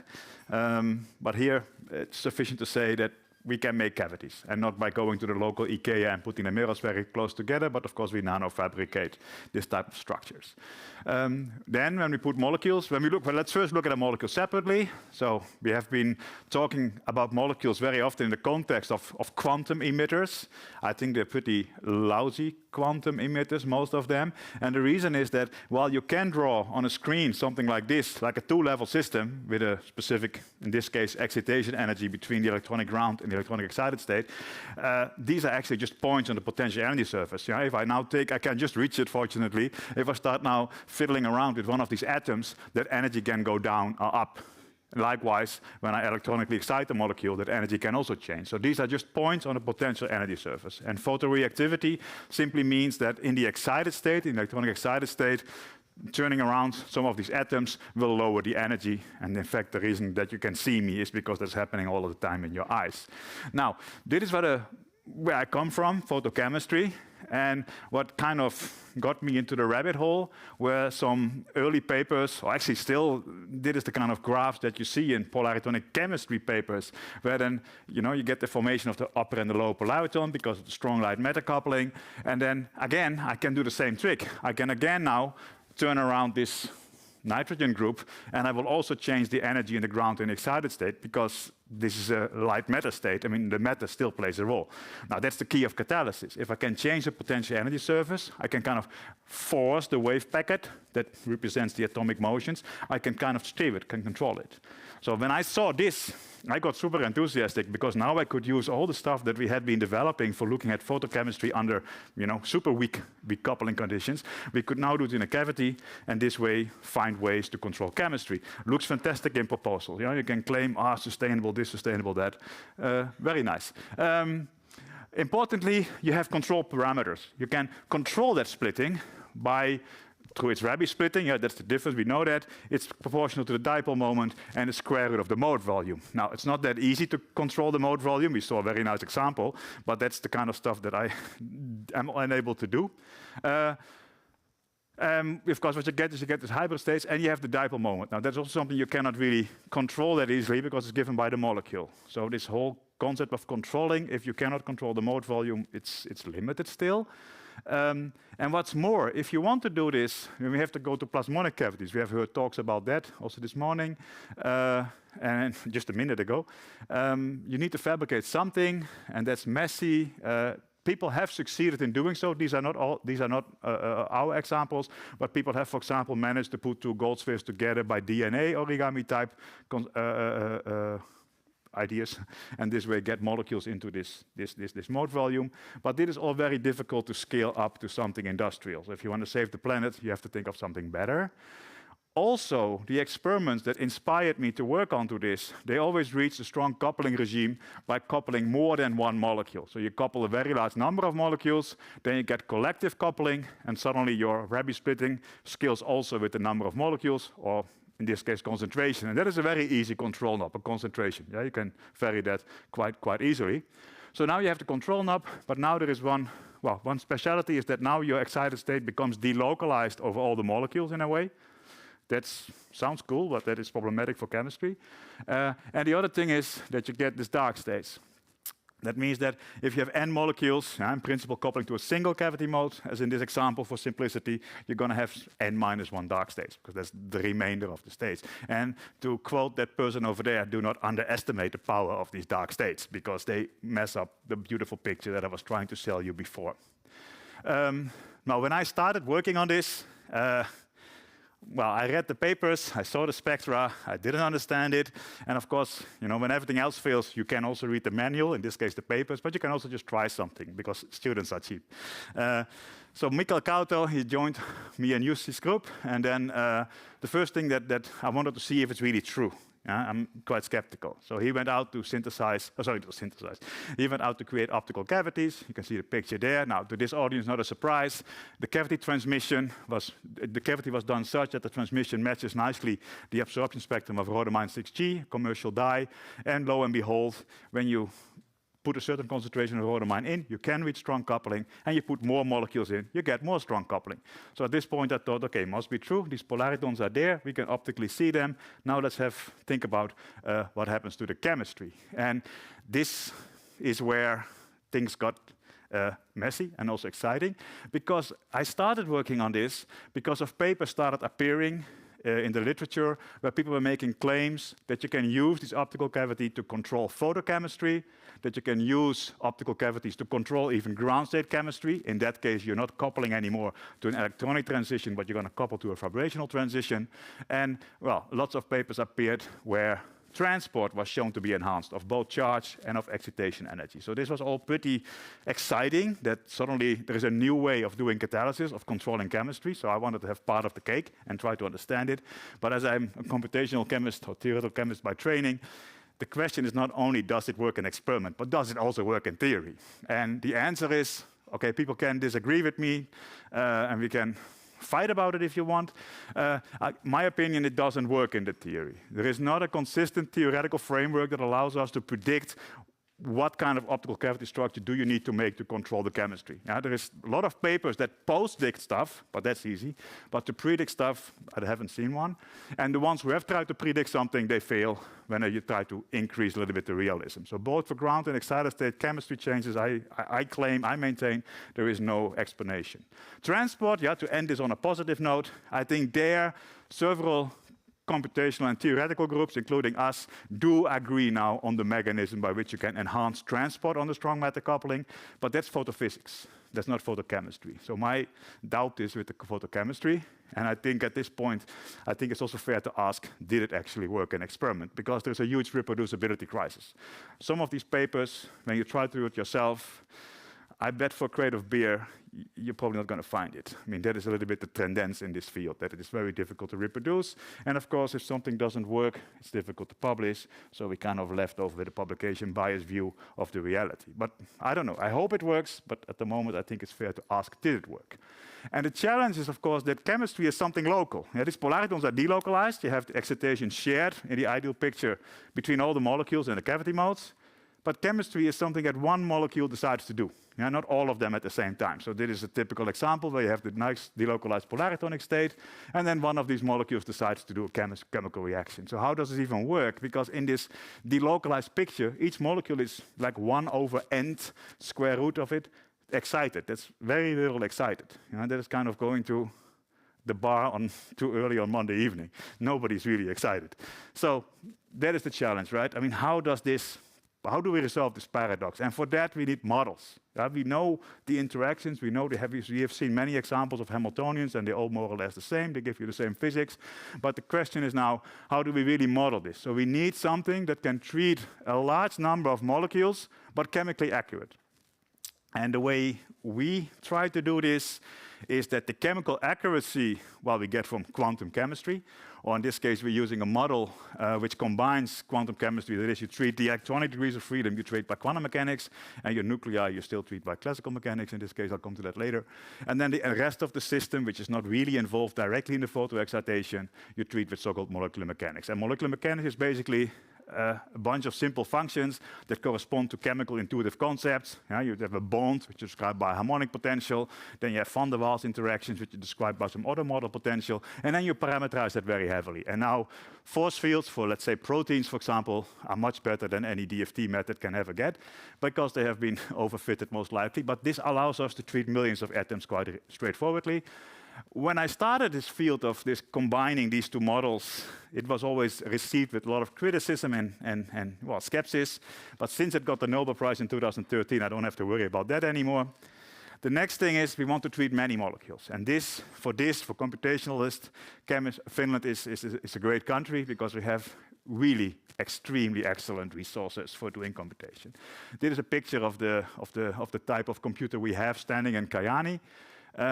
What is a nice little thing to say about this computer is that it has a negative carbon footprint. That means, the reason why is that it's hydropower that is driving the electricity, and at the same time, the heat from the components is not used to waste, but it is used to heat up the people up there. And it's further north, so they need it more than us at the moment. And that means that the city doesn't need to burn any fossil fuels in order to keep the people hot. The computers do it for them. So even if I compute something which is totally rubbish, and you're free to say that, I'm still saving the planet, and I think that's good to know. Now, the model that we describe the interaction, to describe the interaction between the confined light modes and the molecules, is we start from Born-Oppenheimer. That is, we treat the fast degrees of freedom by quantum mechanics. In this case, those will be the cavity modes and the electronic degrees of freedom. And for those, we use one of the standard models that has come by many times in this meeting already, the Tevis-Cummings model, but now it depends parametrically on the positions of the atoms, just like in the standard Born-Oppenheimer. So what we get is we have the molecular excitation energy operator that is depending parametrically now on the molecules, because the position of the atoms determines the excitation energy. Then there's the cavity mode part, then there's the interaction part, and again, the dipole moment of the molecules, as well as the electromagnetic field magnitude, now depend on the position of the atoms in your system. So that is how we kind of separate these 2 degrees of freedom.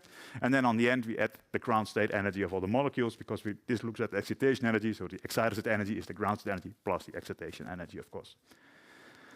What we do not do, I often get that question, but what we do not do is we do not explicitly model the mirrors. So Johannes Feist was giving yesterday a beautiful talk about how to actually quantize electromagnetic fields starting from Maxwell's equation.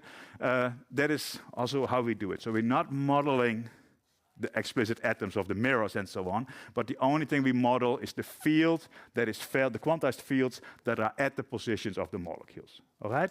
That means that depending on the kind of structure that you want to model for confining light, the only thing you need to be able to find out is what is the field at the molecules. So you need to quantize the field, and then you can go ahead. And for that, we have done something very simple, like for plasmonic cavities.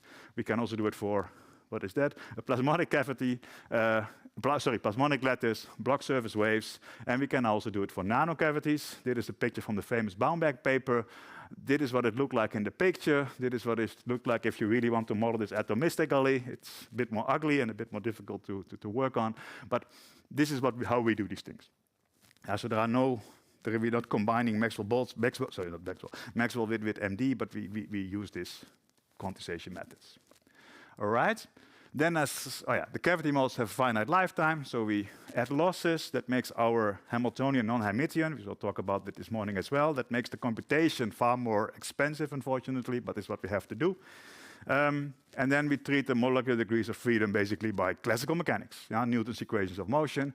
And then the trick is, how do the classical and the quantum part talk to each other? And about that trick, I could give probably a whole workshop. Lots of methods have been invented to do this some way or the other. The bottom line is that we propagate the quantum system, which consists of the photons of the cavity and the molecular excitations and the coupling, and the nuclear degrees of freedom along with each other, and they talk to each other. The atoms run on a potential energy surface that is provided by the quantum degrees of freedom, and the quantum degrees of freedom are propagated along these classical molecular dynamics trajectories. Now, the first thing that we were interested in already for long is it possible to control photochemistry with the cavity? And one of the first things that really puzzled us in the papers that had been published so far is that all the reactions that were claimed to be changed by putting them in an optical cavity, they happen much slower than the polariton lifetime. That was always a bit strange to me. How can a reaction that takes a few hundred picoseconds be affected by something that lives only a few femtoseconds? So we then looked in the literature for fast reactions, and what we could come up with was this molecule. I'm not going to pronounce it, although I am a chemist and therefore qualified to say what it is. I'll just call it HBQ. And this HBQ molecule, as you can see, there is a bond breaking. That proton is transferred. When the molecule gets excited, that proton from the red oxygen is very quickly transferred towards the blue nitrogen. And that is accompanied by a very large shift in energy gap between the ground and excited state. So from the fluorescence, the very red shifted fluorescence, you can see that the reaction is happening. And the first thing we did before we did even the experiments was to try to understand, can we understand if there is any cavity effect from our simulations. So we can do an MD simulation. So here I show you just a snapshot. I take away our solvent, cyclohexane, so that you only see the molecule now. And I'm going to just run a short, show you an animation of a trajectory. So one thing is, whenever I do a project, the first thing I ask myself, can I make an animation? And if the answer is yes, good project. Not, then look for another project. A few words. I don't think there's any quantum chemists in the room, are there? Okay, then this is really accurate. But if it was for quantum chemists, this is not very accurate. I mean, in quantum chemistry, the rule of the thumb is the longer the acronym, the better it is. This is a really short acronym, just 3 letters and then some crappy DFT functional and then a small basis set. But it doesn't really matter. I mean, in the quantum chemistry audience, I would probably hide this aspect and hope nobody asks, but here I dare. The point is that this gives us a qualitatively correct picture in the sense that this is in line with what you experimentally would observe for this molecule. So let's start it. So first we see a little bit of wiggling and jiggling in the ground state. Then at 100 femtoseconds, I'm going to excite the system. That is now, and indeed within 10 femtoseconds or so, that proton jumps to the other side. Now this was nice because something moved. If you want to show it in a little bit more 2D type representation, what happens is basically the excited state, the electronic excited state, the potential energy surface along the reaction coordinate describing that motion of the proton is just down the hill. It's like you go up the mountain and you slide down without any barrier. And that is why it's so fast. Now with this, we then started thinking about what could the cavity do. And the prevailing paradigm at the time was that, well, cavities can suppress photochemical reactivity because when the polariton forms, the Rabi splitting goes like the square root of the concentration, the more molecules I start putting into my optical cavity, then at this Franconen region, so where the molecular absorption is taking place, that is the transition that you couple. So there is where you create a strong coupling situation. In this plot, what I'm doing, I vary the number of molecules from whatever it is, 256 to 1024. And then I take one molecule and I just calculate the minimum energy that I need to transfer that proton from here to there.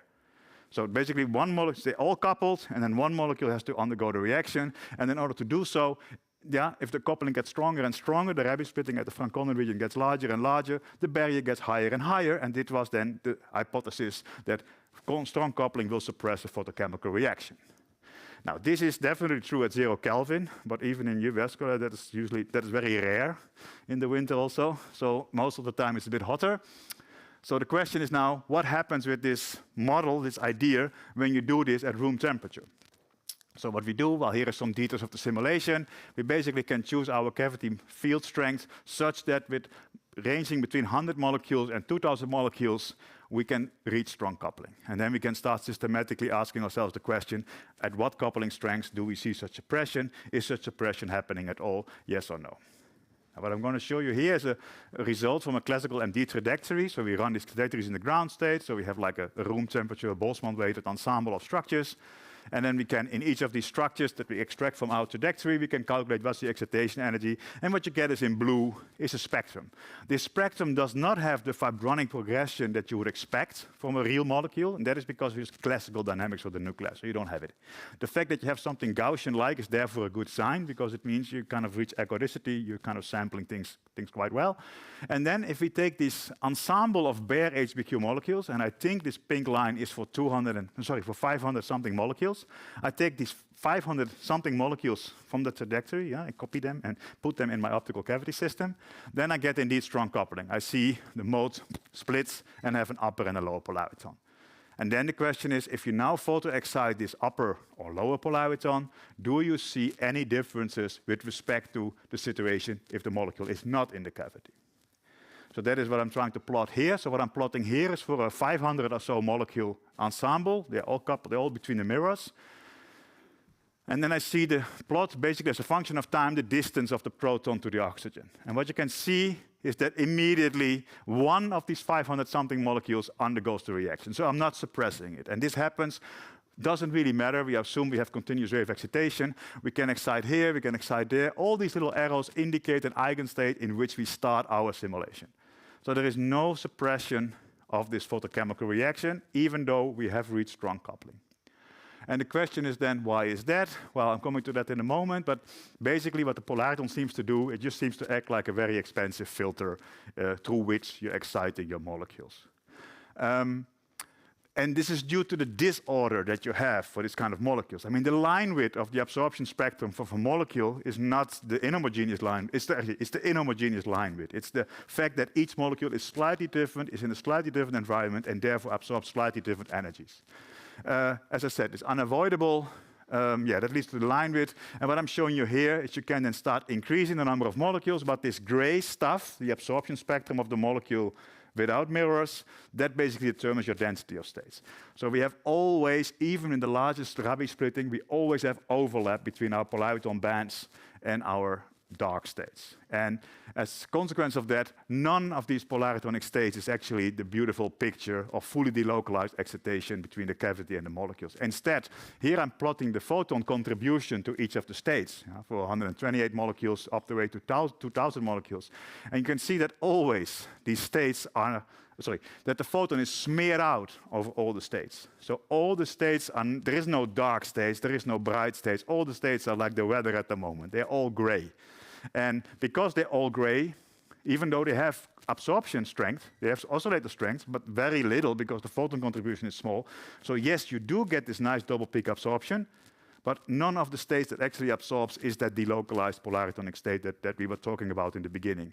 They're all just molecular state with a small contribution from the cavity photon. So when you excite them, this molecule is maybe 95% excited. That's enough to get the party going. So these molecules then start doing the reaction. If you want to reach if you want to suppress it, I mean, you can do that. But in that case, you need to go to the so-called ultra-strong coupling, which is for some reason arbitrarily said to be more than 10% of the excitation energy. Then you can do this, and what I'm plotting here is basically the number of dark states divided by the number of polaritonic states. So if you have 500 molecules, you ideally would get 249 dark.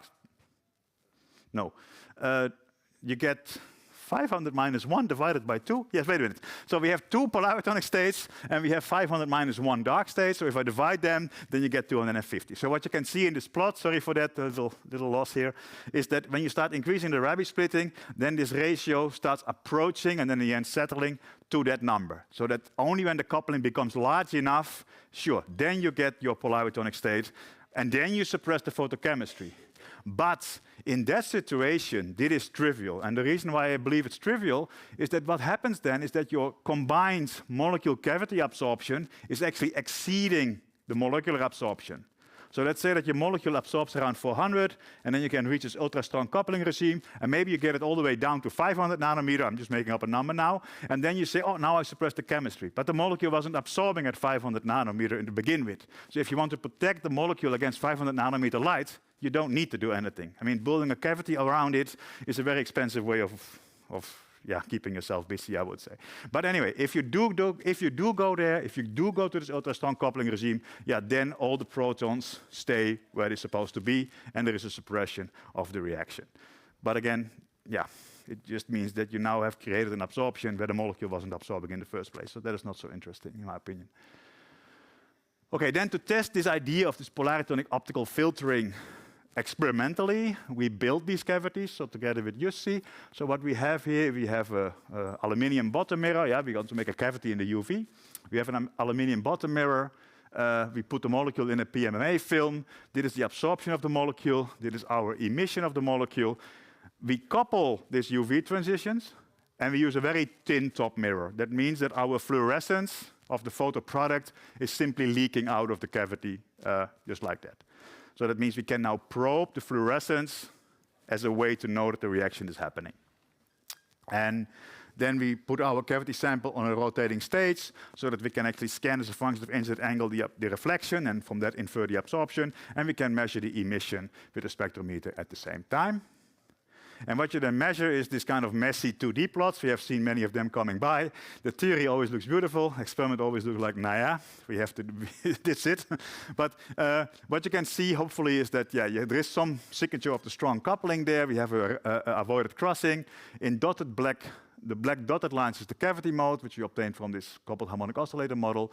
And then the black vertical ones, this one. The horizontal ones, those are the molecular absorption. And then in these white dashed lines, we have the polaritons from the coupled harmonic oscillator fitting. So yes, we have some coupling. It's not very strong, but we're still in the strong coupling regime because we see our avoided crossing. And then, in order to test the conjecture that we obtained from the MD simulation, based on the MD simulation, that these polaritons simply act as filters, then we figured out that in that case, your excitation spectrum, so that's a spectrum where you look at the fluorescence, you fix your detector at a certain wavelength, and then you start scanning the excitation energy, and it tells you something about which portions of the molecular excitation lead to that product. You scan the excitation energy, and that is an excitation spectrum. That excitation spectrum is relatively easy to measure for the molecules. It's a bit more complicated to measure for the optical cavity system. But our conjecture is that if it's optical filtering, then if you have the excitation spectrum of the molecule convoluted with the absorption spectrum of the polaritonic system, you should predict the excitation spectrum of the cavity.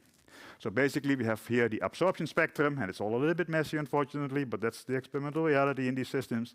Then we have the excitation spectrum of the film, so it's just the bare molecules embedded in the PMMA film, and then convoluting them, or in this case, taking the product of the two of them, gives us our predicted cavity excitation spectrum. Oh, not yet, that one. And if we then measure the cavity excitation spectrum, that's exactly what we get. I'm only showing 3 angles for one concentration cavity, but if you collect them all together and you feel the pressure of publishing because students have to graduate, then you start believing this is all the same, and the whole effect of the optical cavity is just a filter. I could have excited my cuvette straight through the optical cavity. It's a very expensive filter though, straight to the optical cavity and get the reaction done according to molecules just being excited via that filter. So that's not so good. In my opinion.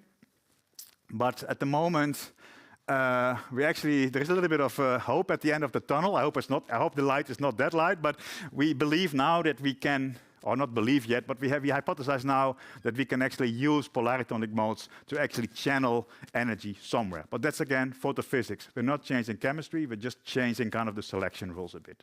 And that could still be very interesting, but that is hopefully for the next conference if that ever takes place. Then I have a few more minutes, so I wanted to end it on a positive note, not that all polaritonic chemistry is bad.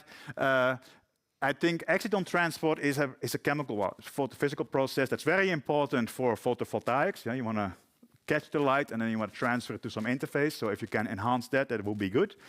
Another take-home message from this is that once you have something working, you can milk it out and you can keep on publishing it as long as it is hot. Now the temperature is cooling down, so it's not so easy anymore. The impact factors of the journals go down, but okay. But anyway, what I want to say with this is that this is not only coming from semi-classical dynamics. We can now also do it fully quantum mechanical. So we no longer need classical mechanics for our nuclei, but we can also treat them quantum mechanical, and it leads to the same conclusions, same findings. So I think this is something where we have predictive power at the moment. And the experiment that I want to refer to today and do simulations for is an experiment by Tal Schwartz, where they couple molecules, in this case J aggregates, so not really molecule, but they couple these J aggregates systems to the top of a Bragg mirror, and then the block surface wave which forms there, which confines the light there, couples to these excitations in the J aggregates. That is shown on this plot. So the light line, the vacuum line is the red one, the block surface wave is the white one, and then if you have the J aggregates, which are exciting energies over there, you get this lower polariton. And then what they do is they're exciting one of the J aggregates on top of the mirror, and then they monitor with microscopy, K-dependent microscopy, they can monitor basically what the wave packet is doing. And what they see, what you can see on the scale bar over there, on a 100 femtosecond time scale, you already travel micrometers far away. So that's cool. If we can really make this work and connect molecules like that and really transport that energy from one side to the other side with this speed, with the speed of light, I think that was the name of that paper, that's something useful. But do we understand it? And in order to understand it, we then try to model that system. Unfortunately, we don't really know how to accurately describe a J aggregate, so we took another molecule that we put on top of this Bragg mirror. Then we describe the dispersion that is shown in that plot. So the Bragg mirror dispersion, the block surface wave dispersion is this line that goes like this. The molecular excitation is the horizontal line. We exciting the central molecule of this, I don't know how many, I think there was 1,000 molecules of that. We excite the central one, or maybe 1,001 to have a central one. And then we look at how does the wave packet propagate. And we do see in our simulations, that is the position of the molecules versus the time, we do see that excitation, that wave packet moves, it spreads out. But it's clearly not ballistic. If it were ballistic, you would only see these two dotted lines, which is basically indicating the speed of light, the maximum group velocity of the lower group, of the lower polariton dispersion. But it's some kind of mixture of the two. So what we see is we have both something that looks like diffusion, something that looks like ballistic motion. We have an explanation for that. That is that these, again, do not underestimate the power of these dark states. There is all the time reversible energy transfer between dark states and bright states. The bright states move, then go back to the dark states. We don't move. Then after a while, we go back in the bright states and we move again. It's this is what gives rise to diffusion. And in order to analyze that in a bit more detail, we try to do the same thing as Tal Schwarz and his people. So we start analyzing now the transport as a function of the K vector. So basically, I can make little windows on my dispersion and basically look at how does the transport in that window look like for these K vectors. And then you see that when the state is quite photonic, so low in energy, then it's it's much more ballistic than if you go higher up in energy and you're close to the exciton resonances. And you can also do this quantitatively, because this is, of course, you see nothing basically. And quantitatively is just fitted to the diffusion equation.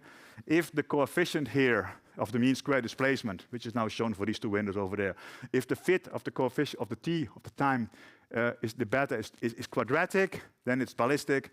If it is 1, then it's diffusion. It is standard, I don't know, MSD knowledge, mean square displacement knowledge. And indeed, when we do that, we see that if the photonic content of the system is higher, is lower, then we get more and more diffusion. And if the photonic component of the polaritons get higher, we get more ballistic motion. And that is nicely in line with the experiment, not perfect, but it is there. And importantly, in the last plot, I'm showing what the majority of people is doing, where you just take a two-level system and add some disorder, like site disorder, you don't get that transition. So you really need vibrations to actually get that thing correct. So with that, I think I'm summarizing. So we cooked together some kind of a model so that we can actually simulate with some chemical accuracy for a large number of molecules coupled to an optical cavity. At the moment, we can actually go up to millions of molecules with some tricks. The method is based on Born-Oppenheimer, and I've shown you two applications. One in which we try to understand what's the effect of strong coupling on an ultra-fast photochemical reaction, none. And the second is what's the effect of strong coupling on transport, and that was pretty high. And although I'm at the end of my time, some take-home messages. Polaritonic chemistry has a reproducibility crisis. It's very difficult to reproduce, or you have to go to conferences to hear, oh, I tried that. We tried that, and we also haven't published that. Of course, we know why that is. It's us who does that, because we are the reviewers. We are often the editors for journals. We don't like to publish negative results.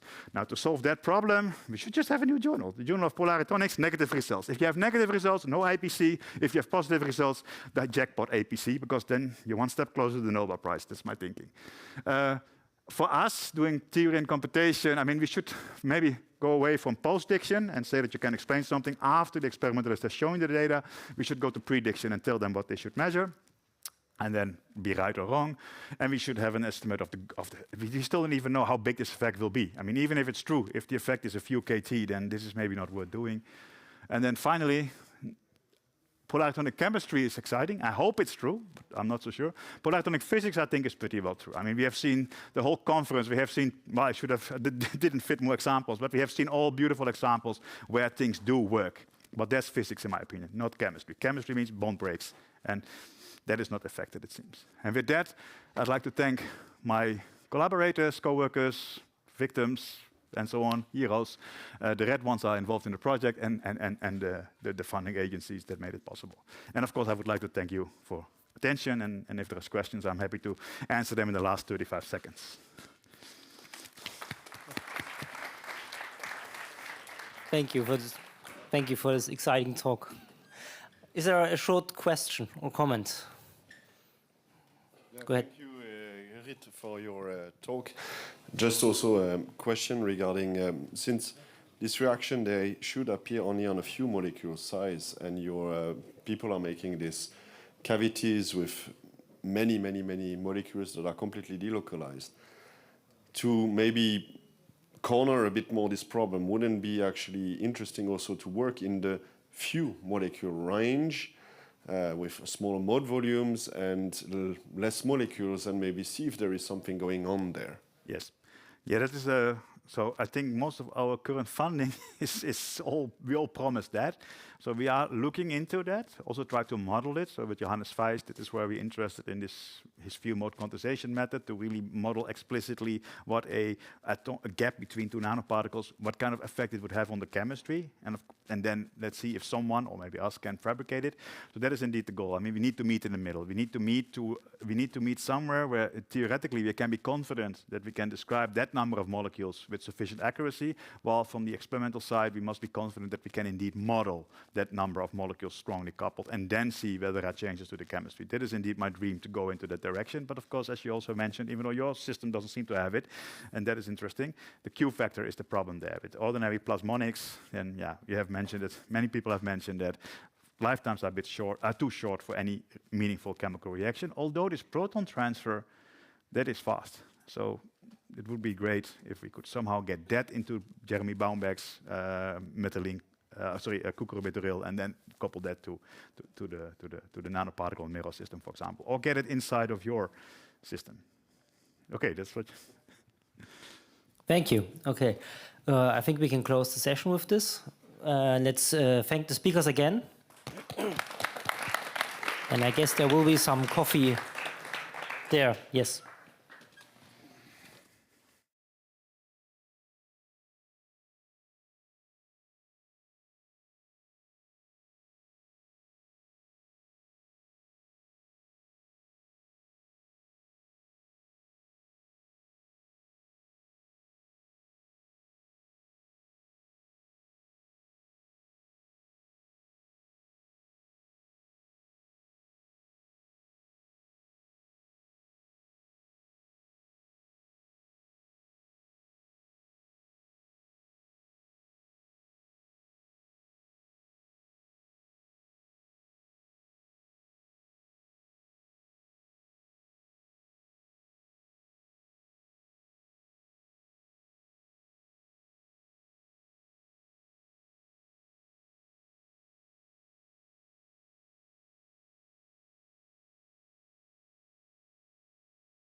Okay.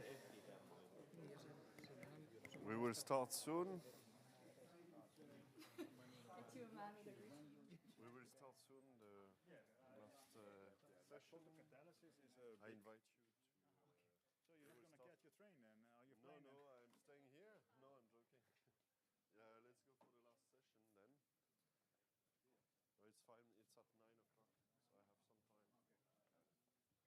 Hey. Hey. Yeah.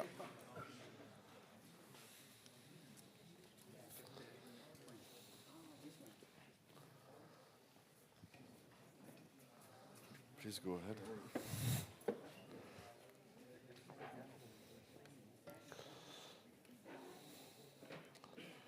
So hello everyone, this is the last session that we have for the day, and we will start with Christian Flint on dynamic quantum transport in mesoscopic conductors.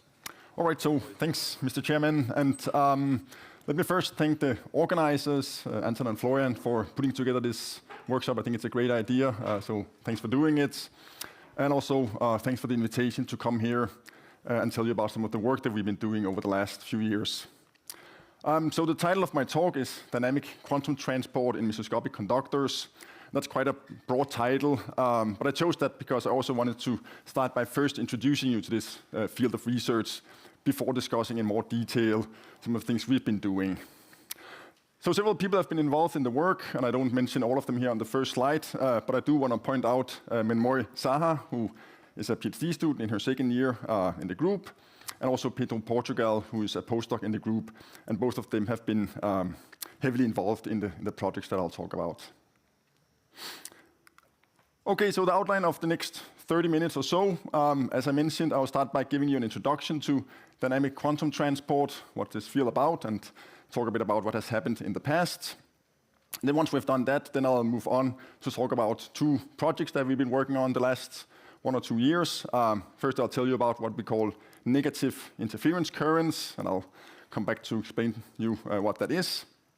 And then after that, I'll move on to talk about heat pulses in mesoscopic conductors. And then I'll conclude by conclusions and also perhaps look a bit at some questions we might think about in the future. So there are two works here that I will try to cover, two short papers that came out this year and last year. All right, so let's start with dynamic quantum transport. So the typical systems that we have in mind are these types of two-terminal setups. So you have some central scatterer, you have left and right electrodes, so reservoirs with electrons in, that are connected by some leads into this mesoscopic sample there. And now the following you can apply, for example, a voltage bias across your system, and you can drive a current of electrons from the left reservoir onto the sample, where it either is transmitted through to the right reservoir, where it generates a current, or the electrons are reflected back to the left reservoir. So we work at low temperatures, typically, say, 100 milli-K, so that quantum effects become important. And also these systems are typically quite small, so they're smaller than the coherence length of the electrons. So the whole quantum transport process here is a fully quantum mechanical problem where electrons can interfere and so forth as they propagate through the device. Now, theoretically, we can describe the transport with these Landauer-Büttiger formulas here. Let me stress at this point here, I'm not yet talking about dynamic transport. This is stationary, so we have fixed voltages or we have fixed temperature differences. And then we can write down these perhaps well-known Landauer-Büttiger formulas. So electric current is just given by the difference of the Fermi functions in the two reservoirs, where you can have different temperatures and chemical potentials.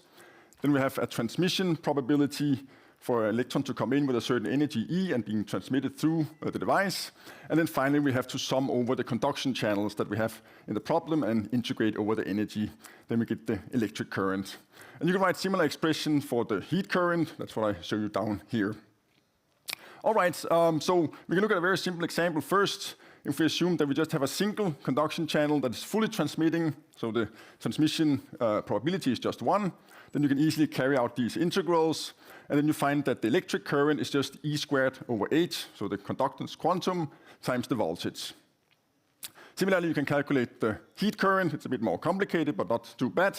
You get this expression here with Boltzmann's constant, Planck's constant, and then temperature squared on one side minus temperature squared on the other side. So in this case, it's a nonlinear function of the temperatures.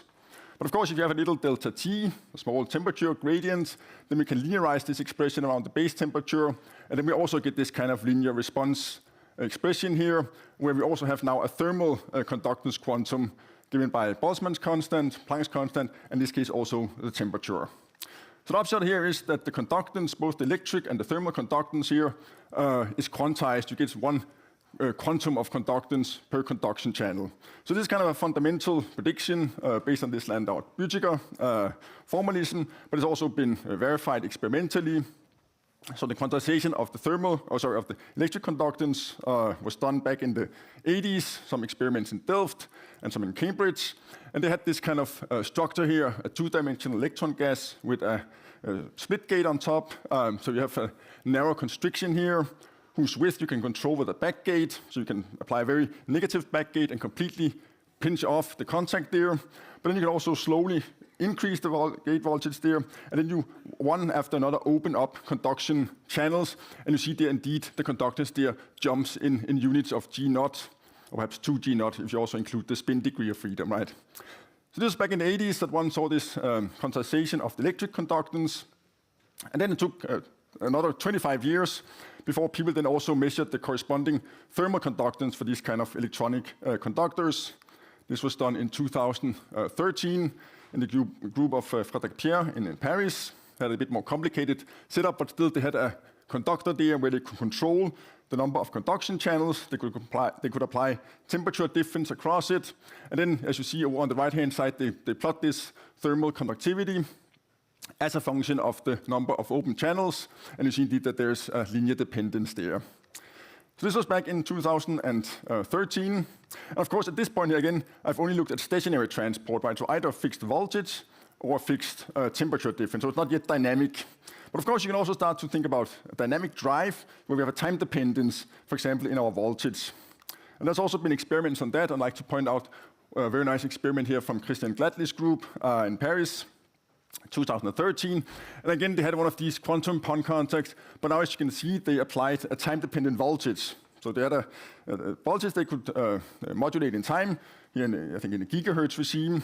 And now the point is you can apply a voltage, and when you do that, you generate some complicated mix of electrons and holes, and you generate a lump of charge that can move towards your quantum pond contact, where again it can be transmitted or reflected. And now again, they had a single channel here. And of course, in this situation here, the number of electrons and holes that you excite depends crucially on the shape of your voltage pulse. So depending on what kind of voltage pulse you will get a different number of electrons and holes in a pulse. And you may not know that a priori.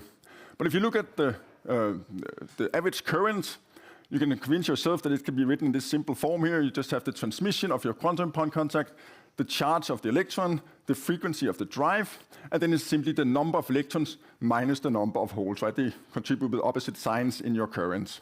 So if you measure the current, you can see at least what's the, say, surplus of electrons or surplus of holes in your pulse, right? But you don't know the exact numbers in E or in H separately.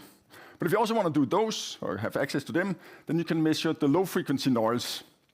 So the zero-frequency current correlation function, which then takes the form that I write there, so S. And it's given by a few different terms. There's this D times 1 minus D. That's the random partitioning noise. And a charge comes in, either it's reflected or transmitted or reflected. Then you have E squared. That's because it's a current correlation function, so charge squared. You have the frequency. And now in this case here, you get the number of electrons plus the number of holes. And that's simply because if you have an incoming charge that's randomly reflected, well, then the randomness that's generated by the electron is the same that you generate for a hole. So unlike the current, where they have opposite signs because of the opposite charge, then in the noise, they add up together, so you have NE plus NH. And then, of course, if you measure those two quantities, then you can deduce, okay, how many electrons and how many holes did I have in my pulse.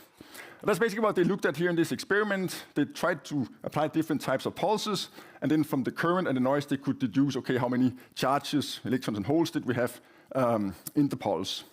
And now the key point of the experiment here was that they wanted to confirm an old prediction by Levitov and co-workers from the 90s. They basically looked into this problem and asked themselves, is it possible to apply a time-dependent pulse in such a way that you only generate one electron but 0 holes, right? So Levitov and co-workers, they analyzed this problem, and they realized, yes, it is possible, but only if your voltage pulse has the shape of a Lorentzian. All other pulses will generate both electrons and holes, but if you apply a Lorentzian-shaped pulse with the right amplitude, then you will generate just one single electron that can then go into your conductor, right? So you have your electron that flies on top of the Fermi sea, and now this is the closest we could come to a photon in quantum optics, right? And this has then led to the whole field that's now called electron quantum optics, where people try to do quantum optics experiments, but now on chip with electrons on top of the Fermi sea. So they managed to do this, and they could show that they could generate these levitons here. Let me just then point out here, of course, people often are confused. Say, if only one electron is created, I mean, there must be a hole somewhere else, right? Because the number of fermions is, of course, preserved. And indeed, that is what happens. If you analyze this carefully, you will see that where the voltage drops, you generate a forward-going electron, but you also generate a hole with opposite momentum that goes the other way. So that goes into your contact, right? So of course, end of the day, there's no electrons coming out of nothing, right? But only one electron going into your scatterer. Okay, so they did this experiment, and of course now you can start to play all kinds of quantum optics games. And I think one very nice thing they did here was they did a Hungermantel experiment that we heard a few times during the conference here. So they applied pulses on both sides and shot levitons onto the quantum point contact at the same time. And you may probably know this Hungermantel experiment from Rochester in the 80s with photons. That yes, you take two sources of photons, shoot them onto a beam splitter, and now if the photons arrive exactly at the same time, then because they're bosons, they will bunch, and they will exit through the same output arm, right? If they arrive at different times, they can go either way. And now they did the same thing here for electrons, and now we have the opposite effect. You have anti-bunching, because they're fermions, and so when they arrive, they will anti-bunch and go in opposite direction, and that's a low noise process. So you see here, they applied here pulses on both sides, and there you see the noise. It's a bit of a funny graph because 0 noise is at the top, and then increased noise is downwards there, right? And it's plotted as a function of the time delay between the pulses. But you see, if the time delay is 0, the levitons arrive at the same time, and you get this anti-bunching, and you see the suppressed noise there. All right, so this has kind of generated this whole field of electron quantum optics, and it's part of this whole field of dynamic quantum transport. Now, theoretically, we can also calculate these time-dependent currents in these types of systems. We use a generalization of the Landauer-Büttiger formalism. We use something called Fouquet scattering theory. So now suddenly the time-dependent current looks like this. Again, you have the Fermi functions in the two reservoirs, Fl and Fr. Then you have some Fouquet scattering matrices, Jn and Jm, that I define over there. They basically describe the effect of the voltage drive. So when you apply a voltage drive, electrons can get excited or de-excited by interacting with the voltage, and that's what the Jn and Jms describe. And then finally, we have the transmission amplitude of your central scatterer. And compared to the DC case, remember there we had the transmission probability, so amplitude squared, but here actually we have amplitudes at two different energies multiplied together, and this will be important in the following. All right, so I hope I now introduce you to this field of dynamic quantum transport, and I'll then go on to talk about some of the things we have been doing. So the first thing we did recently here is to look at what we call negative interference currents. And in this project here, we looked at some time binding simulations from Xavier Weinzahl's group in Grenoble. So you may know Xavier for his work on this package called T-Quant, which you can use to do simulations of quantum transport in mesoscopic structures. So they looked at this kind of Fabry-Perot interferometer. So then you have two left and right leads connected by a nanowire, and then there are two barriers along the way which kind of function as semi-transparent mirrors in an optical Fabry-Perot cavity. This case is with electrons, and they looked at what happens if you apply a voltage pulse out there on the left. You send electrons into the cavity, and you measure the current in the right electrode. And you see the results over there on the right-hand side. And let's say, at the first glance, it looks quite reasonable. You see a number of peaks in the current, and that simply has to do with how many times electrons bounce back and forth inside the cavity. So you have a first peak that appears if electron just goes straight through. It's transmitted through the first barrier, the second barrier, it comes out. But of course, the electron could also bounce back and forth once. Then it will be delayed, so you see the second peak there, and there's a third peak and fourth peak, right? So this is pretty much what you would expect from sort of a classical picture. But then what was more interesting and more surprising perhaps was if you look in between the peaks, you suddenly see times where the current turns negative. And you have to remember here, all the time, the voltage is always positive, and you measure the current out in the drain. So there's something funny going on there with these negative currents. You also see there are two different graphs there. Those are for different amplitudes of the voltage. So depending on how big the voltage amplitude is, you sometimes get negative currents, and other times you get positive currents. Okay, so we now wanted to understand this a bit better. So these were numerical simulations, and we wanted to write down a theory for this. So we went back and looked at our Floquet scattering theory. So again, what we tried to do is to calculate the current that I write there at the top, where we have these Fermi functions, the Floquet scattering matrices Jn and Jm, and then the transmission amplitude of the conductor. In this case, it's a Fabry-Perot interferometer, and then you may know that you can write the total transmission as a sum over all possible paths through the device. Right? Again, you can go straight through, you can go through and bounce back once and twice, and so on. And then the total transmission up in the right corner there, that's a sum over all of these possible transmission paths. So it's a long geometric series there that you have. Okay, but then if we want to evaluate the current, well, we have to look at the transmission amplitude multiplied by itself. And in both cases, you have this long series, and you have to multiply it by itself, right? So we have to try to do that, and this is possible with some patience and hard work. And when you do it, you realize there are two types of terms in this expression here. So we have, again here, if I write all the possible scattering paths there at the top, I have to multiply these amplitudes with itself. And there will, of course, be two types of terms. There will be the ones where I multiply the transmission amplitude for a given path with itself. Right? So there's one here with 0 round trips multiplied by itself with 0 round trips. There's one with 1 round trip times itself, and so forth. So you call those the kind of diagonal terms, right? Then at the same time, we also have all the cross terms where I multiply the amplitude for, say, having 2 round trips inside the cavity times another path which has 5 round trips, right?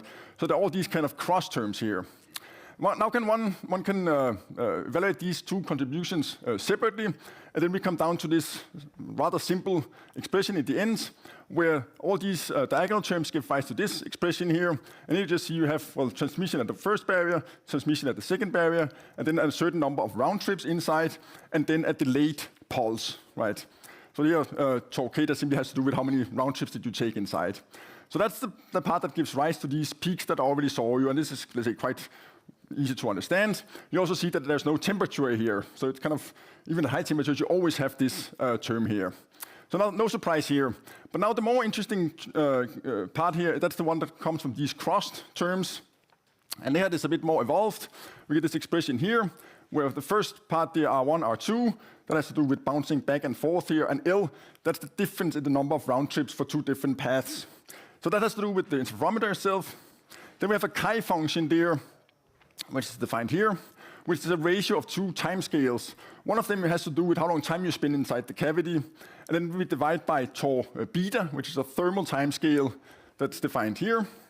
And that basically has to do with how long time can you propagate until you lose your interference. So it kind of, tells you how long can you stay coherent. So that's determined by this tau beta, and you can see if temperature is 0, well, you can go on forever. But as you crank up the temperature, this time scale becomes shorter and shorter. And as a result, this chi function here, if you take 0 temperature, it's basically equal to 1, and we have that full term there. And then if you increase the temperature, the time scale goes to 0, and the chi function goes to 0, and you kill that whole sum there. So clearly, the sum is only there at low temperatures. And then finally, we take the real part of something we call the excess correlation function. I won't go into much detail about what that is, but it's basically a function that encodes the information about the voltage pulse. So with this, we basically have a theory for this current that we saw. And of course, now we can compare to what they saw in their numerics. So here to the left, we have the Xavier-Weintraub's numerical calculations, and there on the right-hand side, we have our theoretical prediction. And you see we get very good agreement. We get the central peaks there, and indeed we also have these regions where the current turns negative. And it's really due to this second part here, which again is an interference effect between different scattering paths through your cavity. So you can also see we have for two different amplitudes of the voltage, that this Q factor here, you can see it again, sometimes it's positive, sometimes it's negative, and it's of course because the amplitude of the voltage goes into this exponential there, and we take the real part, so that gives you an oscillatory behavior. And then finally, up in the corner there, you see results for different temperatures. Blue is cold and red is hot, and you can see indeed as we increase the temperature, well, this negative interference current goes away. So it's clearly a quantum mechanical effect that we only have at low temperatures. Okay, so these were simulations that Weinthal did for Gaussian pulses. It turns out it's quite hard to simulate these Lorentzian pulses because they have long tails. But in theory, in our calculations, then we can just put in Lorentzian pulses, so that's what we see here. Again, you see the same phenomena. Depending on the height of the pulse, we get either positive or negative currents here, you see to the left. And to the right, we see that it's clearly an AC effect, because if we make the pulses wider and wider, they come closer to a DC current. And you can see there that blue is a narrow pulse, you get the negative currents. But when we go up to the green one, where we have wide pulses, then this effect goes away. So the pulses have to be narrow compared to the size of the cavity. Anyway, so we think we have an explanation for this phenomenon. It's due to this interference between different scattering paths. And of course, so what do we do next? Well, now we're waiting and hoping for experiments. And I know that Christoph Beuerle in Grenoble, this year he got an advanced ERC grant to do this type of experiment. And one of the things he's setting out for is to measure these negative currents. So we're now, of course, crossing fingers that they can see them. It's probably a difficult experiment, but fingers crossed. All right, so that concluded the first part here on the negative interference currents. I'll now move on to this next part on heat pulses in mesoscopic conductors. And I should say, if the first part perhaps can be measured in a year or two, then here we're moving into a bit more science fiction. So this is perhaps something out in the future. But of course, as theoreticians, we can always think and think about what we might see in the future. All right, so heat pulses in mesoscopic conductors, what's the idea? Well, so far, we looked at time-dependent voltages, and we can just go back and see how can we actually understand them. Well, if I now look at my left reservoir and think about just as isolated, so before I couple it to anything, then I can describe it with a thermal density matrix. There's a temperature T naught, there's a chemical potential mu naught. And now if I do a voltage pulse, what I do is in my Hamiltonian, I take my initial Hamiltonian of the electrons there, and then I add a voltage which couples to the charge, so Q, right? So I put in this voltage term here, and then now I can apply a time-dependent voltage.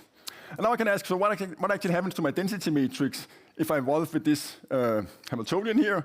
I can do that over here. I just plug in time evolution operators on each side and let things evolve. Now what I realize is that, well, the Hamiltonian itself preserves particles, so H naught and N commute. But also the density matrix itself is just given by H naught and N. So actually everything here commutes. So my evolution operator U here can just be pulled through and it eats the U dagger. And I see that at the end of the day, my time-evolved density matrix is actually the same as the initial density matrix. So at first you think, okay, actually nothing happens. I do these voltage pulses, but nothing happens. But it's not quite true, because of course I've changed my Hamiltonian. So the Hamiltonian has changed, although the density matrix hasn't changed. Right, so I have a new Hamiltonian. And now at the later time rho of t, of course I don't want to write that in terms of the old Hamiltonian. I want to write it at the Hamiltonian at time t. But I can just replace h naught by h of t minus the voltage, plug it into my density matrix, and now I get a new thermal density matrix, right? It's exactly the same before. I've just written now in terms of h of t. And now you see in this kind of expression, what happens is that then the chemical potential changes. I get the original chemical potential, but times the voltage. Okay, that should not be a surprise, right? I simply change my voltage, that will change the chemical potential. Okay, good. So if you buy this one, then I'll say, okay, now I'm going to do something more. I'm going to add something more in my Hamiltonian. I'm going to add a term like this, W of t, that's some driving field that I want to control, and it's coupled now to the total energy of the system, measured with respect to the chemical potential of the reservoir. And now the same exercise can be done. Again, I see that everything commutes, so the density matrix doesn't change, but I can again say, well, even if it hasn't changed, I have changed my Hamiltonian, and now I want to plug in my new h of t in my density matrix. I can do that, and lo and behold, I again have a thermal density matrix. Again, the chemical potential has changed, but now the temperature has also changed. So now the temperature is T naught plus W of T times T naught. So actually, by implementing this Hamiltonian here, I change the temperature. Okay, how should you think about this? Well, I like you to think about how an engine works. So you know, if you have a cylinder with a gas in, you have a piston, well, then you can push in the piston, then you reduce the volume of the gas. You do work, you do PV work right against the pressure. If you do it fast, there's no time for heat to escape. There's no entropy production. So all the work that you do, it goes to increasing the energy of the gas, and the temperature goes up. Right, so that's how it works in an engine. And of course, since there's no entropy production, it's a reversible process. So I can pull out the piston again, and the temperature goes down again. Right. So having a piston where I do work on a gas, I can use that to change the temperature. And that's in essence what this Hamiltonian describes, how we do work on the system in such a way that the temperature changes. And I should mention that there are some other people who also looked into this. Even there's a paper back from Lottinger where he used it not to describe time-dependent temperatures, but he had some, let's say he looked at a case where there's a fixed temperature. All right, so based on this, we've built a Floquet scattering matrix. So J here, that was the Floquet scattering matrix describing a voltage pulse. And we now, after a lot of hard work, Pedro, he worked with for almost 2 years to find out what's the corresponding Floquet scattering matrix describing these temperature changes. It looks innocent and simple, but it was in fact a very difficult task to get this right. So this is our Floquet scattering matrix for these temperature or heat pulses. And of course, now we can put them into our machinery. We can calculate electric currents and heat currents and so forth. Oops. So we've done that, and one check is if you do these pulses very, very slowly, right, very, very slow frequency, there can only be one result that must come out. That's what I write up there, t squared minus t squared, right? That's what we had in the DC case. You take temperature squared here, minus temperature squared here. If I now slowly change my temperature, it must just be the same result, but just for the time-dependent temperature inserted. It has to be that. So it must give this result if I do it slowly, and that's what we check over on the right-hand side, the red graph there, or the red line. That's what we get out of our full Floquet scattering theory. We get that out for, I think, a Lorentzian pulse. And now the dashed line, that is this adiabatic assumption. So you see it fits very well. It's exactly how it should be. Any theory for this kind of pulses here must fulfill this criteria. We also see with the blue line, that's the corresponding electric current, and it's identically zero. And that has to do with the fact that when we drive these pulses here, you excite, that kind of electron hole symmetry, so you excite the equal amount of electrons and holes. So they're charge neutral pulses. They don't carry any no electric current. It's just electrons and holes going together. All right, so that's one important checkpoint of our theory. Another one has to do with if we go to low amplitudes. So just let me say here, what I did first here was I looked at the case where the drive is slow, so low frequencies, but arbitrary amplitude. We saw that we get this adiabatic result. And then the other important check I can do is I can say, well, what if we have a very low amplitude, but arbitrary driving frequency? And what happens in that case is that then we go into the linear response regime, because we have a very little driving amplitude, and then we expect the fluctuation dissipation theorem to hold. And you may know that from electric transport, that there's a relation like this between the left-hand side, the equilibrium noise power of your electric current, and then on the right-hand side, the electric conductance at a finite frequency. So this certainly holds for electric currents, and what we show here, you also get it for heat currents. This has in fact been debated in the past, whether is there really a fluctuation dissipation theorem for heat currents, and here we show, yeah, there is. But the important thing is, and that's what we get out of our theory, when you calculate the finite frequency thermal conductance, there's a high frequency quantum correction, so you get this red h bar omega squared that kicks in at high frequencies. If you don't have that, you won't get the fluctuation dissipation theorem, but in our theory, we get it out correctly, and then things fall into place. So we have, say, two important checkpoints of the theory. We've checked that it works at slow drives and arbitrary amplitudes, and at arbitrary frequencies, but slow amplitudes. And of course, once we've checked that, that's important checkpoints. And now we hope that it also works when we go into this kind of uncharted territory where neither the frequency or the amplitude is small. So with this, we've done many different calculations. I won't show all of them, but I think one nice result that I was quite curious about myself is indeed, what now if we do a Honger-Mandel experiment with heat pulses? So you apply a heat pulse to the left and to the right, you send them onto the quantum point contact, what will happen? And again, it took a long time for us to get this theory here. So for a long time I could go, and 1 week I was thinking, well, it's electrons and holes, they don't have a charge, they carry heat, sounds like a boson. So I thought, okay, that's a bosonic excitation. Then the next week I thought, no, but they are made of electrons and holes, which are fermions, so they cannot forget that they were fermions. So then that week I thought, okay, it's fermions. So then the following week I thought, no, but they must be boson, right? Back and forth. And of course, at the end of the day, you have to do the calculations. So that's what I'll show you in a moment. If we send 2 heat pulses onto each side of the quantum point contact, what then happens? And that's what we see here. You get a strong suppression of the noise there. when they hit the quantum point contact at the same time, and that is a fermionic signature. So at this point here, it looks like these heat pulses, they antibunch, and as such, they should be fermions. All right, so that pretty much brings me to the end. I mean, so I told you about this field of dynamic quantum transport, and we saw these negative currents, and I told you about heat pulses in mesoscopic conductors. Of course, now there are many open questions, so I'll just finish with a slide with some of the things we are wondering about. So of course, in terms of these negative interference currents, well, first of all, I think at this point here, the best thing we can do is to wait for the experiments, because they might happen this year or next year. And let's say, before we can do something, I think they've done the experiments. Whether we will see these negative currents or not, I'm not so sure yet. But this will be interesting to see, can they see it in an experiment, right?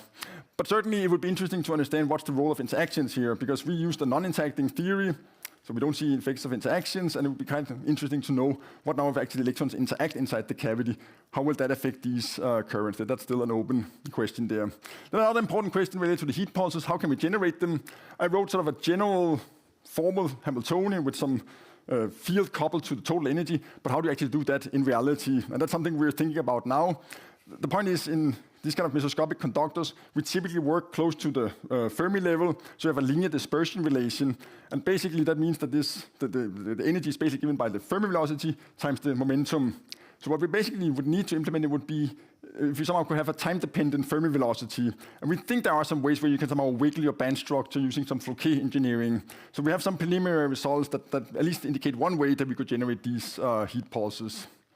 Then, of course, the other questions, I told you about these electronic levitons, single particle excitations. Do we have an equivalent for heat? I mean, is there some miraculous pulse that would generate, for example, just a single electron with a single hole that moves together, or some other kind of interesting excitation? There are also questions related to heat pulses and interactions. As I told you, they're charge neutral. There are equally many electrons and holes, but they don't carry charge. How will they then interact? I mean, they probably interact less than normally, so that would be interesting to look at. And then further down the road, you can start to think, okay, if we can somehow understand the interactions, can we also start to entangle these heat pulses, right? And what happens now, if you think about it in thermodynamics, if I have some heat here that's entangled with some heat here, what's the laws of thermodynamics? I mean, this we have to see, right? All right, so with that, I'd like to thank you for your attention. Thank you. Thank you, Christian, for this very nice talk, very inspiring. Any questions in the audience? Then I will start with a question, because you have this analogy a bit with quantum optics that is quite clear there. And you have then the dispersion relation of your electron is quadratic, I suppose, with the k vector. Here it's linear. It's linear. Yeah, because we do have parabolic, right? But then we work close to the Fermi level, and there you linearize it. Okay. So it is linear, yeah. And it wouldn't change if you use, for example, graphene, for example? Actually, people are now doing, there are two recent science papers where people did levitons in graphene. Yeah. Yeah, they do. I mean, they do see some differences. It's actually something I kind of would like to look into, because of course suddenly you have perhaps some extra channels and so on. So it changes something. And for the levitons and the heat levitons, so when it propagates contrary to a photon, when it's propagating in vacuum, it doesn't interact with anything. But there you have this fermionic nature. They will interact with the environment, I suppose. What would be the main channel of decoherence? Yeah, that's a good question. I mean, people have also looked at this decoherence question for levitons there. And of course, interactions are typically the biggest source. But I mean, often they can travel quite long. So you see many of the effects that you want to see. Because you could of course ask me, how long do they live? What's the phase coherence? And do they collapse at some point? But they travel quite far. And you can do things before. Even with phonons and due to... Yeah, it's low temperatures, right? So phonons are typically frozen out, but perhaps interaction. Yeah, they are frozen out, but they can also still, if you excite them, you will also have the deformation potential that could create basically a cloud of phonon. Yeah, it's possible. Yeah. Okay. Any other questions? Yes.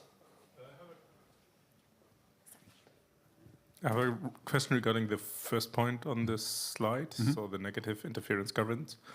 And basically what came to my mind is dissipation. So it looks like that you have a temporal negative current, and you didn't show, at least for the Lorentzian pulses, the kind of long-term evolution.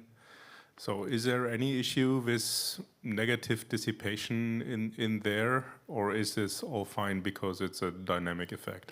I think it's all fine. I mean, I don't know if you're thinking about it sort of in terms of like energy conservation and so on. Yes, exactly. It's all fine. I mean, the energy is conserved, so there's no problem there. Thank you. Okay, let's thank Christian again. Or is there another question? No. Okay, for interest of time, let's move on. Thank you, Christian. And now we will have a talk, the last talk of this workshop by Pertti Hakonen, which is going to be about voltage-voltage correlations in gate-controlled superconducting nanowires.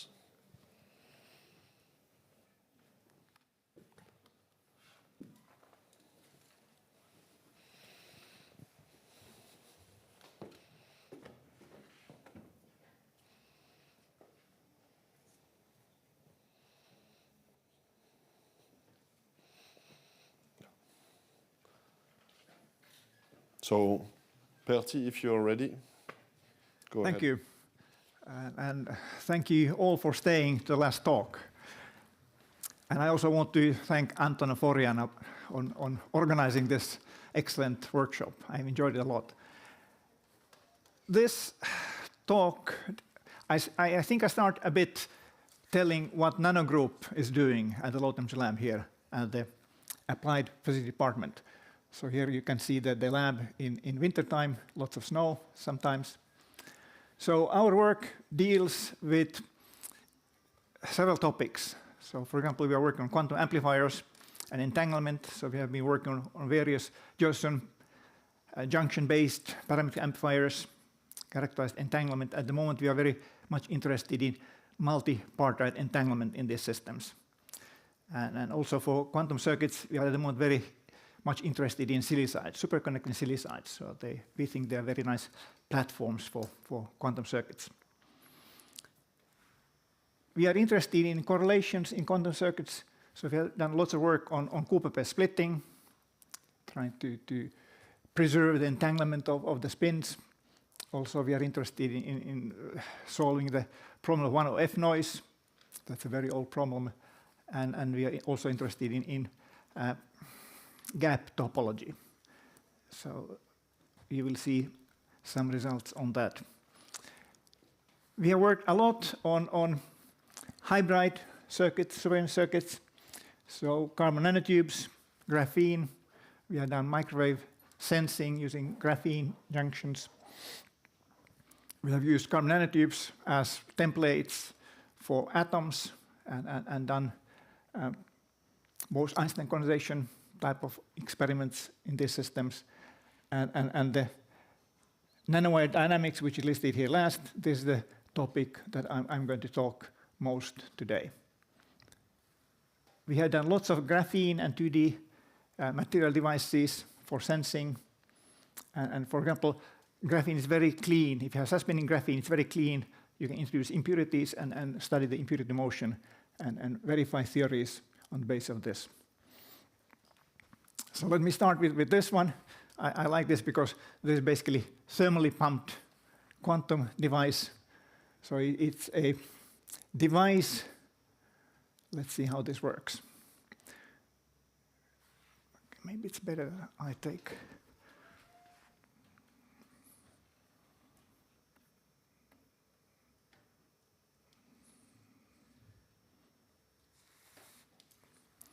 Okay. So this is a graphene device which is on a superconducting cavity, so microwave cavity. But in this case, this graphene device works as a very nonlinear resistor. And when you pump this cavity, so it's a regular LC circuit with this very nonlinear resistor in parallel, when you pump it, you get a thermal instability. And here is the voltage across the device as a function of time. So this is microseconds, so there's very rapid change. So it behaves like having two different regimes, one with high Q and one with low Q. And this comes from a thermal instability. And you can see the emission from the system shown here, the spacing here between the different peaks. It's the thermal oscillation frequency in the system. And in fact, now if you select one of these side peaks here, you can make this as a parametric amplifier, and you can get pretty nice operation. So the noise temperature is 1.4 Kelvin, and the gain is decent. So it's a very nice demonstration coming from the fact that graphene can respond very quickly. So you can vary the temperature at 10 gigahertz, even you are at low temperatures. Silicides, these are our favorites at the moment. We have done microwave cavities using silicides, and we have studied the kinetic inductance in these systems. That's basically related to the resistance in the normal state divided by the gap. So if you have a very resistive device, then, or very thin device, narrow device, then you have large resistance and have large kinetic inductance. And we have studied that. It's shown here as function of temperature. If you now plot the deviation from the zero temperature value, you get this inset.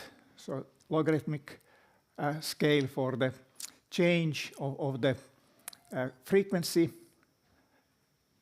as a function of temperature. And you can see that it's a power law behavior, and this power law, this is an indication that it's not the regular BSS type of superconductor, but rather it has also triplet pairing. And this power law is an indication of that. This is collaboration with Venkat Chandrasekhar in the US at Northwestern University. So this is a system where we are studying the gap topology in this kind of multi-terminal normal system. So we have superconducting loops by which one can apply phase bias on this multi-terminal device, and you can map the gap structure as a function of these bias phases here, phi 1, phi 2, and here you have the topological numbers for the different states that you have in the system. And now here, if you go from here to here, then you go across zero gap, so you change the topological numbers. In the experiment, it's not exactly equally visible. This is what we measure, but still the resemblance of this plot with these plots here is pretty good. This is something that we are going to continue. At the moment, we are making a device using graphene, and we are going to have even more than 2 loops for phase biasing. Now, the carbon nanotubes, they are chiral systems. And then if you try to put helium-3 atoms on it, it's difficult to match the natural structure of helium-3 on graphite on the nanotube. So you will have frustration for the helium-3 structure. And since you have curvature in this system, then you can have dimers. And now, due to the frustration, you will have vacancies in the structure. And these vacancies, they can delocalize at the lowest temperatures. So you can reach a supersolid state in a system where like impose vacancies by the structure. I mean, of course, you would like to have a system where you have 0 point vacancies, but that has been tried several times with helium, but it has never worked. But here, having this carbon nanotube template, you can do it, and you can get the Bose-Einstein condensation in the system. Here you can see the transition temperature as a function of the size of your sample. So you can vary the size of this sample by varying the coverage of your system. So when you vary the coverage, you basically have higher density at the edges and then low density in the middle. So you can vary the length of your dimer phase, and you can then vary the transition temperature. So this fits the 1D expectation values.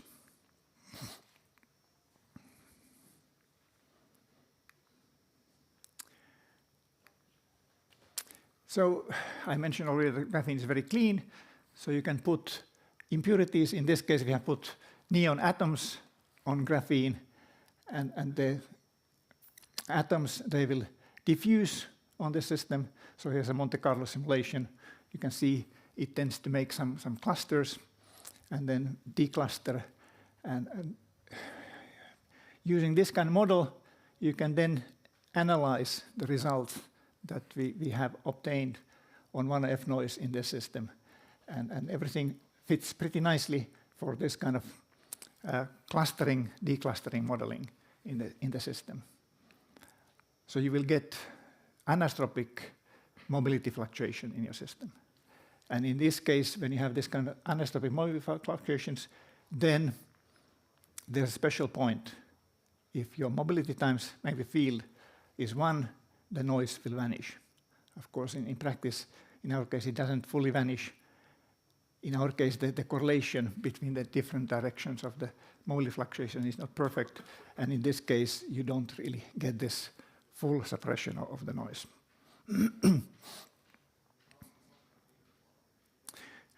We have also studied the noise of the noise.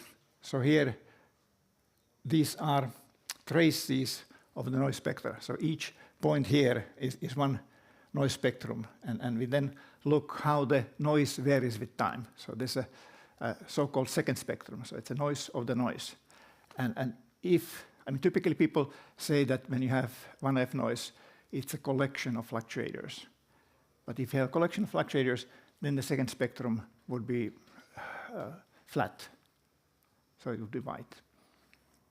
But here, in this case, when you have this true 1F noise, so you have long time correlations because of this clustering and declustering, then you have second spectrum, which according to theory should be 1, but in our case, it's close to 1. So it's almost like 1F noise. We are very much interested in graphene, quantum Hall stuff. So the ultimate goal is to get some non-abelian particles. One very famous fraction is 5/2 that people have studied for a long time. We have done some experiments on that in graphene. So we have had a quantum point contact, and we have worked on this 5/2 state, but we have realized that it's not that easy. So typically, you have some equilibration in your system, and instead of having just simple 5/2 states, you have fractional quantum numbers, which are combinations of the different regions that you have in the sample. So this is something that we are continuing, and of course, we want to put superconductivity in that as well. Now, this is describing some collaboration with Dima Efetov at LMU. So we have collaboration with him. This is a sample that Dima's group has done for us. These are twisted magic angle bilayer graphene, or supposed to be magic angle bilayer graphene devices. Here you can see that they are close to the magic angle.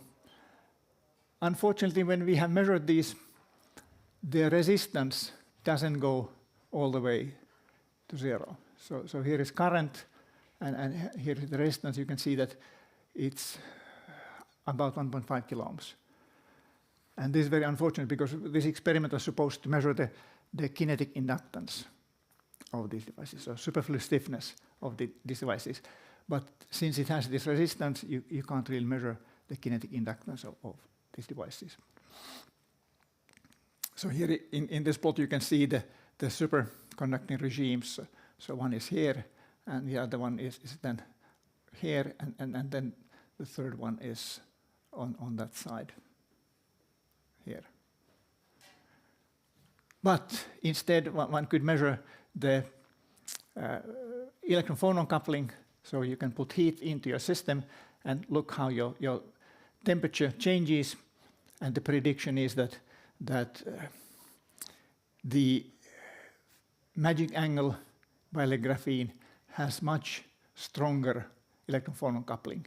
And that basically comes from this change in the Fermi velocity. So when you get flat bands, your fan velocity becomes smaller, and then your electron phonon coupling becomes stronger. So this is something that we are finishing at the moment, but I will not tell more about that. Okay, but now up to the main topic. So this is related with the gate-controlled superconductivity. So this is a very interesting topic, and in fact this is behind our cobalt silicide or silicide work altogether. So we want to make gate-controlled superconducting devices. You can see the structure that we are interested in here. So there is a nanowire with gates, and then one looks how the supercurrent here is changed by the gates on both sides. So here is a brief outline. I will tell a bit about background of the gate-controlled superconductivity and noise, and the models people use for describing this, and then I will go to the experimental details and results and discuss both switching noise in the system and shot noise in the system. Here you can see the background on this kind of gate-controlled superconductivity. This is a device from Francesco Giazzotto, measured something like 7-8 years ago, and this is the data. So here is current, and then gate voltage is here, and you can see the supercurrent going down with increased gate voltage. So you have a state where your system is switched off, and then a state where your supercurrent is on. But it's not fully clear what is the reason behind this phenomenon. And we have done noise experiments both at low frequencies and at high frequencies. So at low frequency we get switching noise, and at high frequencies we are aiming at shot noise of flux pulses, phase slip noise. Just quickly, the switching noise. So if you have a system with two states and they are characterized with two different responses, this can be change in the voltage, as in our case, or it can be a change in the resistance. Then in this kind of time trace, if you do the Fourier transform, you get the regular Lorentzian spectrum. So there's the basic fluctuation spectrum, and tau is the mean of the one period time. And then if you have lots of this kind of fluctuators, you sum up, let's say, if you have a uniform distribution of the energy barriers, and you sum up all the spectra, you get the 1F noise spectrum. The phase slips, so the complex order parameter is shown here, and this plot shows the variation of the real part and imaginary part of the order parameter as a function of position on the wire. And you can see this is the regular uniform superflow region, but here you then have a suppression of the order parameter amplitude, and at this point you can then have your phase slip, and you have a voltage pulse at that point. So you can have either quantum fluctuations driving this, or you can have thermal fluctuation driving this, and many people, they're very interested in the quantum regime with coherent phase slips, and people have even used these for making quantum phase slip qubits. And now, just to give a background of why we think that we can have bunching of these phase slips. Here are a few formulas. So there is a phase slip rate, which depends strongly on the critical current, which depends on temperature. And now, when you have phase slip, you will have heating in your system. And then the question is, what is the heat capacity of your system? How much the temperature will increase by one phase slip? And if it increase a lot, then of course this rate increase a lot, and you will have then additional phase slips following. Or it's of course possible if you have a very large change in the if the heat that you put in compared with the heat capacity is very large, then of course single facelift is enough to just drive the system into normal state completely, and then you will not have any bunching. But if you are at higher temperatures, then the heat capacity is bigger, and then you can have regions where you don't make transition with one facelift, but you can have an increased rate, and you have a bunch of facelifts. And this is what we would like to measure here. And how do we measure that? So you know the shot noise. So you have charge, integral of current, and basic unit is E. So here is your shot noise, 2EI, and you can write it in terms of frequency, E squared F. And now for the facelift noise, you just change the charge to flux quantum, and then you use the same equation now with flux quantum, and you get that your voltage noise in the case of facelifts, it's 2 times phi 0 times voltage. And then this ratio, if you measure your noise and divide it with the Poissonian noise given by this formula here, then you get Fano factor for the voltage noise. And this Fano factor, this would be a measure of the number of quanta that you have in one facelift.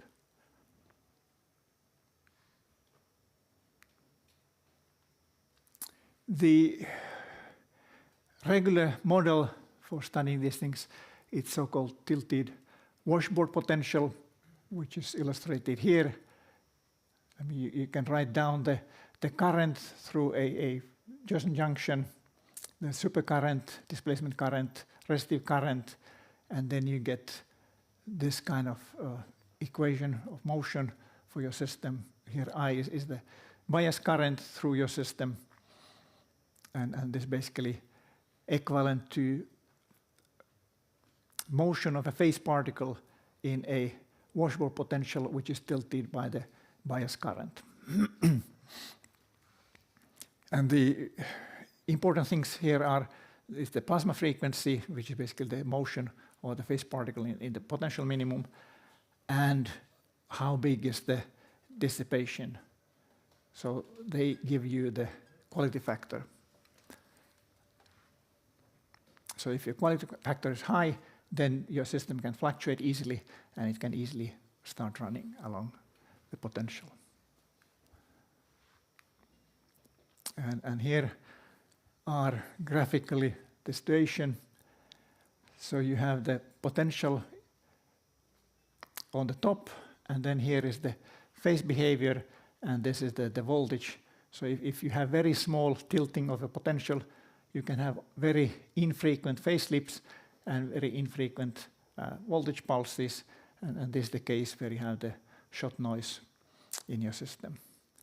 If you have rather big bias current, then you will have bistable behavior, so your system may run for some time and then stop. So you have like a phase which is running for some time, stopping, running, stopping, and your voltage is given by this trace here. And if you run even faster, if you drive the system even stronger, then you will just continue to run and you are in the normal state in the system. So the expectation is that if you look at the frequency-dependent noise, so here if you take the log of your noise, plot it as function of log frequency, then you have the switching noise at low frequencies, and then at high frequencies you have the shot noise. In Josephson junctions, people have done calculations, and it's illustrated here, and these graphs, they illustrate the importance of the quality factor. So if your quality factor is large, then you can have huge noise at high currents. If your quality factor is small, then the system is stabilized and you have single phase slips. Of course, this is not exactly the calculation for our case, but the theorists are saying that qualitatively this should be fine. And at small currents, you can do analytical calculations, and you get the high-volt cotangent behavior, which is basically this initial decrease here. Okay, experimental results. So the device is like this, and we measure both the current through and the noise of the current through, and the noise of the current from the gate. Here you can see the results on the switching current as a function of gate voltage, and you can see that when you go above 3 volts on the gate, the switching current starts going down. Also, you can see that the IV curves are getting different. You have some structure before the switching current. This is the leakage current, how it goes as a function of gate voltage. And now here you then have the noise of the gate leakage current. It's shown here. Or you can take a look on this one. So you can see that when you have leakage current, your noise goes up. And it's clearly like 1 noise in this. And you can do at the same time the measurement of the current through the device. So this is now the noise of the device, noise of the current through the device, and the colors refer to these points here on the plot on the left. You can see that when you are at this regime where you have the switching going on, you get the biggest noise. And you can also do this in the time domain. So here are now traces in the time domain. There is both the noise of the device and the noise of the leakage current, and you can see that there is a strong correlation between these two. And you can calculate the coherence, and the coherence is given here. So you can see that the coherence is pretty close to 1. Coherence is defined here. So it's basically cross-correlation divided, cross-correlation squared divided by the individual autocorrelation functions. You can also study in more detail the behavior of the system. So you can analyze the switching rates up and down.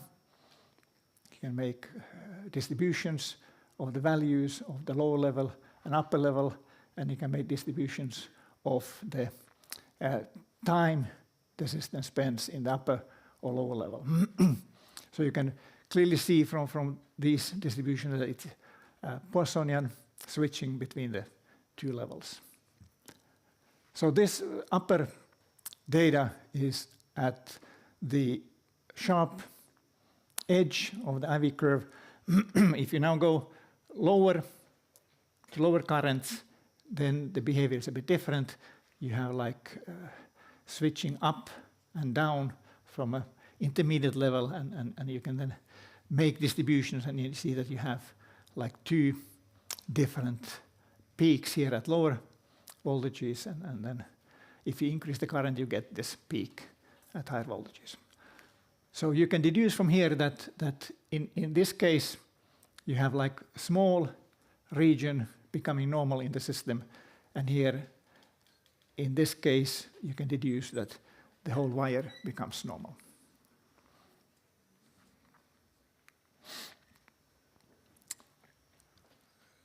Taking also into account that if one compares the results from first cool down and second cool down, there's a huge change in the critical voltage range. So the interpretation is that in these systems, the leakage current is going through intermediate trap states in the barrier. So in our case, it's the substrate, which is silicon dioxide, where you have this. And this is, in fact, a result that is known already with CMOS devices and various FET structures. Okay, so shot noise results. 1 minute? 1 minute, okay. Very good. So that's, you need high frequency amplifiers, circulators, bias-tees, and you need to do a careful calibration. You have to account for all the noise sources of your system. And here is then what you get.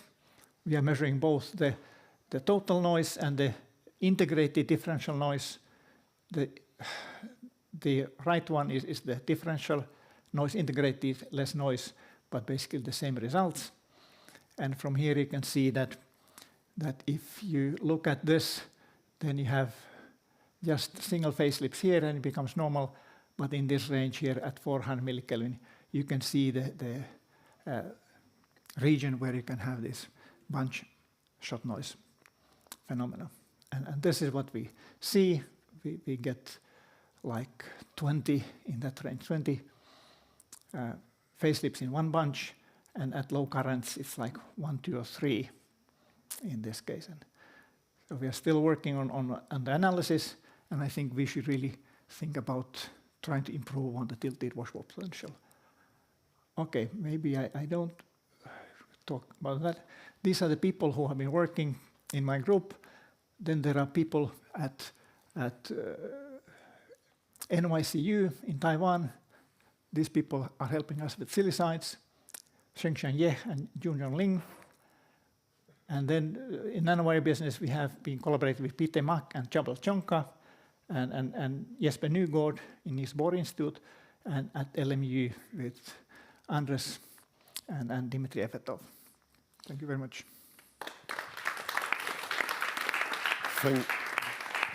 Thank you very much, Pertti, for your talk. Now this paper is open for questions. Any questions? Yeah, JP. Something very quick, yeah. Something very quick for the nanowire. So why not just put the boron nitride, then you put the contact just under the nanowire, rather than put the contact far away for the gate? Leakage current through boron nitride. I mean, that's tunneling current. Of course, one could try it. Okay. I have a question also, for example, in the case of liquid helium on the carbon nanotube, how do you manage to get the helium to stick to the, or to be around the carbon nanotube? Do you dip it in the liquid nitrogen, in the liquid helium, or? I mean, you just fill the cell with some helium-3, and then you let it relax for 1 day, and that's it. I mean, the absorption potential is pretty strong of helium on carbon nanotube. Excellent. Thank you. Any other questions? If not, then let's thank the speaker again.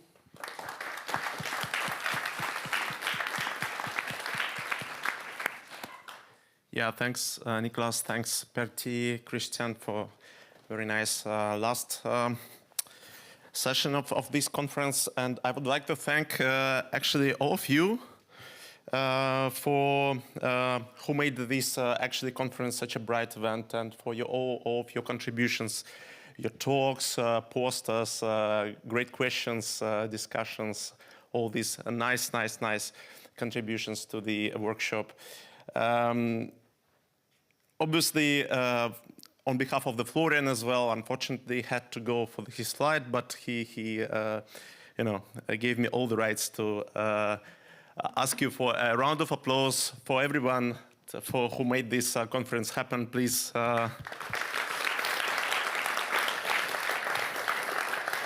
Yeah. Also, thanks, Pertti, by the way, and the whole team for the lab tours as well. It was impressive. Many people thought that it's actually quite impressive. Yeah, also, one obviously should thank the money who that enable us to have such a great event. And on that end, I would like to acknowledge the support from Autotune Partnership, Institute Q, obviously, and Munich Center for Quantum Science and Technology. It's very helpful and supportful. But what's more, I would like to thank the team behind the event, my team, Patrick, Kelvin, Vlad, Emily, Leonie, all of them, they did a great job. Of course, the people at the department as well, Katya, then Ville, who managed to set up the web page and so on.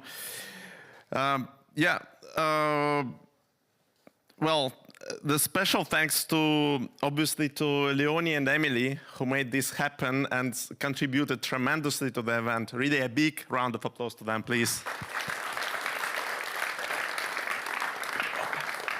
I have a small gift. I have a small gift for you, just to celebrate a little bit this great event, please. Yeah, that's for you. And yeah, one more, please, round of applause to them. That's just a matter of fact, the stream that they managed to set up so nicely and all the visuals, the stream, we had 165 people watching online your talks and all the discussions included. That was amazing. And the last thing that I would like to touch upon, perhaps, so let me check so that I don't miss things. Yeah, a few people already approached me asking what's next. Yeah, so that's a good question, and I think it's up to us as the quantum community to decide what format, when, how the next second edition of QCLM may happen. And on that end, I open together with Florian. We welcome any suggestions, and if you want to contribute or co-organize the second edition, please reach us. And this is a good time now because it has to be planned ahead. Thanks again, everyone, and yeah, it's been a great pleasure for me personally. Thank you.